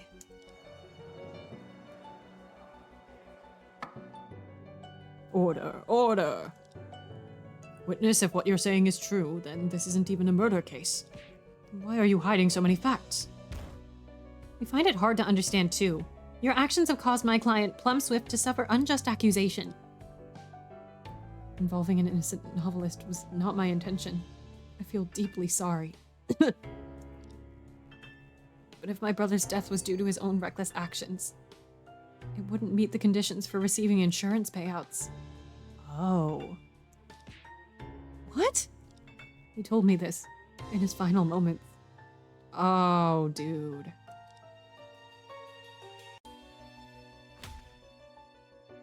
Oh, that sucks. My head looks like I messed up. Oh, this sucks. No. How could this happen? I'll call an ambulance right away. No, I can feel I probably won't make it this time. Ibu, it's okay. The expensive insurance I bought before. The beneficiary is you. The compensation should be quite a lot. Don't say that now. Without you, I don't want any money. Hold on, I'm calling an ambulance. No. Don't be silly. Hello, I need an ambulance. I'm in... What are you doing? It's okay. Don't save me. Or we have to spend more money. Remember your illness. With the money, your illness can be cured. Remember, you must stay alive by any means necessary. Otherwise, everything I've done would be in vain. Pine? Pine! Dude, this sucks. My brother and I were originally twin brothers in an ordinary family. Many years ago, our parents were involved in an attack carried out by a terrorist named Cerberus and died. I wonder if that's a Cerberus is gonna come up as a big bad type thing. Oh yeah, you recognize that name. Interesting. Cerberus. Sounds familiar. Chief, have you heard of this person? This should be unrelated to the case. Let him continue. That was suspicious. We became orphans overnight and lived in an orphanage. My brother was introverted and not good with words, while I appeared lively, so I was soon adopted by the Deers. Doesn't this happen in Professor Layton? Like, not to spoil who it's about, but doesn't that exact thing happen in Professor Layton? That's the only spoiler I know about Professor Layton, too. Although our paths changed, we still often met, and our bond never changed. At that time, I was diagnosed with a blood disease. Victorian sad boy syndrome. I couldn't understand what disease it was and couldn't remember its name. I just knew that it required a lot of money. You couldn't remember your diagnosis? My foster parents were not high earners, and originally I had no blood relation with them. Since I had already reached adulthood, they just gave me a small amount of living expenses and completely abandoned me. Jesus Christ. What? Why? If I couldn't be treated on time, I wouldn't have much time left. There are honestly, like, an obscene number of cases where that's true. Where, like, as soon as there's some, like, condition, like, they discover one, like, fact about their adopted child, then they're like, oh, I don't want it anymore. Whereas, like, a biological child would have, like, it's not acceptable to do that. It's not acceptable to do it to an adopted child either, but, like, people will abandon their children that they have made a commitment to. Good lord. This is awful. If I couldn't be treated on time, I wouldn't have much time left. I didn't want to burden my brother, so I started working desperately to earn money, taking on any jobs I can get. But my brother thought it was too hard and suggested finding an easier job with less physical labor and quick money. Is this the reason you chose to become a ghost hunt live streamer? Yes. In this job, it's all about giving the audience what they want to see. Yes, just like magic, everyone knows it's fake, but they just want to see the performance. So he registered Shivery, Campbell, and Spooky Shack. My brother said, in his heart, I would always be his little brother. And our surname, Campbell, is the best proof of our blood connection. Since then, I started being a streamer. We wanted to create a persona of someone timid and fearful, prone to attracting paranormal incidents. And my brother took on all the physical labor himself. He portrayed ghosts in front of the camera, creating strange noises, phenomena, as if real paranormal events were happening. Then he used online information to plan live streams, create effects, edit content, and even devise promotional gimmicks. He did it very well, and our account's followers gradually increased. Because of the name Shivery Camel, everyone assumed that the one streaming was my brother. I think it was the fame that my brother deserved, and I didn't mind it. But until now, we're just a small streamer climbing up the ranks, and every month we have to pay a lot just for maintenance costs. Ain't that the truth? My brother gave all the income to me, but we're still far from the cost of treatment. Indeed, as far as I know, there are some rare diseases that are not well covered by the health insurance. And treatment options are very limited and extremely expensive. You have one of those, right? Yes, that's a way to phrase it. Until yesterday, my brother arranged to meet with the best-selling novelist, the defendant. He wanted to promote his account by collaborating with a novelist who happened to be interested in collecting material. Not a bad idea. Unexpectedly, that's when it happened. I made a promise to my brother. But my brother wasn't very educated. He might not have realized that the insurance he bought is not suitable for our situation. It has exclusion clauses, one of which is no compensation shall be paid when the insured takes the initiative to take risks. Yeesh. And because he has a history of, like, doing these really insane streams. And my brother did take the initiative to walk up to the beam, leading to his accidental death. Oh, I see. Oh no. I had to stage the scene as if he'd been murdered. I can understand your various helplessness for the sake of survival, but I can't forgive you for framing others for the crime. No, at the time, I just wanted to fabricate a murder scene. After all, it's a murder house where 2 people had already died. As long as I moved my brother's body upstairs and set it up as an unsolvable case. Even if the people from the insurance company came, there would be no way to trace it back. I never thought of framing the novelist. After all, if I hesitated too long, my brother would have died in vain. But your behavior. And there's another important reason for which I did all this. My brother was not sociable since childhood. He had no other friends or relatives besides me. If he just died like this, no one would remember him besides me. So you thought of making him die as the streamer Shivery Camel during the live stream? Yes. If its death during exploring the murder house could be seen as his final curtain call as a ghost hunt streamer. At least our audience would be shocked and feel regretful. He'd be remembered forever, right? This is insane. You went so far in pursuing the value of live streaming. This is truly difficult to approve. But I didn't expect that she'd send me a selfie at that time and come over so quickly.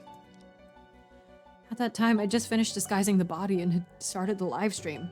It'd be terrible if she found out. However, I found that the costume the novelist was wearing is a work of mine when I took custom orders online. I know its flaw, and I also noticed that she wore it backwards. In that time, I felt it was an opportunity from fate. Sorry, this is so unrelated, but it looks so cute. So I took advantage of her entering the house to escape, using the blind spot.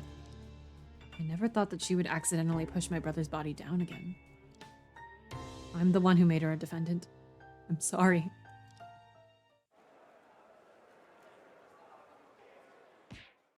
Wow. Plum was on the verge of withering. Can't believe you can still laugh about it. I see.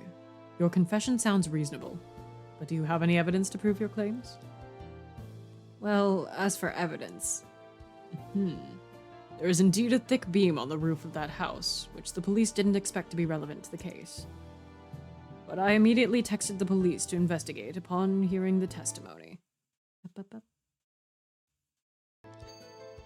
Just now, the police have sent me the result. Running the giveaway thing one more time just because there were less people around the last time I ran it. Again? That's too fast. Before the witness's live streaming, this room had been unoccupied for a long time and accumulated a heavy layer of dust. But there are many traces left on it. The investigation results from the police can basically corroborate the witness's confession. Indeed. Whether there was one person or 2 on the beam, whether it was an accidental fall or a deliberate push, it can be easily verified as long as there are traces. However, witness, even if you haven't committed murder, you fabricated the scene and provided false testimony to obtain insurance money. You cannot turn a blind eye to these crimes. That is a lot of charges that you have racked up just now. Your own trial may not be far off after this one. Be prepared for it. Yes, this is the punishment I deserve. I have no objections. The witness fabricating evidence and providing false testimony indeed meets the criteria for the prosecution. Or prosecution. Fabricating evidence, perjury, and attempted insurance fraud. With 3 charges combined, serving time in prison is unavoidable. Moreover, if you had thoroughly understood the details of the insurance from the beginning, whether it's the tragedy of Pine Camel or your illness, they could have been solved in a better way.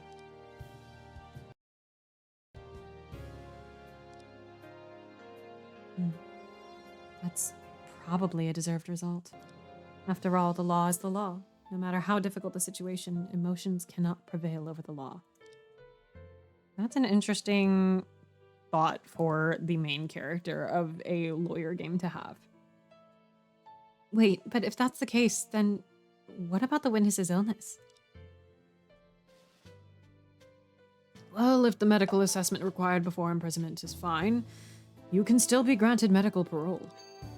Yes, indeed. This is probably the best end for him. Well then, let me summarize today's trial. Ms. Ray, as a first-time appearance in court, you not only defended the interests of your client, but also uncovered the truth of the case in court, which I must say is quite a splendid performance. Is that so? Thank you for the praise. Now it's time for the verdict in today's case. Wait, something seems off. On the surface, I defended the interests of my client and led the case to the best outcome. But since this trial began, am I really the one guiding the direction in this courtroom? Sorry to interrupt. I sent a text message to have the police search the scene, right? Now they've sent the investigation result to me. So fast? Peepaw has kind of been killing it. I have been very impressed with Peepaw. I'll seize the opportunity to defeat you, Miss Ray. Get ready for it. Prosecutor Hush? What are you up to?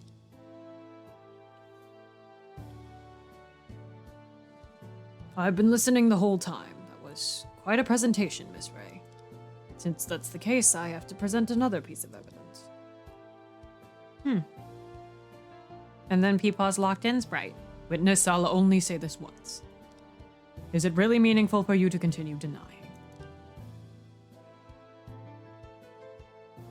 Is this old man really just a rookie who got his qualification half a month ago and keeps getting confused? I announce that the defendant, Plum Swift. Hot Milky! Also, the achievement for getting an acquittal in this case is called This Guy is Innocent.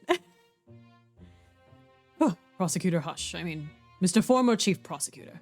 I can finally breathe a sigh of relief. Huh? Former Chief Prosecutor? You startled me as soon as you entered the courtroom, claiming to have just qualified. What kind of a play is this? Just take it as Master Hush specifically playing a charade to test the newcomer in our office. Huh? Huh? Master? It seems this new lawyer has passed the test. Yes, I have high hopes for her, which is why I agreed to the oh god, I can't say the word again, request to rehire me and came back specially.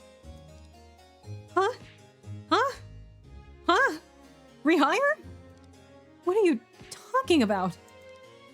Let me formally introduce him. Prosecutor Arthur Hush, a senior figure in our country's judicial circle, a pioneer of modern court and my teacher's teacher. He also popularized courtroom confrontations to uncover the truth to debate between two sides. That fucks. Unironically, that was really cool. In terms of seniority, I think you might have to call him Great Master. Huh? Huh? Great Master? So you're here to play dumb and test me?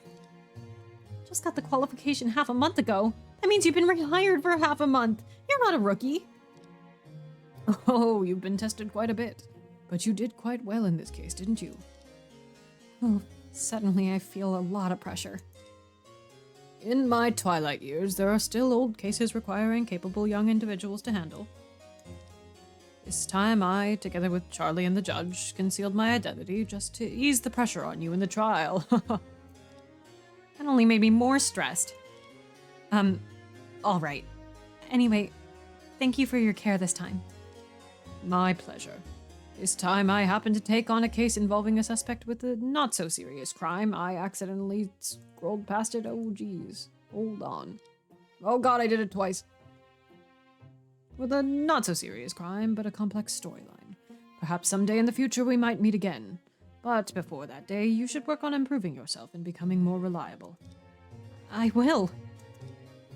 Indeed, this great master has spent the majority of time slacking off during the trial. But the fact that the case ended up like this is largely due to his subtle guidance behind the scenes. Now, I may not yet be qualified to see what he's like when he's working seriously. Well then, since the judgment has been rendered, there's no need to continue the trial. I declare this case closed. That was a nice twist for the tutorial case. Are you kidding? I love that.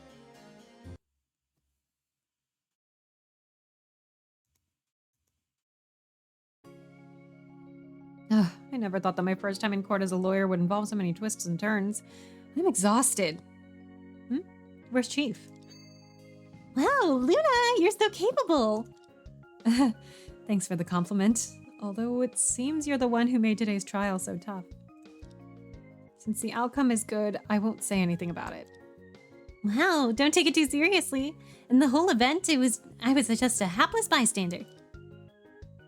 Decision made.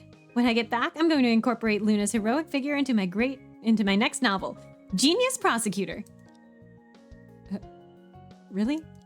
Of course, as the nemesis in the protagonist's destiny, an evil and unscrupulous lawyer. Wait, why am I the villain? And the twins. I never thought they had such a tragic and tortuous life. It's just too heartbreaking. I really want to write a nonfiction novel about them now. Pine Camel and Bambi Camel, who supported each other only to be cruelly teased by fate after enduring hardships. I feel like these sentences are so pale, completely inadequate to convey their bonds. Wow, but there are so many reporters outside covering this case.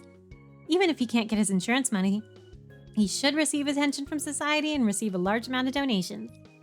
Wait a minute, Plum. Your remarks just now contradict the profile information I have. Wow, the trial has already ended. Why are you trying to find contradictions? Because I want to confirm something. The profile which contradicts your remarks is, I'm going to say, because I don't know what the hell she's talking about.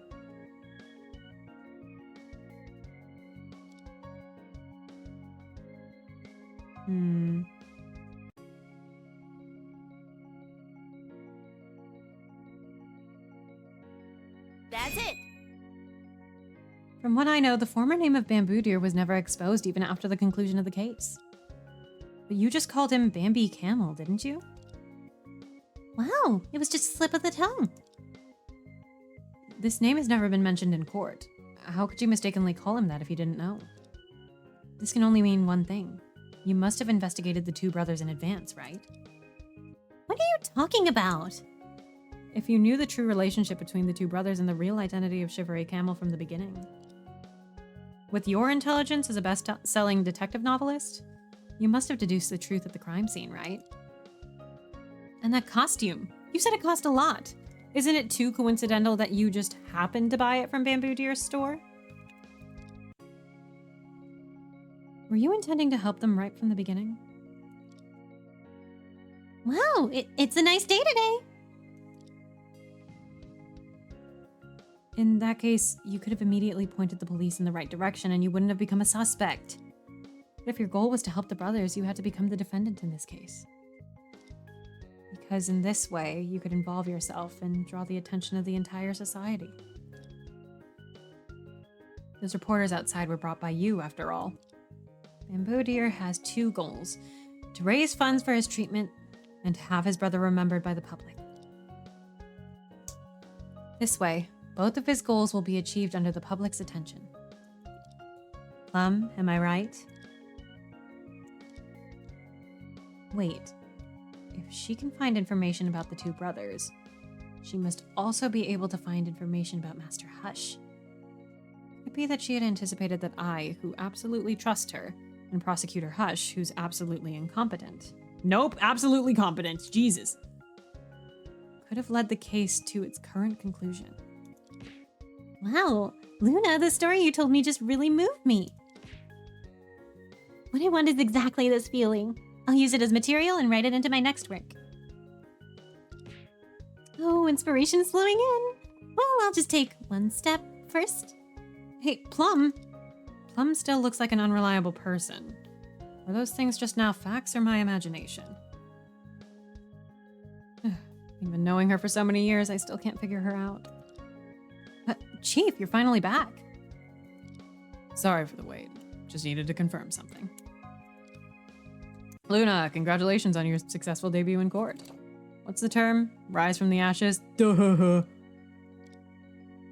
term is not used that way. Thank you, Chief. I didn't expect so many twists and turns in this case. I thought it would be simple. Despite the twists and turns, you had many highlights, especially your final argument. It was very impressive.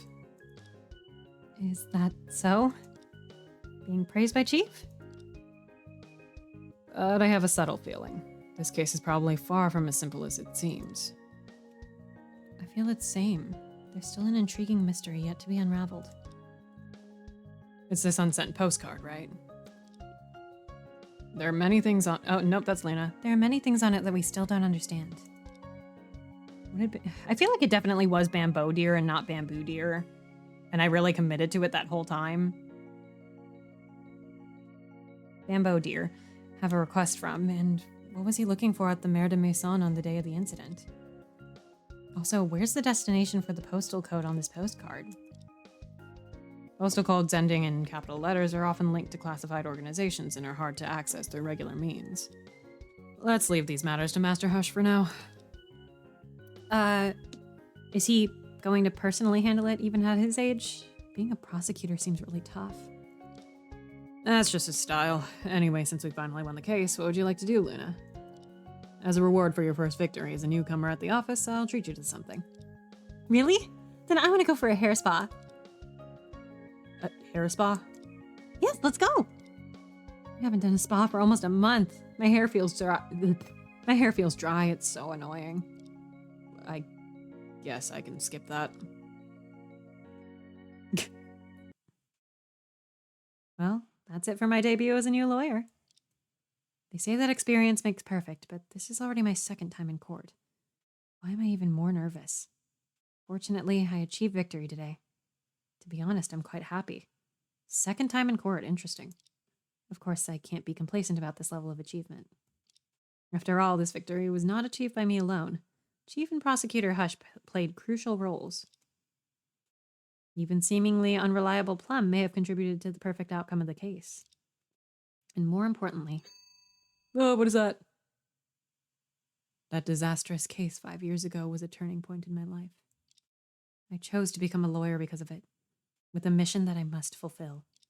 Oh, she's a little fucked up. One day I will figure out all the truth. Chapter 1 End.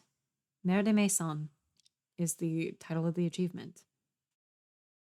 Back to— well, hold on, let's save just in case. Okay. Back to title we go. All right. We did it. We finished Trials of Innocence.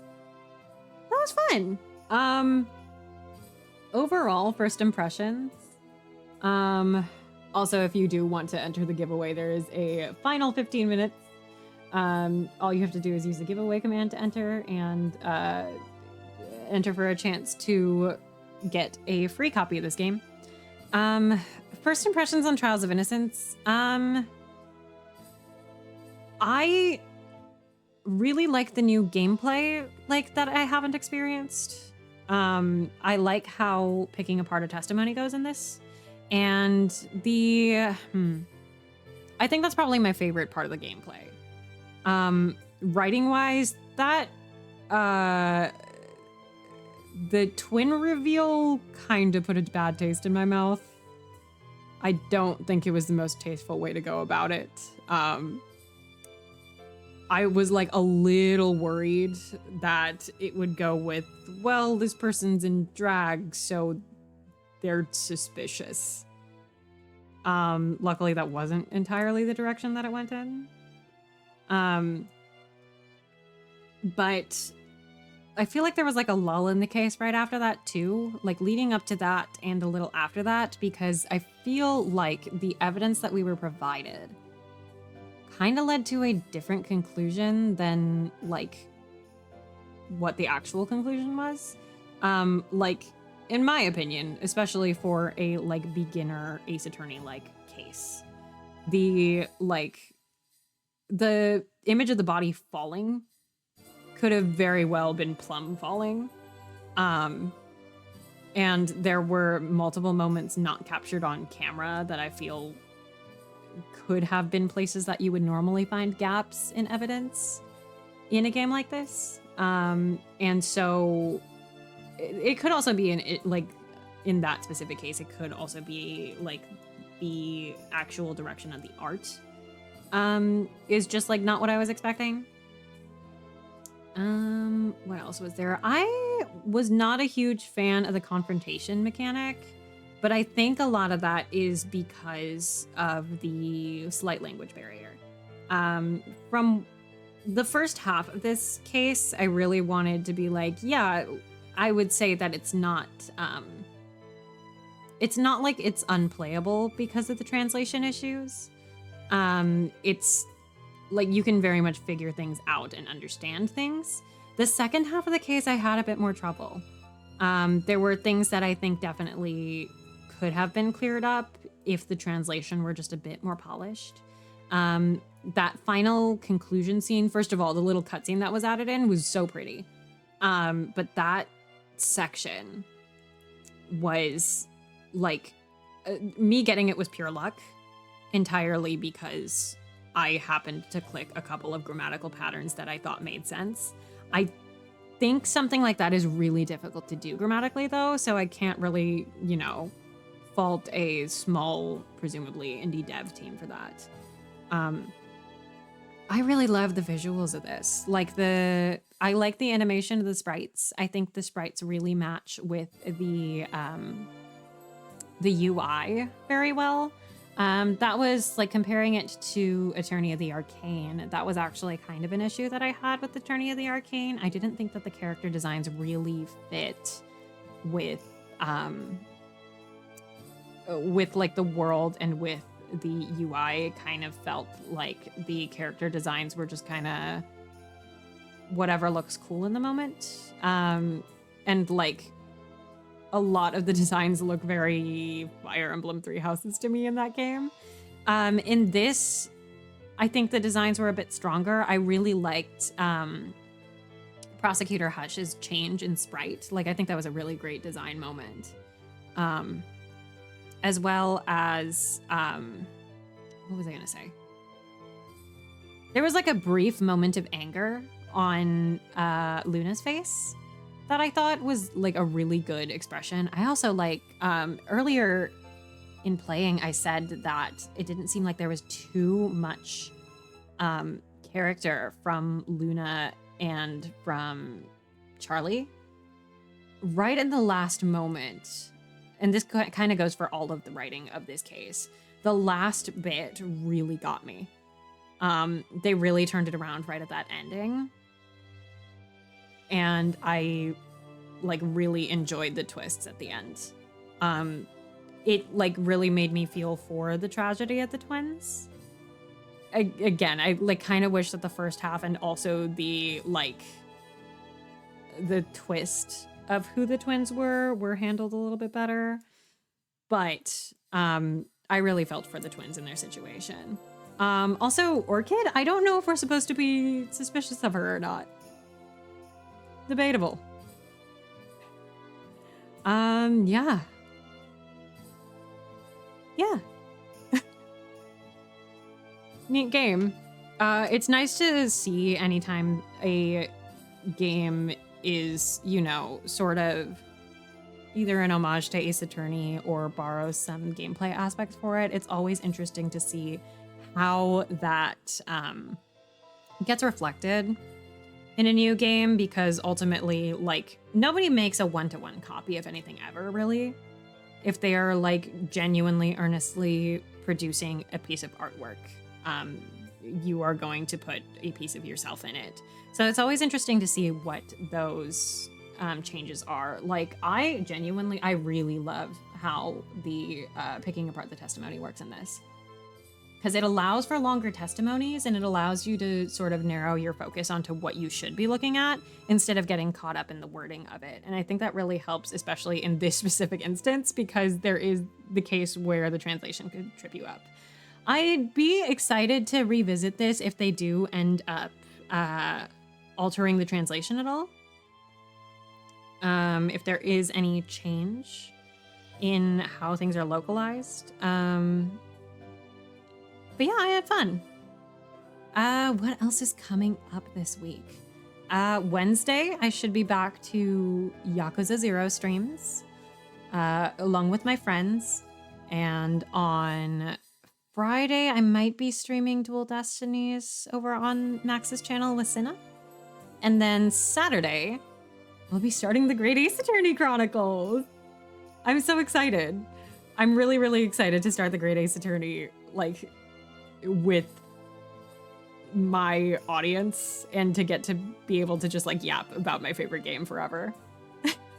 It'll be fun. And also on Saturday, we're going to be switching my model over to my full body model.